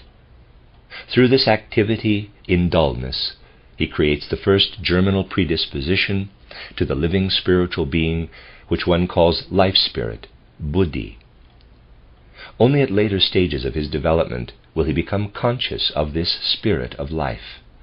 As from the 7th Saturn cycle onward, the thrones voluntarily poured their power into the predisposition to spirit man, which was formed at that time, so the cherubim now pour out their wisdom, which thenceforward is preserved for the life spirit of man through all subsequent stages of development. From the middle of the 7th course of the sun onward, the germ of spirit man, Atma, already formed on Saturn, appears again. It combines with the life spirit, buddhi, and the animated monad, Atma Buddhi, thus comes into being. While man works unconsciously on his physical body in this time, the sons of twilight take over what must now be done on the ether body in order to develop it further. In this respect, they are the successors of the sons of fire. They radiate the images of their consciousness into this ether body, and thereby in a kind of dreamlike condition enjoy the power of reproduction of this body, which has been stimulated by the sons of fire. By this they prepare the development of the pleasure in this power, which later on the moon appears in man and in his fellow beings. On Saturn, man's physical body had been formed. The latter was completely lifeless at that time. Such a lifeless body is called mineral by mystery science. One can therefore also say that on Saturn man was mineral, or he passed through the mineral realm. This human mineral did not have the form of a present-day mineral. Minerals as they were at present did not yet exist at that time. As has been shown, this human mineral, which re-emerged from the obscurity of sleep as from a germ, was animated on the sun. It became a human plant. Man passed through the realm of plants. But not all human minerals are animated in this manner. This could not have happened, for the plant man needed the mineral basis for his life. As today there can be no plants without a mineral realm from which they take in their substances, so was it on the sun with respect to the plant man. For the sake of his further development, the latter had to leave a portion of the human rudiments behind at the level of the minerals. Since on the Sun conditions were quite different from those of Saturn, these minerals which had been thrust back assumed forms quite different from those they had had on Saturn. Thus, alongside the human plant realm, a second province, a special mineral realm, came into being. It can be seen that man ascends into a higher realm by thrusting a part of his companions down into a lower. We shall see this process repeating itself many times in the subsequent stages of development. It corresponds to a fundamental law of development. Here again, for the sake of greater clarity, we shall give a summary of the facts of development on the Sun. Number 1. The Sun is the planet on which develops the second human condition of consciousness, that of dreamless sleep. The physical human body rises to a kind of plant existence through the incorporation of an ether body into it. 2. This development passes through 7 subsidiary stages, smaller cycles or rounds. Number 1 of these, in the first of these cycles, the stages of development of Saturn are repeated with respect to the physical body in a somewhat altered form. Sub 2. At the end of the first cycle begins the pouring out of the ether body by the spirits of wisdom. Sub 3. In the middle of the second cycle, the work of the spirits of motion on this body begins. Sub 4. In the middle of the third cycle, the action of the spirits of form on the ether body has its beginning. Sub 5. From the middle of the fourth cycle onward, this body receives selfhood through the spirits of personality. Sub 6. In the meantime, the physical body has advanced so far through the action of the forces which have been working on it since earlier periods, that from the fourth cycle onward the spirits of fire can elevate themselves to humanity through it. Sub 7. In the middle of the fifth cycle, the spirits of fire which have previously passed through the stage of humanity take over the work on the ether body. The sons of twilight are active in the physical body at this time. Sub 8. Around the middle of the sixth cycle, the work on the ether body is transferred to the sons of twilight. Man himself now works on the physical body. Sub 9. In the course of the seventh cycle, the animated monad has come into existence.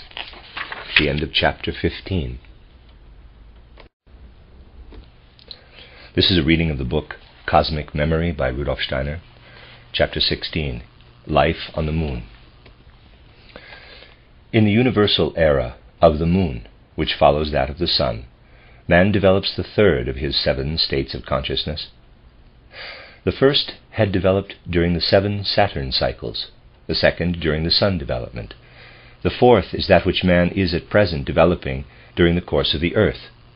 3 others will come into being on subsequent planets. The condition of consciousness of Saturn man cannot be compared with any state of consciousness of present-day man, for it was duller than that of dreamless sleep. The sun consciousness, however, can be compared to this condition of dreamless sleep, or to the present consciousness of the sleeping plant world. But in all these instances, one is dealing only with similarities. It would be quite erroneous to think that in the great universal eras, anything repeats itself in a completely identical manner. It is to be understood in this way, if the moon consciousness is now compared with one with which it has some similarity, namely with that of dream-filled sleep. Man attains the so-called image consciousness on the moon. The similarity consists in that in the moon consciousness, as well as in dream consciousness, images arise within a being which have a certain relation to objects and beings of the outside world. But these images are not likenesses of these objects and beings as in present-day man when he is awake. The dream images are echoes of the experiences of the day, or symbolical expressions for events in the dreamer's environment, or for what is taking place in the interior of the dreaming person. Examples of these 3 types of dream experiences are easy to give. First, everyone knows those dreams which are nothing but confused images of more or less remote daily experiences. An example of the second type would be if the dreamer thinks he perceives a passing train, and then upon awakening realizes that it was the ticking of the watch lying beside him which was perceptible in this dream image. An example of the third kind is that it seems to someone that he is in a room where ugly animals are sitting on the ceiling, and upon awaking from this dream, he realizes that it was his own headache which expressed itself in this way. If one now wants to attain a conception of the moon consciousness on the basis of such confused dream images, one must realize that while the image-like character is also present there, complete regularity instead of confusion and arbitrariness prevails. It is true that the images of the moon consciousness have even less similarity than the dream images to the objects to which they are related. But on the other hand, there is a complete correspondence of image and object. At present, in the earth development, the conception is a likeness of its object. Thus, for instance, the conception table is a likeness of the table itself. This is not the case with the moon consciousness. Assume, for instance, that the moon man approaches an object which to him is pleasing or advantageous. Then a colored image of a light tone arises in his soul.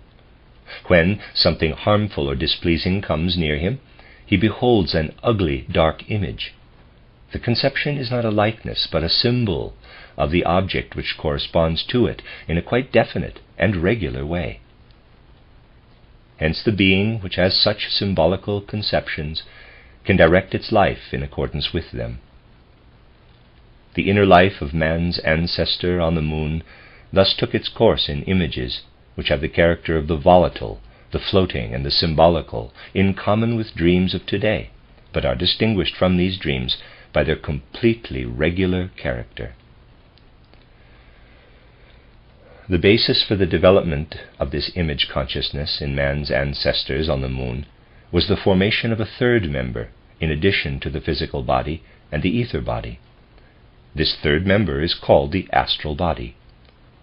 This formation, however, only occurred in the third, smaller moon cycle, the so-called third moon round.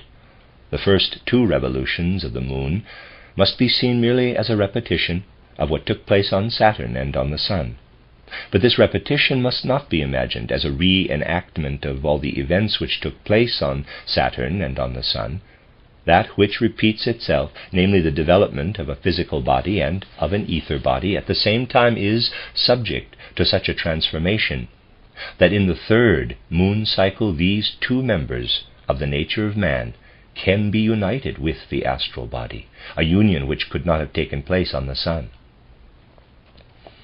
In the third moon period, actually the process already starts around the middle of the second, the spirits of motion pour the astral element out of their own nature into the human body.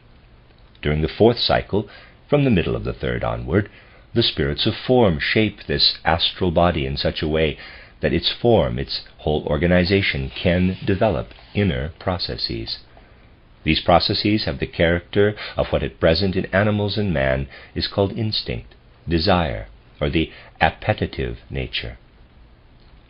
From the middle of the fourth moon cycle onward, the spirits of personality begin with their principal task in the fifth moon era. They inoculate the astral body with selfhood, as they have done in the preceding cosmic eras with respect to the physical and the ether body. But in order for the physical and the ether body to be so far advanced that they can harbor an independent astral body, at the time indicated, that is, in the middle of the fourth moon cycle, they must first be brought to this point by the shaping spirits in the successive stages of development. This takes place in the following manner. The physical body is brought to the necessary maturity in the first course of the moon, or round, by the spirits of motion. In the second, by those of form. In the third, by those of personality. In the fourth, by the spirits of fire. And in the fifth, by those of twilight. To be exact, this labor of the spirits of twilight takes place from the middle of the fourth moon cycle onward, so that at the same time that the spirits of personality are engaged on the astral body, the same is the case with the spirits of twilight with respect to the physical body. In regard to the ether body, the following is the case. Its necessary qualities are implanted in it in the first course of the moon by the spirits of wisdom, in the second by those of motion, in the third by those of form, in the fourth by those of personality, and in the fifth by those of fire. To be exact, this activity of the fire spirits takes place concurrently with the labor of the spirits of personality on the astral body, that is, from the middle of the fourth course of the moon onward into the fifth. If one considers the entire ancestor of man as he developed on the moon at that time, there is thus to be said: starting from the middle of the fourth moon cycle, man consists of a physical body, in which the sons of twilight perform their labor, of an ether body, in which the spirits of fire perform theirs, and finally of an astral body, in which the spirits of personality perform theirs. That the spirits of twilight work on the physical body of man in this period of development means that they now rise to the level of humanity, as did the spirits of personality in the same cycle on Saturn and the fire spirits on the Sun. One must imagine that the sensory germs of the physical body, which by that time have become further developed, can be used by the spirits of twilight from the middle of the fourth course of the moon onward in order to perceive external objects and events on the moon. Only on the earth will man be so far advanced that from the middle of the fourth cycle onward he can make use of these senses. On the other hand, around the middle of the fifth course of the moon, he reaches the point where he can be engaged unconsciously on the physical body. Through this activity, in the dullness of his consciousness, he creates for himself the first germinal predisposition to what is called spirit self, manas. This spirit self attains its full unfoldment in the course of the subsequent development of mankind, in its union with Atma, the spirit man, and with Buddhi, the life spirit. It is what later forms the higher spiritual part of man. As on Saturn, the thrones, or spirits of will, permeated the spirit man, Atma, and as on the Sun, the cherubim permeated the life spirit, Buddhi, with wisdom, so now the seraphim accomplish this for the spirit self, manas. They permeate it, and thereby implant in it a capacity which at later stages of development, on the earth, becomes that conceptualizing faculty of man, by means of which, as a thinking being, he can enter into a relation with the world which surrounds him. From the middle of the sixth course of the moon onward, the life spirit, Buddhi, from the middle of the seventh onward, the spirit man, Atma, appear again, and these unite with the spirit self, so that at the end of the whole moon era, the higher man has been prepared. Then, together with all else that has developed on the moon, the latter sleeps through a period of rest, pralaya, in order to continue the course of his development on the earth planet. While from the middle of the fifth moon cycle onward into the sixth, man is working on his physical body in dullness, the spirits of twilight are engaged on his ether body. As has been shown, through their work on the physical body in the preceding epoch, or round, they have now prepared themselves for relieving the fire spirits in the ether body, who in turn take over from the spirits of personality the work on the astral body. At this time, these spirits of personality have ascended to higher spheres. The work of the spirits of twilight on the ether body means that they connect their own states of consciousness with the images of the consciousness of the ether body. They thereby implant in these images the joy and the pain which are caused by things. On the sun, the scene of their corresponding activity had still been the merely physical body. Hence joy and pain were there connected only with the functions of this body and with its conditions. Now this becomes different. Joy and pain now become attached to the symbols which arise in the ether body. In the dim human consciousness, the spirits of twilight thus experience a world of emotions. This is the same world of emotions which man will experience for himself in his earth consciousness. At the same time, the fire spirits are active in the astral body. They enable it to carry on an active perception and feeling of the environment. Joy and pain, such as have been produced in the ether body by the spirits of twilight, in the manner just described, have an inactive, passive character. They present themselves as inactive mirrorings of the outside world. But what the fire spirits produce in the astral body are vivid emotions, love and hate, rage, fear, horror, stormy passions, instincts, impulses, and so forth. Because the spirits of personality, the asuras, have previously inoculated this astral body with their nature, these emotions now appear with the character of selfhood, of separateness. One must now represent to oneself how at that time the ancestor of man is constituted on the moon. He has a physical body, through which in dullness he develops a spirit self, manas.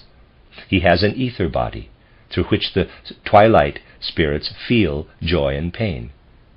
And finally he possesses an astral body, which, through the fire spirits, is moved by impulses, emotions, and passions. But these three members of the moon man still completely lack the object consciousness. In the astral body, images flow and ebb, and in these there glow the emotions named above. When the thinking object consciousness will make its appearance on the earth, this astral body will be the subordinate carrier or the instrument of conceptual thinking. Now, however, it unfolds in its own entire independence on the moon. In itself it is more active here, more agitated than later on the earth. If one wishes to characterize it, one can say that it is an animal man. As such, it is on a higher level than the present-day animals of earth. It possesses the qualities of animality in a more complete way. In a certain respect, these are more savage and unbridled than present-day animal qualities. Therefore, at this stage of his existence, one can call man a being which in its development stands midway between present-day animals and man. If man had continued to advance in a straight line along this path of development, he would have become a wild, unrestrained being. The development of earth represents a toning down, a taming of the animal character in man. This is caused by the thinking consciousness. If, as he had developed on the sun, man was called plant man, the man of the moon can be called animal man. That the latter can develop presupposes that the environment also changes. It has been shown that the plant man of the sun could only develop because an independent mineral realm was established alongside the realm of this plant man. During the first two moon eras, or rounds, these two earlier realms, plant realm and mineral realm, again emerge from the darkness. They are changed only in that they both have become somewhat coarser and denser. During the third moon era, a part of the plant realm splits off. It does not take part in the transition to coarseness. It thereby provides the substance out of which the animal nature of man can be formed. It is this animal nature which, in its union with the more highly formed ether body and with the newly developed astral body, produces the threefold nature of man which we have described above. The entire plant world, which had been formed on the sun, could not develop into animality, for animals require the plant for their existence. A plant world is the basis of an animal world. As the sun man could only elevate himself into a plant by thrusting a portion of his companions down into a coarser mineral realm, so this is now the case with the animal man of the moon. A portion of the beings which on the sun still had the same plant nature as himself, he leaves behind him on the level of coarser plant-likeness. As the animal man of the moon is not like the animals of today, but rather stands midway between present animal and present man, so too the mineral of the moon lies between the mineral of today and the plant of today. The mineral of the moon is something plant-like. The moon rocks are not stones in the sense of today. They are an animated, sprouting, growing character. They have an animated, sprouting, growing character. Similarly, the moon plant has a certain character of animality. The animal man of the moon does not yet have firm bones. His skeleton is still cartilaginous. His whole nature is soft compared to that of today. Hence his mobility too is different. His locomotion is not a walking, but rather a leaping, even a floating. This could be the case because the moon of that time did not have a thin, airy atmosphere like that of present-day Earth, but its envelope was considerably thicker, even denser than the water of today. He moved forward and backward, up and down in this viscous element. In this element also lived the minerals and animals from which he absorbed his nourishment. In this element was even contained the power which later on the earth was wholly transferred to the beings themselves, the power of fertilization. At that time man was not yet developed in the form of two sexes, but only in one. He was made out of his water air. But as everything in the world exists in transitional stages, in the last moon periods two-sexedness was already developing in a few animal man beings as a preparation for the later condition on the earth. The 6th and 7th moon cycles represent a kind of ebbing of all the processes we have described, but also the development of a kind of overripe condition, until the whole enters the period of rest, pralaya, in order to pass in sleep into the existence of earth. The development of the human astral body is connected with a certain cosmic process, which must also be described here. When, after the period of rest, which succeeds the cosmic era of the sun, the latter again awakes and emerges from the darkness, then everything which lives on the thus developing planet still inhabits it as a whole. But this reawakening sun is nevertheless different from what it was before. Its substance is no longer luminous through and through as it was previously. Rather, it now has darker portions. These separate out of the homogeneous mass, as it were. From the 2nd cycle or round onward, these portions appear more and more as an independent member. The sun body thereby becomes biscuit-like. It consists of two parts, a considerably larger and a smaller one, which, however, are still attached to one another by a connecting link. In the 3rd cycle, these two bodies become completely separated. Sun and moon are now two bodies, and the latter moves around the former in a circular orbit. Together with the moon, all of the beings whose development has been described here leave the sun. The development of the astral body alone takes place on the split-off moon. The cosmic process which we have characterized is the precondition of the further development described above. As long as the beings belonging to man absorbed their forces from their own solar habitat, the development could not attain the stage we have described. In the 4th cycle or round, the moon is an independent planet, and what has been described concerning that period takes place on this moon planet. Here again we shall present the development of the moon planet and of its beings in a clearly summarized form. 1. The moon is that planet on which man develops the image consciousness with its symbolical character. 2. During the first 2 cycles or rounds, the moon development of man is prepared through a kind of repetition of the Saturn and Sun processes. 3. In the 3rd cycle, the human astral body comes into being through an outpouring of the spirits of motion. 4. Concurrently with this process, the moon splits off from the reawakened, unified sun body and revolves around the rest of the sun. The development of the beings connected with man now takes place on the moon. 5.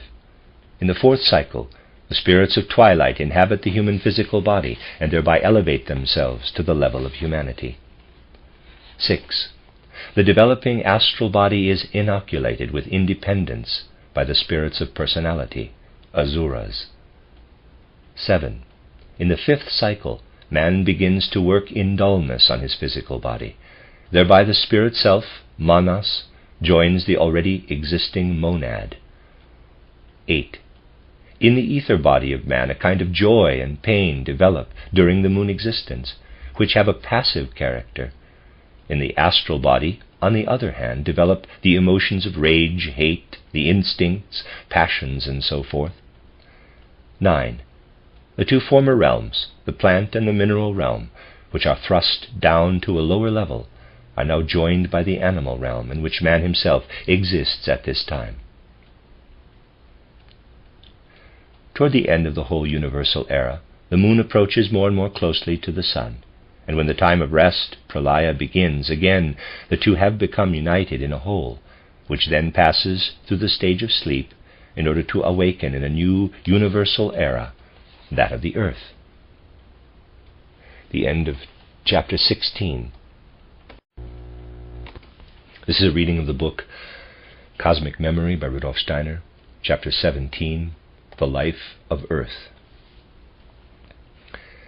In the preceding chapters has been shown how the components were successively formed which make up the so-called lower nature of man, the physical body, the ether body, and the astral body. It has also been described how, with the appearance of a new body, the old ones must always be transformed so that they can become carriers and instruments of the one formed later. An advance of human consciousness is also associated with this progress.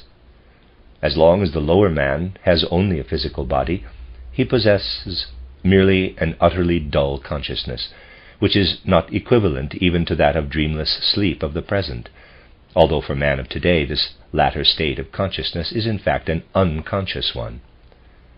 In the time when the ether body appears, man reaches the consciousness which is his today in dreamless sleep. With the formation of the astral body, a dim image consciousness makes its appearance, similar to, but not identical with, the one man at present ascribes to himself while he is dreaming. The fourth, the current condition of consciousness of earth man, will now be described. This present condition of consciousness develops in the fourth great universal era, that of earth, which follows the preceding Saturn, Sun, and Moon eras. On Saturn, the physical body of man was developed in several stages. At that time it could not have been the carrier of an ether body, and the latter was added only during the course of the Sun. Simultaneously, the physical body was so transformed in the successive Sun cycles that it could become the carrier of this ether body, or in other words, that the ether body could work in the physical body.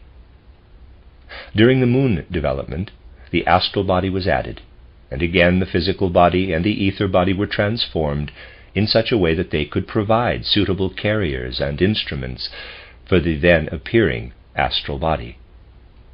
Thus on the Moon, man is a being composed of physical body, ether body, and astral body. Through the ether body, he is enabled to feel joy and pain. Through the astral body, he is a being with emotions, rage, hate, love, and so forth. As has been shown, higher spirits actively work on the different members of his being. On the Moon, the ether body received the capacity for joy and pain through the spirits of twilight. The emotions were implanted in the astral body by the fire spirits. At the same time, something else was taking place during the three great cycles on Saturn, Sun, and Moon. During the last Saturn cycle, the spirit man, Atma, was formed with the help of the spirits of will, thrones. During the penultimate Sun cycle, the life spirit, Buddhi, was joined to it with the assistance of the cherubim. During the third from the last Moon cycle, the spirit self, Manas, united with the two others through the help of the seraphim. Thus, actually, two origins of man were formed during these three great cycles, a lower man consisting of physical body, ether body, and astral body, and a higher man consisting of spirit man, Atma, life spirit, Buddhi, and spirit self, Manas. The lower and the higher nature of man followed separate paths at first. The earth development serves to bring the two separate origins of man together. But first, after the seventh small cycle, all of moon existence enters a kind of sleeping state, pralaya. Thereby everything becomes mixed together, so to speak, in a homogeneous mass. The sun and the moon, too, which were separate in the last great cycle, again become fused during the last moon cycles. When everything again emerges from the sleeping state, there must first be repeated in their essentials the Saturn condition during a first small cycle, the sun condition during a second, and the moon cycle during a third. During this third cycle, the beings on the moon, which has again been split off from the sun, resume approximately the same forms of existence which they already had on the moon. There, the lower man is a being intermediate between man of today and an animal. The plants stand midway between the animal and plant natures of today, and the minerals only half bear their lifeless character of today, while for the rest they are still half plants. During the second half of this third cycle, something else is already in preparation. The minerals harden, the plants gradually lose the animal character of their sensibility, and out of the uniform species of animal, man, there develop two classes. One of these remains on the level of animality, while the other is subjected to a division of the astral body into two parts. The astral body splits into a lower part, which continues to be the carrier of the emotions, and a higher part, which attains to a certain independence, so that it can exercise a kind of mastery over the lower members, over the physical body, the ether body, and the lower astral body. Now the spirits of personality seize upon this higher astral body, and implant in it just that independence we have mentioned, and therewith also selfishness. Only in the lower human astral body do the fire spirits now accomplish their work, while in the ether body the spirits of twilight are active, and in the physical body that power entity begins its work, which one can describe as the real ancestor of man.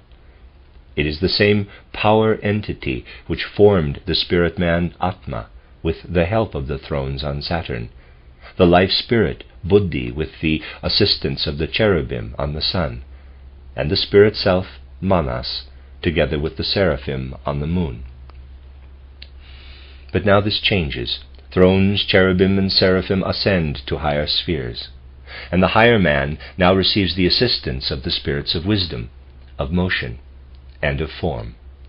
These are now united with spirit self, life spirit, and spirit man, with Manas, Buddhi, Atma. With the assistance of these entities, the human power being, characterized above, develops its physical body during the second half of the third earth cycle. It is the spirits of form which act here in the most significant way. They already form the human physical body so that it becomes a kind of precursor of the later human body of the fourth cycle, the present one, or the fourth round. In the astral body of the animal beings, which have been left behind, it is exclusively the fire spirits which remain active, while in the ether body of the plants, it is the spirits of twilight. On the other hand, the spirits of form participate in the transformation of the mineral realm. They make the latter hard, that is, implant rigid and fixed forms in it. One must not imagine, however, that the sphere of activity of the spirits we have mentioned was confined only to what has been characterized. Always it is only the main directions of their activities which are meant. In a subordinate way, all the spirit beings participate everywhere.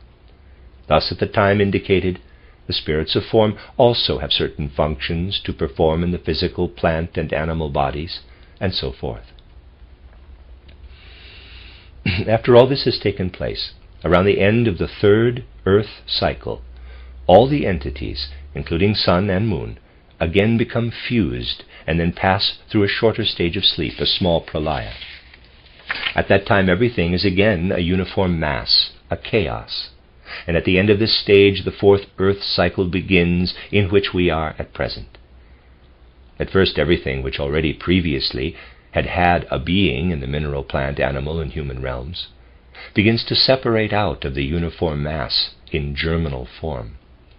First there can re-emerge as independent germs only those human ancestors on whose higher astral bodies the spirits of personality have worked in the preceding small cycle. All other beings of the mineral, plant, and animal realm do not yet lead an independent existence here. At this stage everything is still in that high spiritual condition which is called the formless or arupa condition.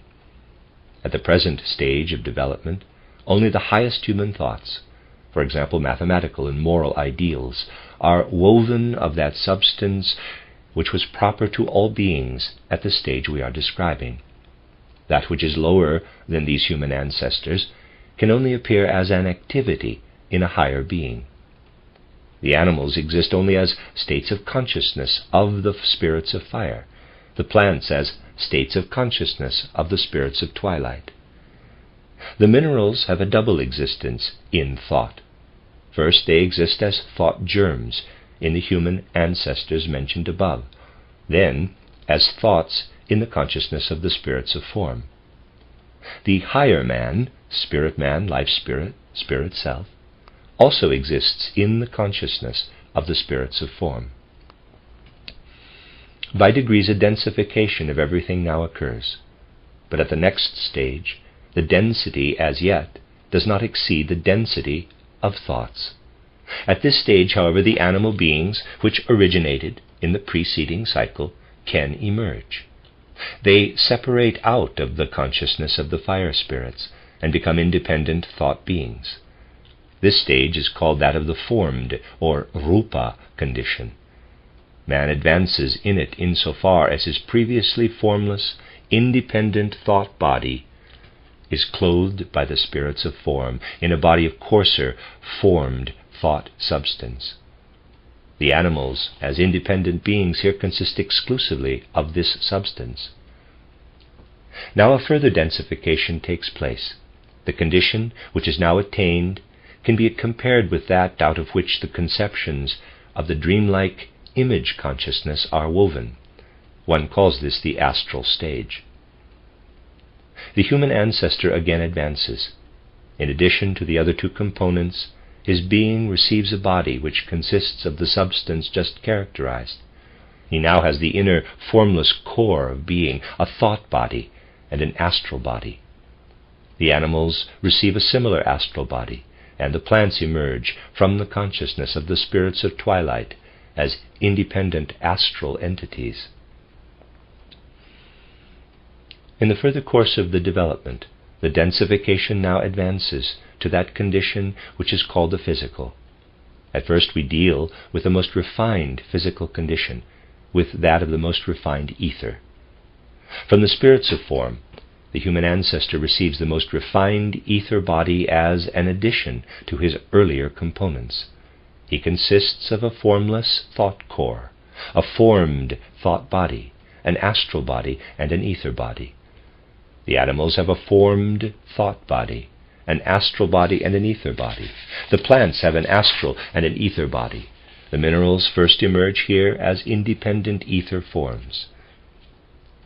At this stage of development, we are concerned with 4 realms, a mineral, a plant, an animal, and a human realm.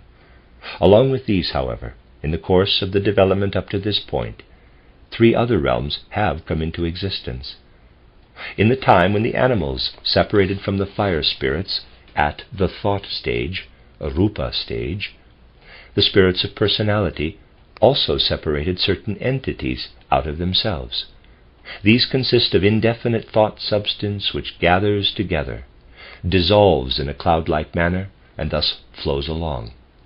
One cannot speak of them as of independent entities, but only of an irregular general mass. This is the first elementary realm. At the astral stage, something similar separates from the fire spirits. It consists of shadowy images or phantoms, similar to the conceptions of the dreamlike image consciousness. They form the second elementary realm. In the beginning of the physical stage, indefinite image-like entities finally separate out of the spirits of twilight. They too have no independence, but they can manifest forces which are similar to the passions and emotions of men and animals. These non-independent, buzzing emotions form the third elementary realm. For beings which are endowed with a dreamlike image consciousness, or with conscious image consciousness, these creations of the third elementary realm are perceptible as a flooding light, as flakes of color, as smell, taste, as various tones and sounds. But all such perceptions must be imagined to be phantom-like. One must therefore imagine the earth, when it condenses as a refined etheric body out of its astral precursor, to be a conglomerate of an etheric mineral basic mass and of etheric plant, animal, and human beings, filling the interstices, as it were, and also permeating the other beings, are the creatures of the three elementary realms. This earth is inhabited by the higher spiritual entities, which in the most diverse ways are active in the realms we have mentioned. They form a spirit community, so to speak, a spirit state, and their dwelling place and workshop is the earth, which they carry with them as a snail does its shell. In all this it must be borne in mind that what today is separated from the earth as sun and moon is still entirely united with the earth. Only later do both heavenly bodies separate from the earth. The higher man, life spirit, spirit self, or Atma, Buddhi, Manas, has as yet no independence at this stage. He still constitutes a member of the spirit state, and for the time being is bound to the spirits of form, as a human hand is bound to a human organism as a dependent member. With this we have followed the formation of the earth to the beginning of its physical condition. In what follows we shall show how everything in this condition develops further. The previous development will then pass over into what has already been said in preceding chapters of the Akasha Chronicle about the progress of earth. States of development, such as those which have been mentioned here as a formless, a formed, an astral, and a physical condition, which thus constitute differences in a smaller cycle, around, are called globes in theosophical texts. In this respect one therefore speaks of an arupa, a rupa, an astral and a physical globe. Some have considered such a designation incorrect. But here we shall not speak further of matters of nomenclature. Indeed, it is not names which are important, but rather the things themselves. It is better to endeavor to describe the latter as well as possible than to worry very much about names. These must, after all, always be incorrect in a certain sense. For to facts of the spiritual world one must give names which have come from the world of the senses, and therefore one can speak only by way of similes. The description of the development of the world of man has been brought to the point where the earth reaches the beginning of its physical densification. One should now represent to oneself the condition of development of this world of man at this stage. What later appears as sun, moon, and earth is still united in a single body. This body possesses only refined etheric matter. It is only within this matter that the beings which later will appear as men, animals, plants, and minerals have their existence. For the further progress of the development, the one heavenly body must first separate into two, of which one becomes the later sun, while the other contains the later earth and the later moon in a still united form. Only later does a process of division also take place in this latter heavenly body. That which becomes the present-day moon is extruded, and the earth alone remains as the dwelling place of man and of his fellow creatures.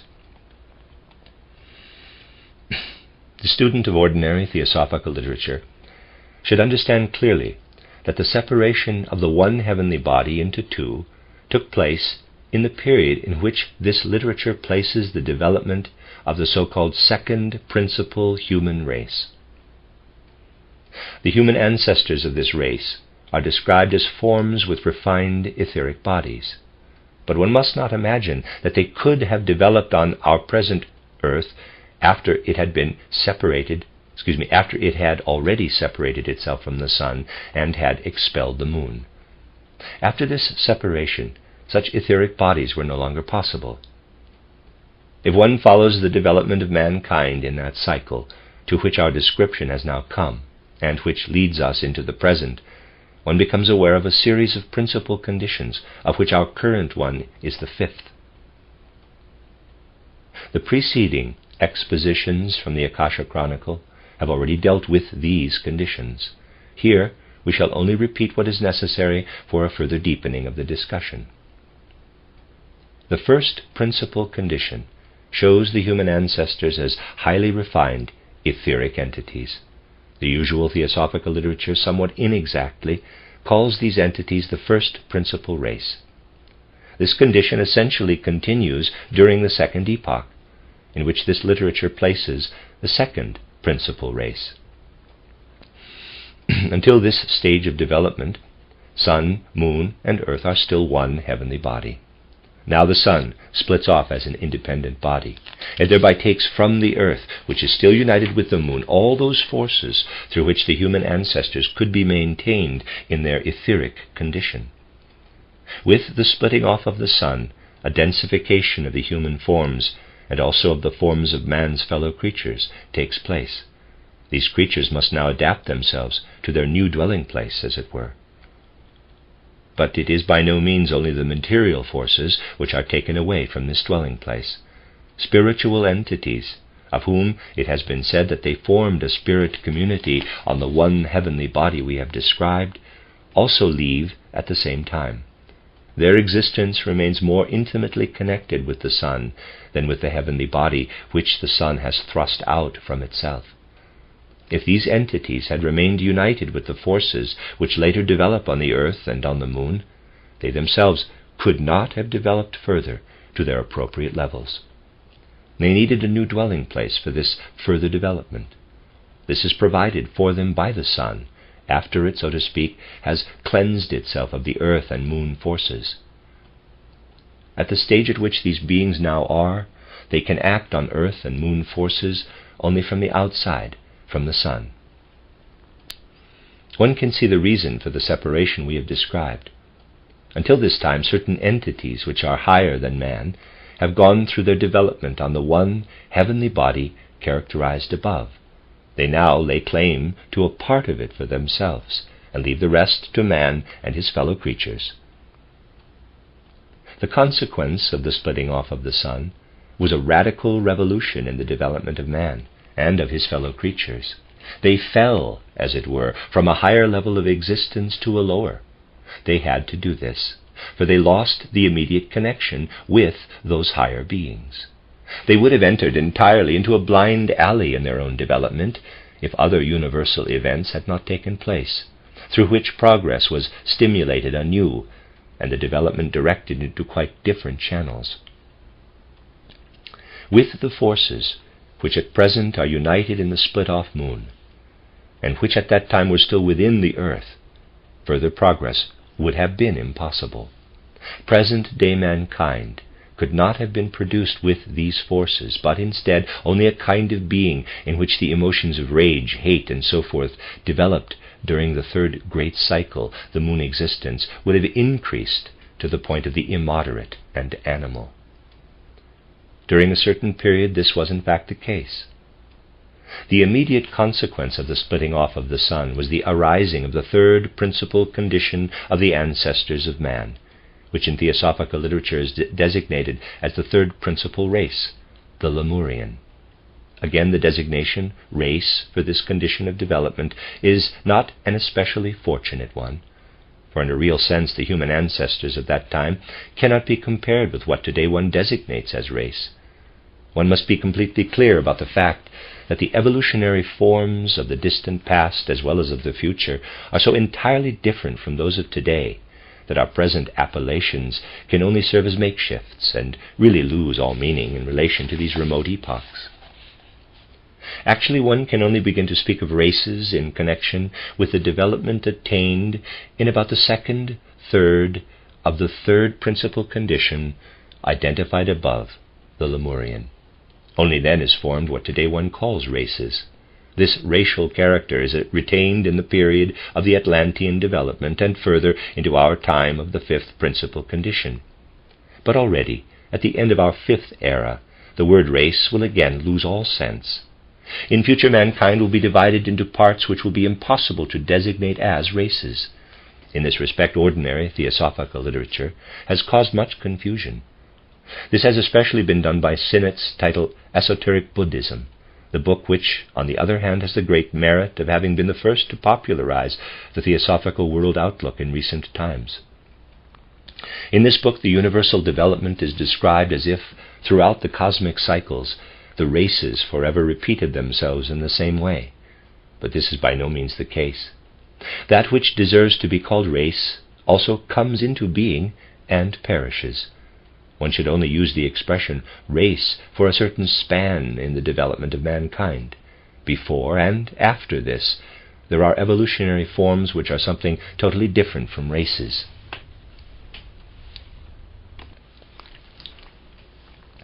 Only because the true deciphering of the Akasha Chronicle fully authorizes one to make such a remark have we presumed to make it here. In this, the decipherer knows himself to be in complete accord with true occult spiritual investigation. Otherwise, it would never occur to him to make such objections against the meritorious books of theosophical literature.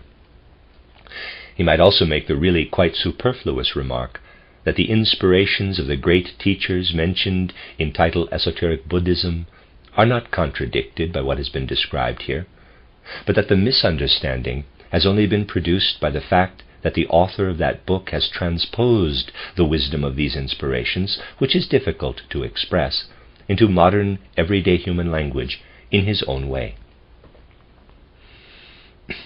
The third principal condition of the development of mankind presents itself as the one in which the races first came into being.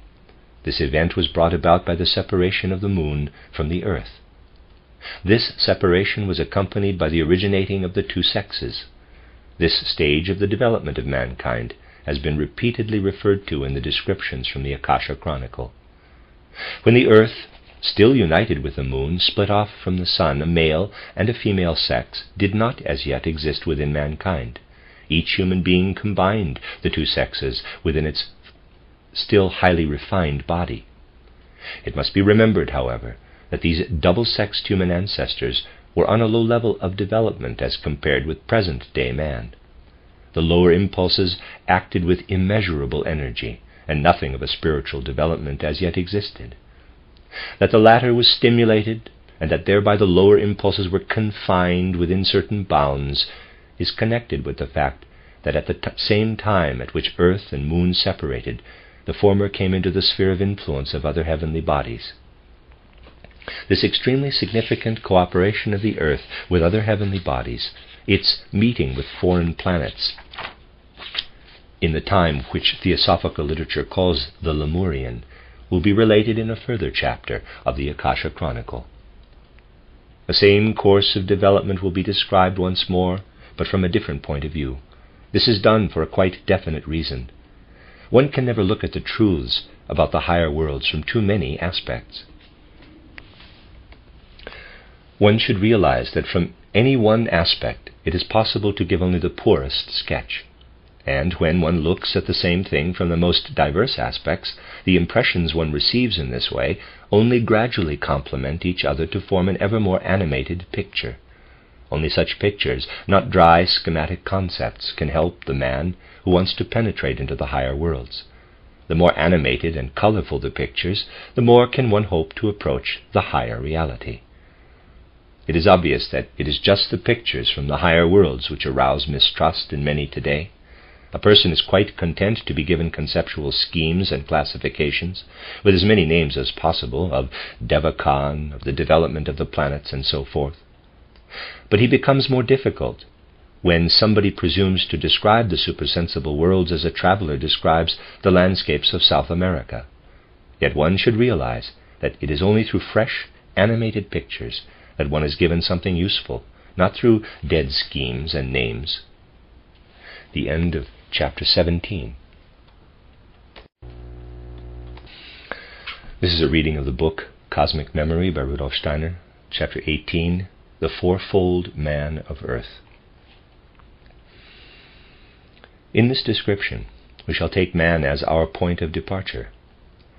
As he lives on the earth, man at present consists of the physical body, the ether or life body, the astral body, and the I, capital. This fourfold human nature has in itself the dispositions for a higher development. The I, by its own initiative, transforms the lower bodies, and thereby incorporates into them higher parts of human nature. The ennobling and purifying of the astral body by the I causes the development of the spirit self, manas. The transformation of the ether or life body creates the life spirit, buddhi. And the transformation of the physical body creates the true spirit man, Atma. The transformation of the astral body is in full progress in the present period of the development of the earth. The conscious transformation of the ether body and of the physical body belongs to later times. At present it has begun only among the initiates, those trained in the science of the spirit, and their pupils. This threefold transformation of man is a conscious one. It was preceded by one more or less unconscious during the Let me read that sentence again. This threefold transformation of man is a conscious one. It was preceded by one more or less unconscious during the previous development of the earth.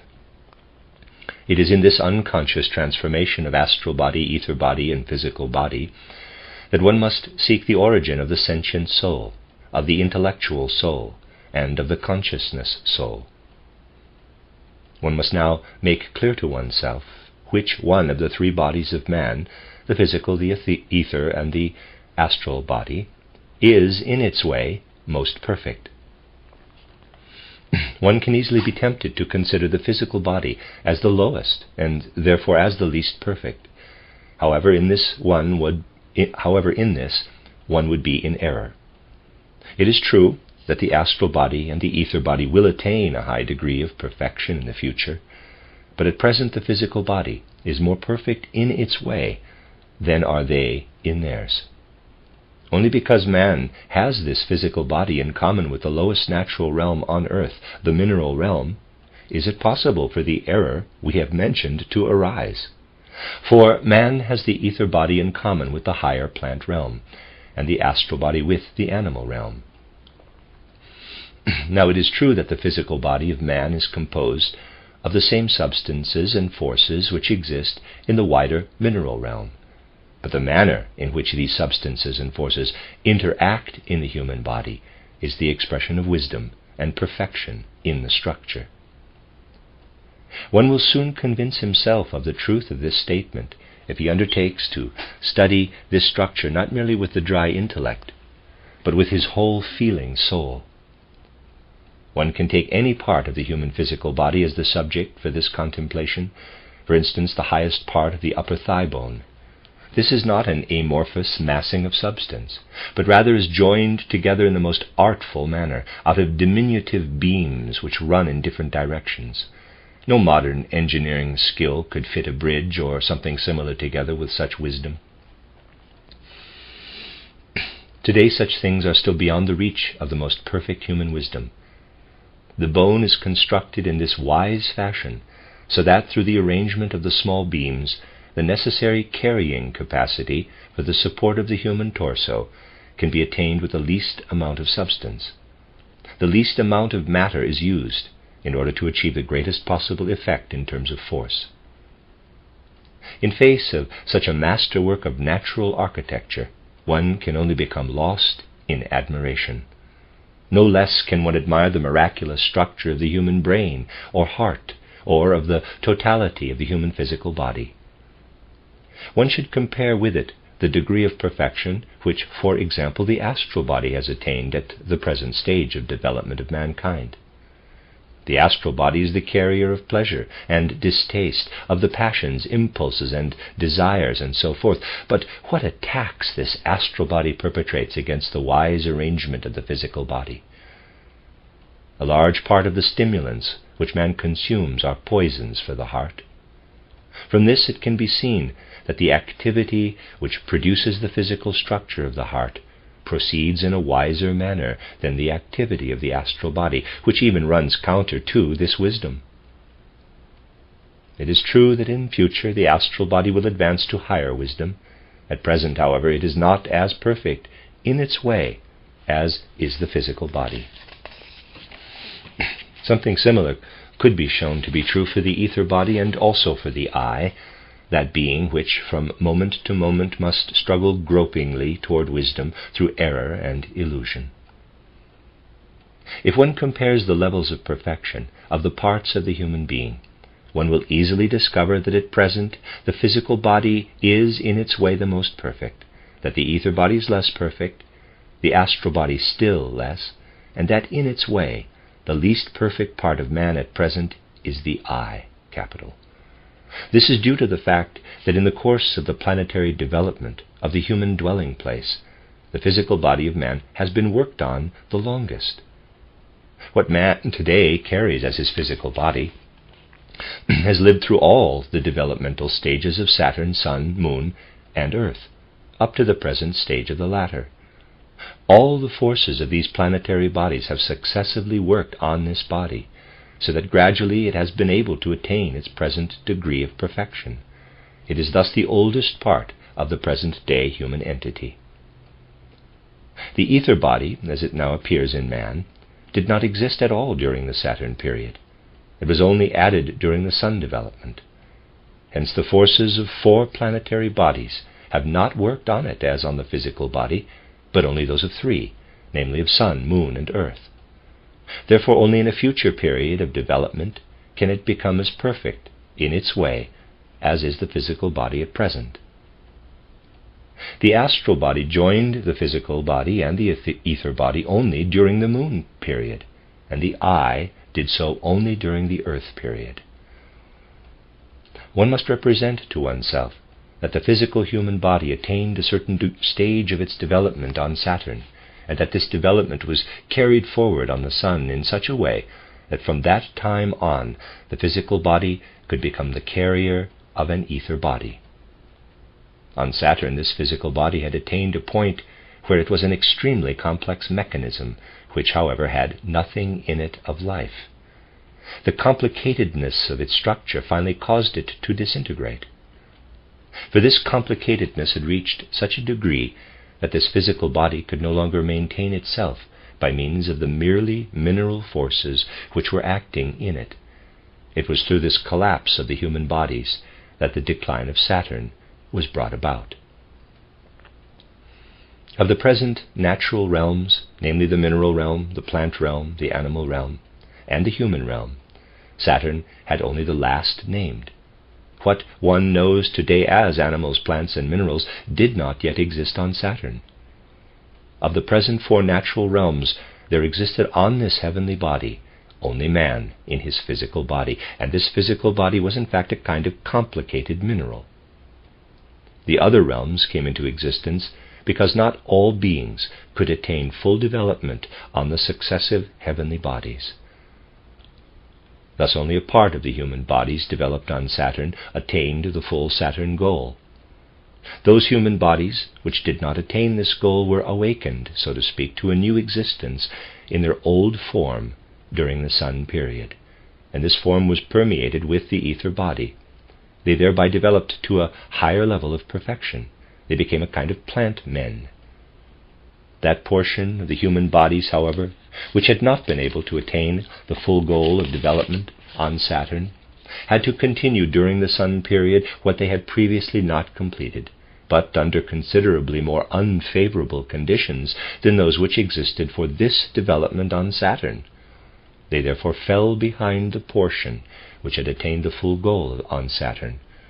Thus on the sun another natural realm came into being in addition to the human realm. It would be erroneous to believe that all the organs in the present-day human body already began to be developed on Saturn.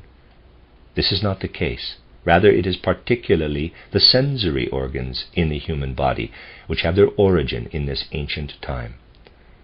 It is the first rudiments of eyes, ears, and so forth, which have such an early origin, rudiments which formed on Saturn in somewhat the same way that lifeless crystals now form on Earth. The corresponding organs then attained their present form by again and again transforming themselves in the direction of greater perfection in each of the succeeding planetary periods. On Saturn they were physical instruments and nothing else. On the Sun they were transformed because an ether or life body permeated them. They were thereby brought into the life process. They became animated physical instruments. To them were added those parts of the human physical body which cannot develop at all except under the influence of an ether body, the organs of growth, of nourishment, and of reproduction. Of course, the first rudiments of these organs, as they developed on the Sun, again do not resemble in perfection the form which they have at present.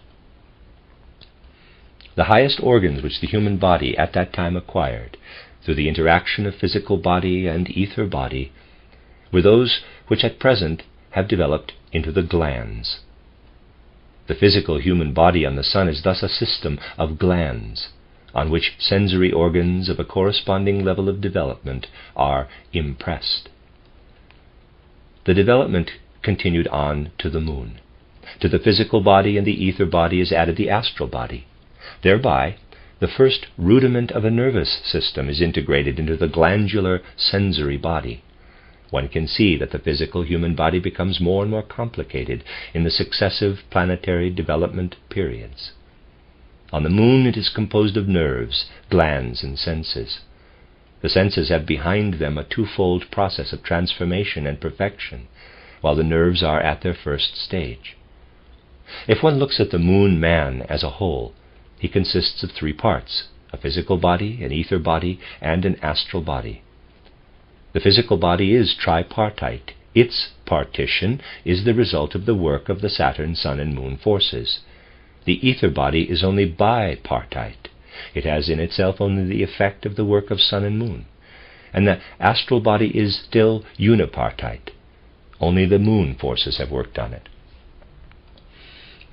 Through the absorption of the astral body on the Moon, man has become capable of a life of sensation, of a certain inwardness. Within his astral body he can form images of what takes place in his environment. These images, in a certain respect, are to be compared with the dream images of present-day human consciousness, but they are more vivid and colorful, and most important, they relate to events in the outside world, while present-day dream images are mere echoes of daily life, or are otherwise unclear mirrorings of inner or outer events. The images of the Moon consciousness corresponded completely to whatever they were related to externally.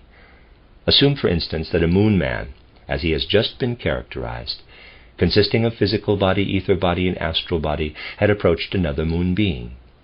It is true that he could not have perceived the latter as a spatial object, for this has become possible only in the earth consciousness of man. But within his astral body would have arisen an image, which in its color and shape would have quite exactly expressed whether the other being was well or ill-disposed toward this Moon man, whether it would be useful or dangerous to him.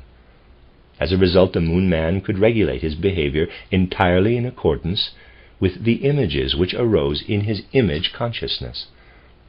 These images were a complete means of orientation for him. The physical instrument which the astral body needed in order to enter into relation with the lower natural realms was the nervous system, integrated into the physical body. In order that the transformation of man described here could occur during the Moon period, the assistance of a great universal event was needed. The integration of the astral body and the related development of a nervous system in the physical body was only made possible by the fact that what had previously been one body, the sun, split into two, into sun and moon. The former advanced to the state of a fixed star.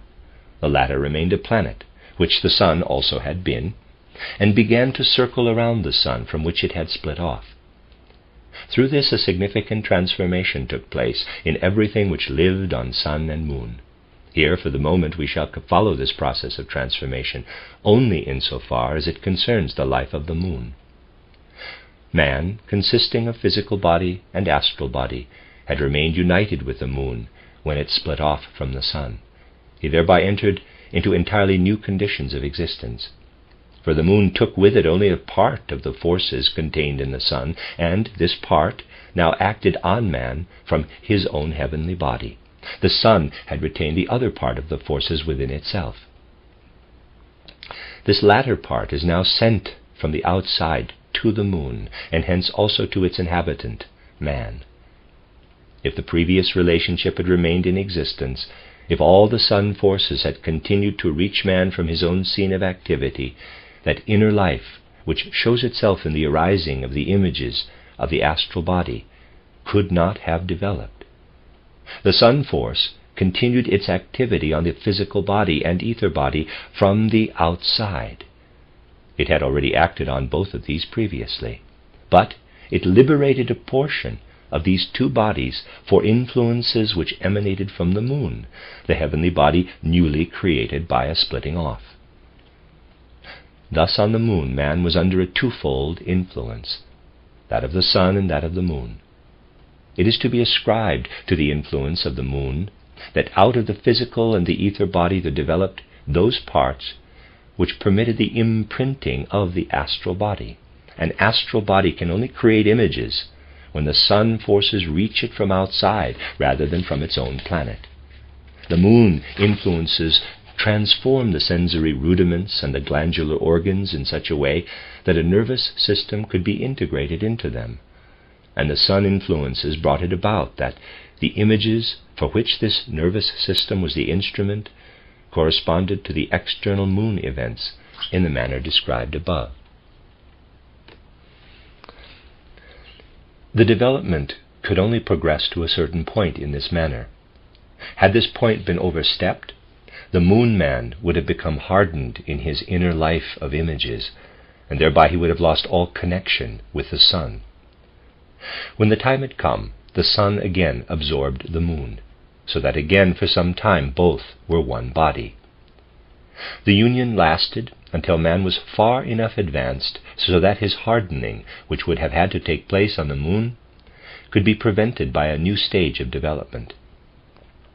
When this had occurred, a new separation took place, but this time the moon took sun forces along with itself, which previously it had not received. Through this it came about that another separation took place after some time. What had last split off from the sun was a heavenly body which contained all the forces and beings at present living on earth and moon. Thus the earth still contained within itself the moon which now circles around it. If the latter had remained within it, it could never have become the scene of any human development, including the present one. The forces of the present moon first had to be cast off, and man had to remain on the thus purified earthly scene and continue his development there. In this way, three heavenly bodies developed out of the old sun. The forces of two of these heavenly bodies, the new sun and the new moon, are sent to the earth, and hence to its inhabitant from the outside. Through this progress in the development of the heavenly bodies, it became possible that into the tripartite human nature, as it still had been on the moon, the fourth part, the I, integrated itself. This integration was connected with the perfecting of the physical body, the ether body, and the astral body. The perfecting of the physical body consisted in that the system of the heart was incorporated in it as the preparer of warm blood. Of course, now the sensory system, the glandular system, and the nervous system had to be transformed in such a way that in the human organism they would be compatible with the newly added system of the warm blood. The sensory organs were so transformed that out of the mere image consciousness of the old moon, the object consciousness could develop, which makes possible the perception of external objects, and which man at present possesses from the time he awakes in the morning until he falls asleep in the evening. On the old moon, the senses were not yet open to the outside. The images of consciousness arose from within, and just this opening of the senses to the external is the achievement of the earth development. It has been stated above that not all of the human bodies formed on Saturn attained the goal which was set for them there, and that on the Sun, alongside the human realm, in its form of that time, a second natural realm developed. One must realize that at each of the subsequent stages of development, on Sun, Moon, and Earth, there were always beings which fell short of their goals, and that through this the lower natural realms came into existence. The animal realm, which is closest to man, had already fallen behind on Saturn, but partially made up the development under unfavorable conditions on Sun and Moon, so that, while on the Earth it was not as far advanced as man, in part it still had the capacity to receive warm blood as he did, for warm blood existed in none of the natural realms before the period of Earth. The present-day cold-blooded or variably warm animals and certain plants came into existence because certain beings of the lower sun realm again fell short of the stage which the other beings of this realm attained. The present-day mineral realm came into existence last, in fact only during the Earth period. The fourfold man of Earth receives from Sun and Moon the influences of those forces which have remained connected with these heavenly bodies. From the Sun those forces reach him which further progress. From the Sun those forces reach him which further progress, growth, and becoming. From the Moon come the hardening, forming forces. Let me read that one more time. From the Sun those forces reach him which further progress, growth, and becoming. From the Moon come the hardening, forming forces. If man stood only under the influence of the Sun, he would dissolve in an immeasurably rapid progress of growth. It is for this reason that formerly, after an appropriate time, he had to leave the Sun and to receive a retarding of his over-rapid progress on the split-off old moon. But if then he had remained permanently connected with the latter, this retarding of his growth would have hardened him in a rigid form. Therefore he advanced to the development of Earth, within which the two influences counterbalance each other in an appropriate way. At the same time, the point is reached where something higher, the soul, is integrated as an inner entity within the quadripartite human being. In its form, in its activities, movements, and so forth, the physical body is the expression and the effect of what takes place in the other parts, in the ether body, the astral body, and the eye. In the descriptions from the Akasha Chronicle, which we have given up to this point, it has become apparent how, in the course of development, these other parts of the human entity gradually intervened in the formation of the physical body. During the Saturn development, none of these other parts was as yet associated with the physical human body, but the first beginning of its development was made in that time.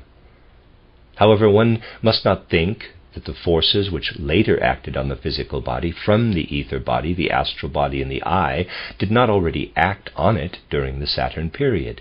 They were already acting at that time, but in a certain sense from the outside, not from within. The other parts had not yet been formed, had not yet been united with the physical human body as individual entities, but the forces which were later united in them acted as it were from the environment, the atmosphere of Saturn, and formed the first beginning of this body. This beginning was then transformed on the Sun because a part of those forces now formed the separate human ether body, and now acted on the physical body no longer merely from the outside, but from the inside. The same thing occurred on the Moon with respect to the astral body. On the earth, the physical body was transformed for the fourth time by becoming the dwelling place of the I, which now works within it.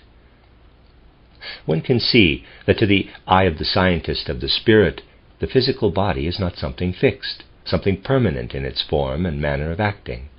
It is undergoing a constant process of transformation. And such a transformation is also taking place in the current earth period of the body's development. One can only understand human life if one is in a position to form a conception of this transformation.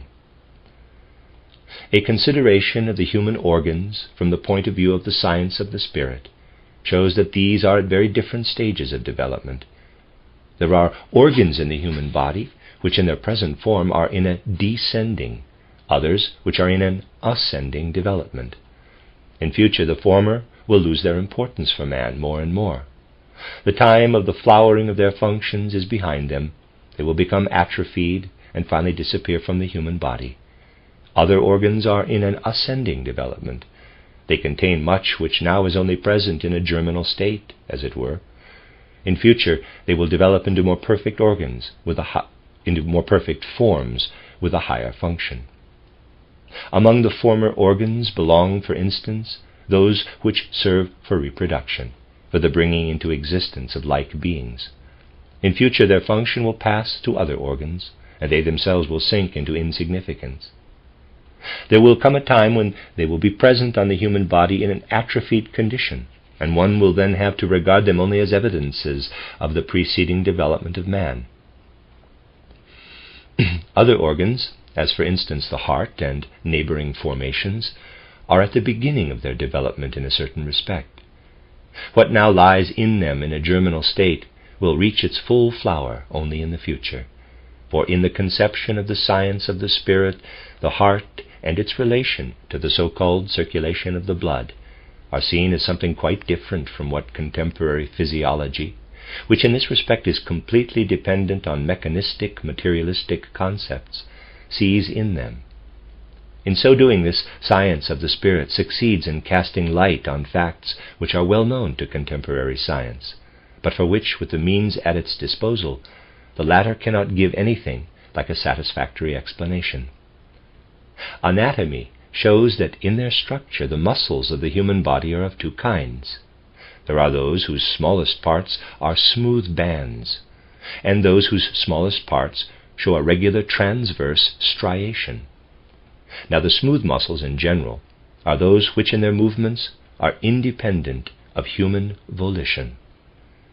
For instance, the smooth muscles of the intestine push the food pulp along in regular movements, upon which the human volition has no influence. Those muscles which are found in the iris of the eye are also smooth. These muscles bring about the movements through which the pupil of the eye is enlarged when the latter is exposed to a small amount of light, and contracted when much light flows into the eye. These movements, too, are independent of human volition. On the other hand, those muscles are striated which mediate movements under the influence of human volition, for example, the muscles by which the arms and legs are moved. The heart, which, after all, is also a muscle, constitutes an exception to this general condition. In the present period of human development, the heart is not subject to volition in its movements, yet it is a transversely striated muscle. The science of the spirit indicates the reason for this. The heart will not always remain as it is now. In the future it will have a quite different form and a changed function. It is on the way to becoming a voluntary muscle. In the future it will execute movements which will be the effects of the inner soul impulses of man. It already shows what significance it will have in the future, when the movements of the heart will be as much an expression of the human will as the lifting of the hand or the advancing of the foot are today. This conception of the heart is connected with a comprehensive insight of the science of the spirit into the relation of the heart to the so-called circulation of the blood. The mechanical, materialistic doctrine of life sees in the heart a kind of pumping mechanism which drives the blood through the body in a regular manner. Here the heart is the cause of the movement of the blood. The insight of the science of the spirit shows something quite different. For this insight, the pulsing of the blood, its whole inner mobility, are the expression and the effect of the processes of the soul. The soul is the cause of the behavior of the blood. Turning pale through feelings of fear, blushing under the influence of sensations of shame, are coarse effects of processes of the soul in the blood. But everything which takes place in the blood is only the expression of what takes place in the life of the soul.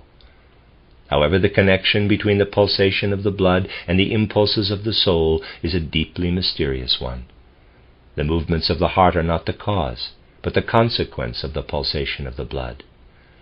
In the future, through voluntary movements, the heart will carry what takes place in the human soul into the external world.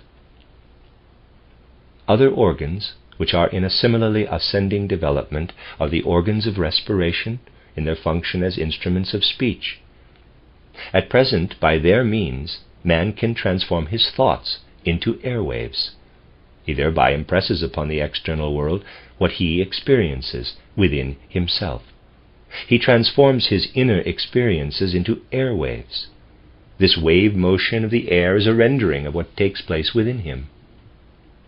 In the future, he will, in this way, give external form to more and more of his inner being.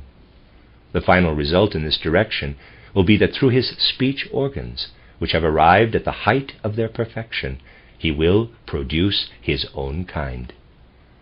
Thus the speech organs at present contain within themselves the future organs of reproduction in a germinal state.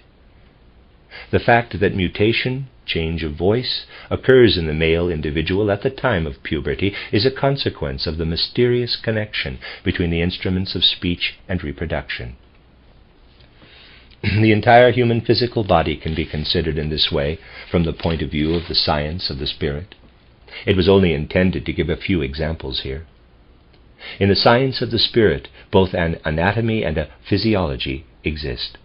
The anatomy and physiology of the present will have to let themselves be fertilized by the anatomy and physiology of the science of the spirit in a not very distant future, and will transform themselves completely into the latter.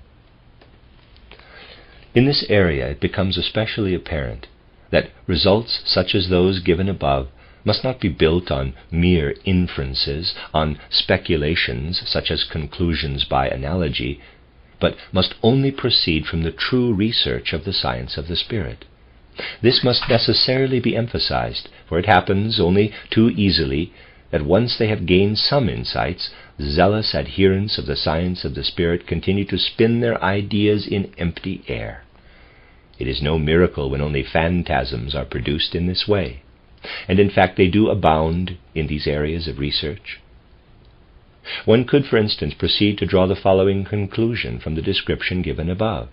Because the human organs of reproduction in their present form will in the future be the first to lose their importance, they therefore were the first to receive it in the past.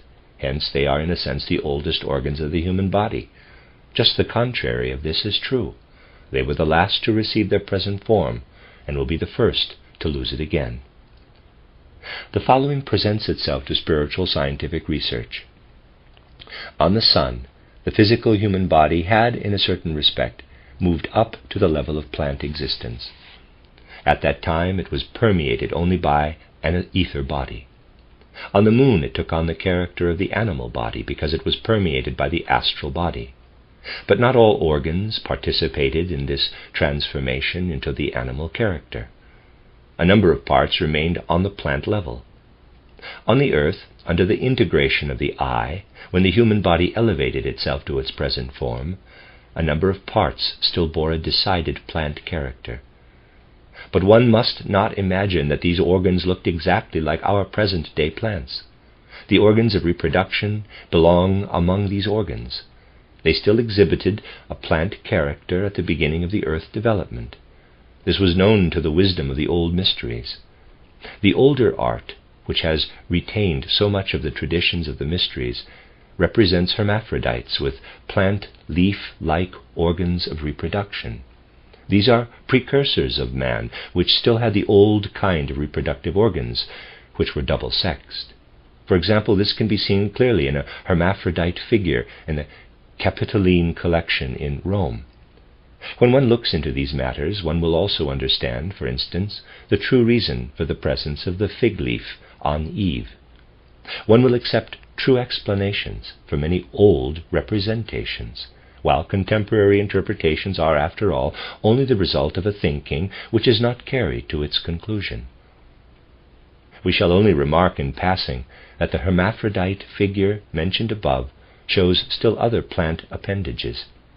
When it was made, the tradition still existed that in a very remote past certain human organs changed from a plant to an animal character. All these changes of the human body are only the expression of the forces of transformation which lie in the ether body, the astral body, and the eye. The transformations of the physical human body accompany the acts of the higher parts of man. One can therefore understand the structure and the activity of this human body only if one absorbs oneself in the Akasha Chronicle, which shows how the higher changes of the more spiritual and mental parts of man take place. Everything physical and material finds its explanation through the spiritual. Light is shed even on the future of the physical if one studies the spiritual. The end of chapter 18. This is a reading of the book Cosmic Memory by Rudolf Steiner. Chapter 19 is entitled Answers to Questions. If we are to acquire new capacities through repeated incarnations in the successive races, if, in addition, nothing of what the soul has acquired through experience is again to be lost from its storehouse, how is it to be explained that in mankind of today absolutely nothing remains of the capacities of the will, of the imagination, of the mastery of natural forces, which were so highly developed in those periods? It is a fact that of the capacities which the soul has acquired in its transition through a stage of development, nothing is lost. But when a new capacity is acquired, the one previously gained assumes a different form. It then no longer manifests itself in its own character, but as a basis for the new capacity. Among the Atlanteans, for instance, it was the faculty of memory which was acquired. Contemporary man, indeed, can form only a very weak conception of what the memory of an Atlantean could accomplish. But all that appears as innate concepts in our fifth root race in Atlantis was only acquired through the memory. The concepts of space, time, number, etc. would present difficulties of a quite different order if contemporary man were obliged to be the first to acquire them. For the faculty which this contemporary man is to acquire is the combinatory understanding. Logic did not exist among the Atlanteans, but each previously acquired power of the soul must withdraw in its own form, become submerged beneath the threshold of consciousness if a new one is to be acquired. For example, if the beaver were suddenly to become a thinking being, it would have to change its capacity for intuitively erecting its artful constructions into something else. The Atlanteans also had, for example, the capacity to control the life force in a different way, in a certain way. They constructed their wonderful machines through this force. But, on the other hand, they had nothing of the gift for storytelling which the peoples of the fifth root race possess. There were as yet no myths and fairy tales among them. The life-mastering power of the Atlanteans first appeared among the members of our race, under the mask of mythology. In this form it could become the basis for the intellectual activity of our race. The great inventors among us are incarnations of seers of the Atlanteans. In their inspirations of genius is manifested what has as its basis something else, something that was like life-producing power in them during their Atlantean incarnation. Our logic, knowledge of nature, technology, and so forth grow from a foundation which was laid in Atlantis. If, for instance, an engineer could transform his combining faculty backward, something would result which was in the power of the Atlantean. All of Roman jurisprudence was the transformed willpower of a former time. In this the will has, as such, remained in the background. and instead of itself assuming forms, it transformed itself into the forms of thought which are manifested in legal concepts. The aesthetic sense of the Greeks is built up on the basis of directly acting forces which among the Atlanteans were manifested in a magnificent breeding of plant and animal forms. In the imagination of Phidias lived something which the Atlantean used directly for the transformation of actual living beings. Another question: what is the relation of the science of the spirit, of theosophy, to the so-called secret sciences? Secret sciences have always existed. They were cultivated in the so-called mystery schools. Only the one who underwent certain tests could learn something of them. He was always told only as much as was appropriate for his intellectual, spiritual, and moral faculties. This had to be so, for when properly used, the higher insights are the key to a power which must lead to misuse in the hands of the unprepared. Some of the elementary teachings of mystery science have been popularized by the science of the spirit. The reason for this lies in the conditions prevailing in our time. With respect to the development of the understanding, mankind today in its more advanced members has progressed to the point where sooner or later it would of itself attain certain conceptions which were previously a part of secret knowledge. But it would acquire these conceptions in an atrophied, caricatured, and harmful form. Therefore, some of those who were initiated into secret knowledge have decided to communicate a part of it to the public. It will thus become possible to measure human advances which take place in the course of cultural development with the measuring rod of true wisdom. Our knowledge of nature, for example, does lead to ideas about the causes of things. But without a deepening through mystery science, these ideas can only be distortions. Our technology is approaching stages of development which can only rebound to the good of mankind. Let me read that again. Our technology is approaching stages of development which can only redound to the good of mankind if the souls of men have been deepened in the sense of the spiritual scientific conception of life.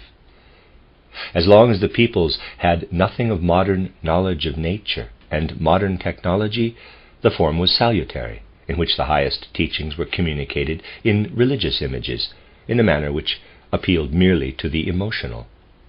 Today mankind needs the same truths in a rational form.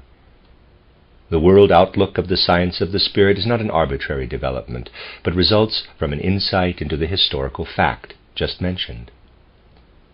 However, even today, certain parts of secret knowledge can only be communicated to those who undergo the tests of initiation.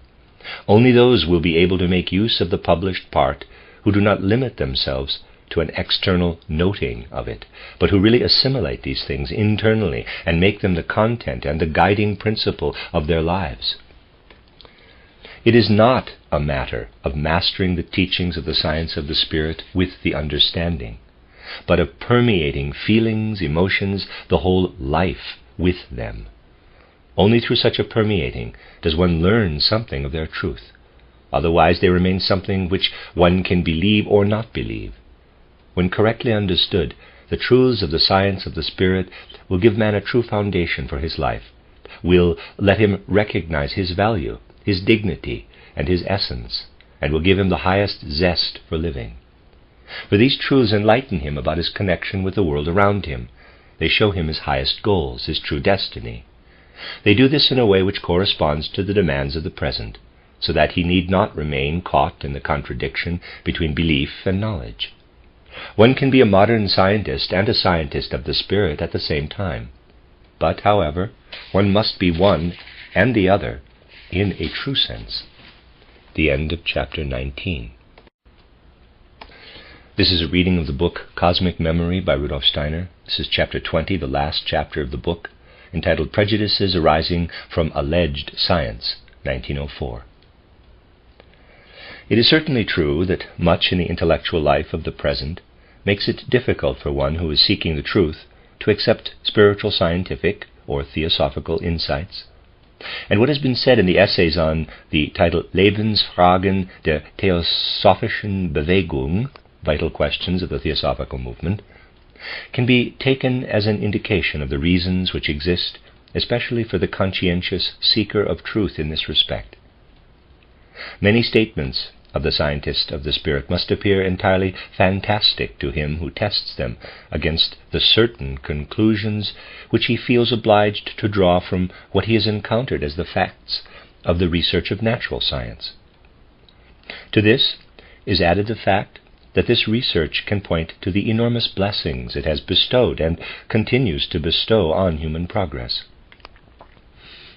What an overwhelming effect is produced when a personality who wants to see a view of the world built exclusively on the results of this research can utter the proud words, quote, "For there lies an abyss between these two extreme conceptions of life, one for this world alone, the other for heaven. But up to the present day, traces of a paradise, of a life of the deceased, of a personal God, have nowhere been found by human science, by that inexorable science that probes into and dissects everything, which does not shrink back before any mystery, which explores heaven beyond the stars of the nebulas, analyzes the infinitely small atoms of living cells, as well as of chemical bodies, decomposes the substance of the sun, liquefies the air, which will soon telegraph by wireless transmission from one end of the earth to the other, and already today sees through opaque bodies, which introduces navigation under the water and in the air, and opens new horizons to us through radium and other discoveries. This science, which, after having shown the true relationship of all living things among themselves and their gradual changes in form, today draws the organ of the human soul, the brain, into the sphere of its penetrating research." End of quote from Professor August Forel, titled Leben und Tod, Life and Death, Munich, 1908, page 3. The certainty with which one thinks it possible to build on such a basis betrays itself in the quotes which Forel joins to the remarks quoted above. Quote, "In proceeding from a monistic conception of life, which alone takes all scientific facts into account, we leave the supernatural aside and turn to the book of nature." Unquote.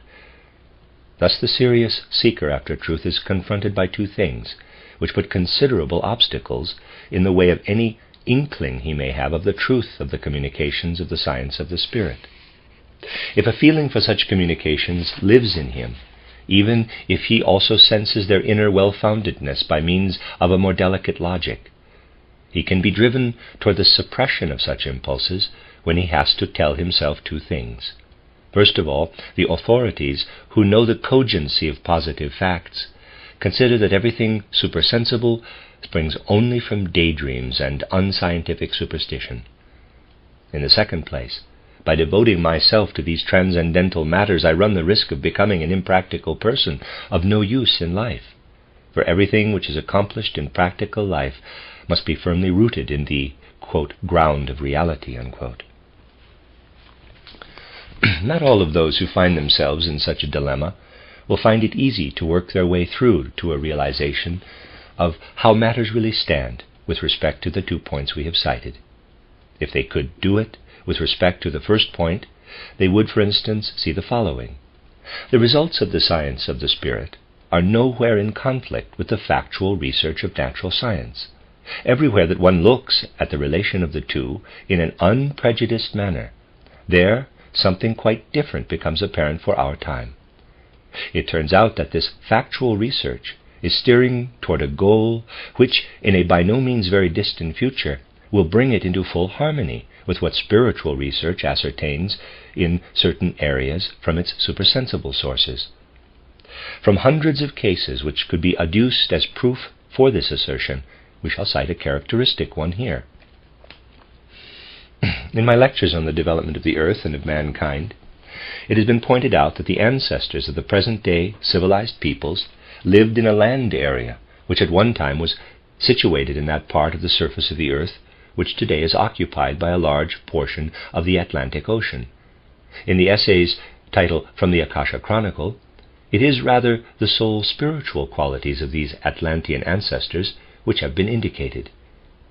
In oral presentations also has often been described how the earth's surface looked in the old Atlantean land.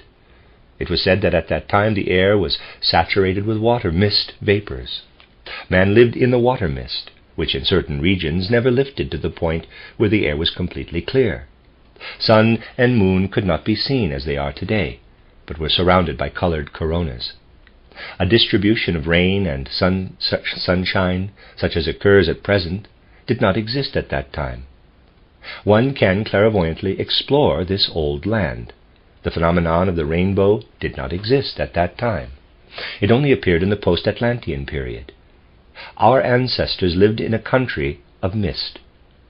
These facts have been ascertained by purely supersensible observation, and it must even be said that the spiritual researcher does best to renounce all deductions based on his knowledge of natural science, for through such deductions his unprejudiced inner sense of spiritual research is easily misled. With such observations, one should now compare certain ideas toward which some natural scientists feel themselves impelled at present. Today there are scientists who find themselves forced by facts to assume that at a certain period of its development the Earth was enveloped in a cloud mass. They point out that at present also clouded skies exceed the unclouded, so that life is still to a large extent under the influence of sunlight, which is weakened by the formation of clouds. Hence one cannot say that life could not have developed under the cloud cover of that Atlantean time. They further point out that those organisms which can be considered among the oldest of the plant world are of a kind which also develop without direct sunlight. Thus among the forms of this older plant world, those desert-type plants which need direct sunlight and dry air are not present. And also with respect to the animal world, a scientist, Hilgard, has pointed out that the giant eyes of extinct animals, for instance of the Ichthyosaurus, indicate that a dim illumination must have prevailed on the earth in their time. I do not mean to regard such views as not needing correction.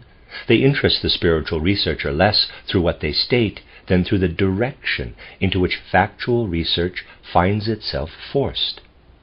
Even the periodical titled Cosmos, which has a more or less Haeckellian point of view, some time ago published an essay worthy of consideration, which, because of certain facts of the plant and animal world, indicated the possibility of a former Atlantean continent. If one brought together a great number of such matters, one could easily show how true natural science is moving in a direction which in the future will cause it to join the stream which at present already carries the waters of the springs of spiritual research. It cannot be emphasized too strongly that spiritual research is nowhere in contradiction with the facts of natural science. Where its adversaries see such a contradiction, this does not relate to facts, but to the opinions which these adversaries have formed, and which they believe necessarily result from the facts. But in truth there is not the slightest connection between the opinion of Forel, quoted above, for instance, and the facts of the stars of the nebulas, the nature of the cells, the liquefaction of the air, and so forth. This opinion represents nothing but a belief which many have formed out of a need for believing, which clings to the sensory real, and which they place beside the facts. This belief is very dazzling for present-day man. It entices him to an inner intolerance of a quite special kind. Its adherents are blinded to the point where they consider their own opinion to be the only quote-unquote scientific one, and ascribe the views of others merely to prejudice and superstition. Thus it is really strange that when one can read the following sentences in a newly published book on the phenomena of the soul life by Hermann Ebbinghaus, titled Abriss der Psychologie, Outline of Psychology, quote, as a help against the impenetrable darkness of the future and the insuperable might of inimical powers, the soul creates religion for itself, as in other experiences involving ignorance or incapacity. Under the pressure of uncertainty and the terror of great dangers, ideas as to how help can be found here are quite naturally forced upon man, in the same way in which one thinks of water when in danger from fire, of the helpful comrade in the peril of combat. End quote. Quote, in the lower stages of civilization, where man still feels himself to be quite impotent, and to be surrounded by sinister dangers at every step, the feeling of fear and, correspondingly, the belief in evil spirits and demons naturally entirely prevail. In higher stages, on the other hand, where a more mature insight into the interconnection of things and a greater power over them produce a certain self-confidence and stronger hopes, a feeling of confidence in invisible powers comes to the fore, and with it the belief in good and benevolent spirits. But on the whole, both fear and love, side by side, remain permanently characteristic of the feeling of man toward his gods, except that their relation to one another changes according to the circumstances. Unquote. Quote again, "These are the roots of religion. Fear and need are its mothers. And although it is principally perpetuated by authority once it has come into existence, still it would have died out long since if it were not constantly being reborn out of these two." End quote. Everything in these assertions has been shifted and thrown into disorder, and this disorder is illuminated from the wrong points of view. Furthermore, he who maintains this opinion is firm in his conviction that his opinion must be a generally binding truth. First of all, the content of religious conceptions is confused with the nature of religious feelings. The content of religious conceptions is taken from the region of the supersensible worlds. The religious feeling, for example, fear and love of the supersensible entities, is made the creator of this content without further ado, and it is assumed without hesitation that nothing real corresponds to the religious conceptions. It is not even considered remotely possible that there could be a true experience of supersensible worlds, and that the feelings of fear and love then cling to the reality which is given by this experience, just as no one thinks of water when in danger from fire, of the helpful comrade in the peril of combat, if he has not known water and comrade previously. In this view, the science of the spirit is declared to be daydreaming, because one makes religious feeling the creator of entities which one simply regards as non-existent.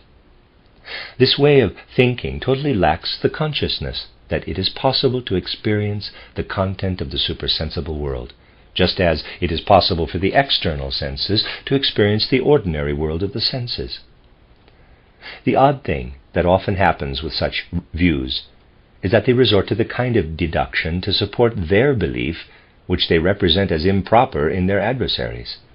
For example, in the above-mentioned work of Forel, the sentence appears, quote, "Do we not live in a way 100 times truer, warmer, and more interestingly when we base ourselves on the ego, and find ourselves again in the souls of our descendants rather than in the cold and nebulous fata morgana of a hypothetical heaven among the equally hypothetical songs and trumpet soundings of supposed angels and archangels, which we cannot imagine, and which therefore mean nothing to us?"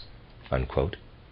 But what has that which one finds warmer, more interesting, to do with the truth? If it is true that one should not deduce a spiritual life from fear and hope, is it then right to deny the spiritual life because one finds it to be cold and uninteresting?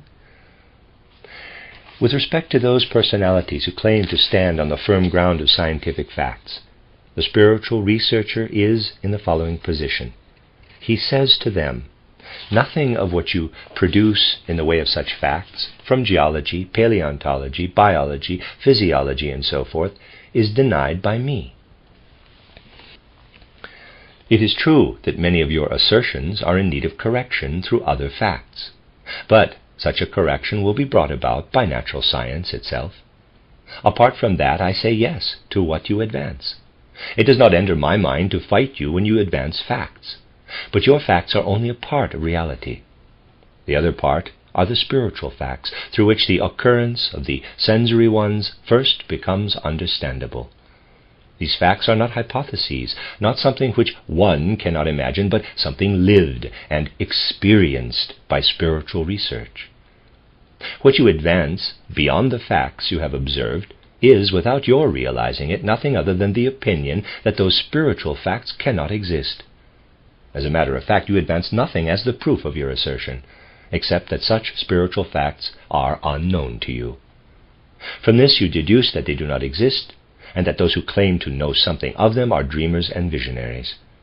The spiritual researcher does not take even the smallest part of your world from you. He only adds his own to it. But you are not satisfied that he should act in this way. You say, although not always clearly, one must not speak of anything except of that which we speak. We demand not only that that be granted to us, of which we know something, but we require that all that of which we know nothing be declared idle phantasms. The person who wants to have anything to do with such logic cannot be helped for the time being. With this logic, he may understand the sentence, quote, "Our I has formerly lived directly in our human ancestors, and it will continue to live in our direct or indirect ancestors," unquote, Farrell, Leben und Tod, Life and Death, page 21. Only he should not add, quote, "Science proves it," unquote, as is done in this work. For in this case, science proves nothing, but a belief which is chained to the world of the senses sets up the dogma, "That of which I can imagine nothing must be considered as delusion, and he who sins against my assertion offends against true science." The one who knows the development of the human soul finds it quite understandable that men's minds are dazzled for the moment by the enormous progress of natural science, and that today they cannot find their way among the forms in which great truths are traditionally transmitted. The science of the Spirit gives such forms back to mankind. It shows, for example, how the days of creation of the Bible represent things which are unveiled to the clairvoyant eye. Footnote. Compare Rudolf Steiner, titled Die Geheimnisse der biblischen Schöpfungsgeschichte, The Secrets of the Biblical History of Creation, Freiburg, 1954. Don't know all that. End of footnote. A mind chained to the world of the senses finds only that the days of creation contradict the results of geology and so forth. In understanding the deep truths of these days of creation, the science of the Spirit is equally far removed from making them evaporate as a mere poetry of myths, and from employing any kind of allegorical or symbolical methods of explanation. How it proceeds is indeed quite unknown to those who still ramble on about the contradiction between these days of creation and science. Further, it must not be thought that spiritual research finds its knowledge in the Bible. It has its own methods, finds truths independently of all documents, and then recognizes them in the latter. This way is necessary for many present-day seekers after truth, for they demand a spiritual research which bears within itself the same character as natural science. And only where the nature of this science of the Spirit is not recognized does one become perplexed, when it is a matter of protecting the facts of the supersensible world from opinions which appear to be founded on natural science.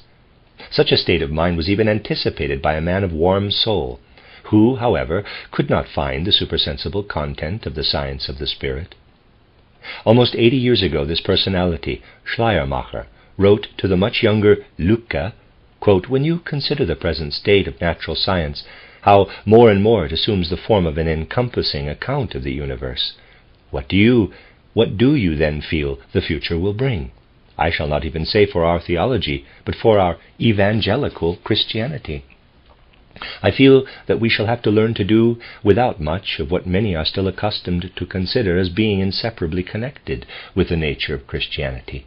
I shall not even speak of the 6 days' work, but the concept of creation as it is usually interpreted.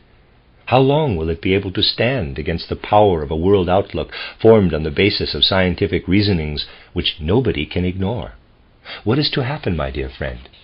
I shall not see this time, and can quietly lie down to sleep, but you, my friend, and your contemporaries, what do you intend to do?" End quote. From title Theologische Studien und Kritiken von Ullmann und Umbreit. Theological Studies and Criticism by Ullmann and Umbreit, 1829, page 489. At the basis of this statement lies the opinion that the scientific reasonings are a necessary result of the facts. If this were so, then nobody could ignore them, and he whose feeling draws near the supersensible world can wish that he may be allowed, quote, "quietly to lie down to sleep," unquote, in the face of the assault of science against the supersensible world. The prediction of Schleiermacher has been realized, insofar as the scientific reasonings have established themselves in wide circles. But at the same time, today there exists a possibility of coming to know the supersensible world in just as scientific a manner as the interrelationships of sensory facts. The one who familiarizes himself with the science of the spirit in the way this is possible at present will be preserved from many superstitions by it, and will become able to take the supersensible facts into his conceptual store, thereby divesting himself of the superstition that fear and need have created this supersensible world. The one who is able to struggle through to this view will no longer be held back by the idea that he might be estranged from reality and practical life by occupying himself with the science of the spirit. He will then realize how the true science of the spirit does not make life poorer, but richer. It will certainly not mislead him into underestimating telephones, railroad technology, and aerial navigation. But in addition, he will see many other practical things which remain neglected today, when one believes only in the world of the senses, and therefore recognizes only a part of the truth, rather than all of it. The end of chapter 20 and the end of the book, Cosmic Memory by Rudolf Steiner.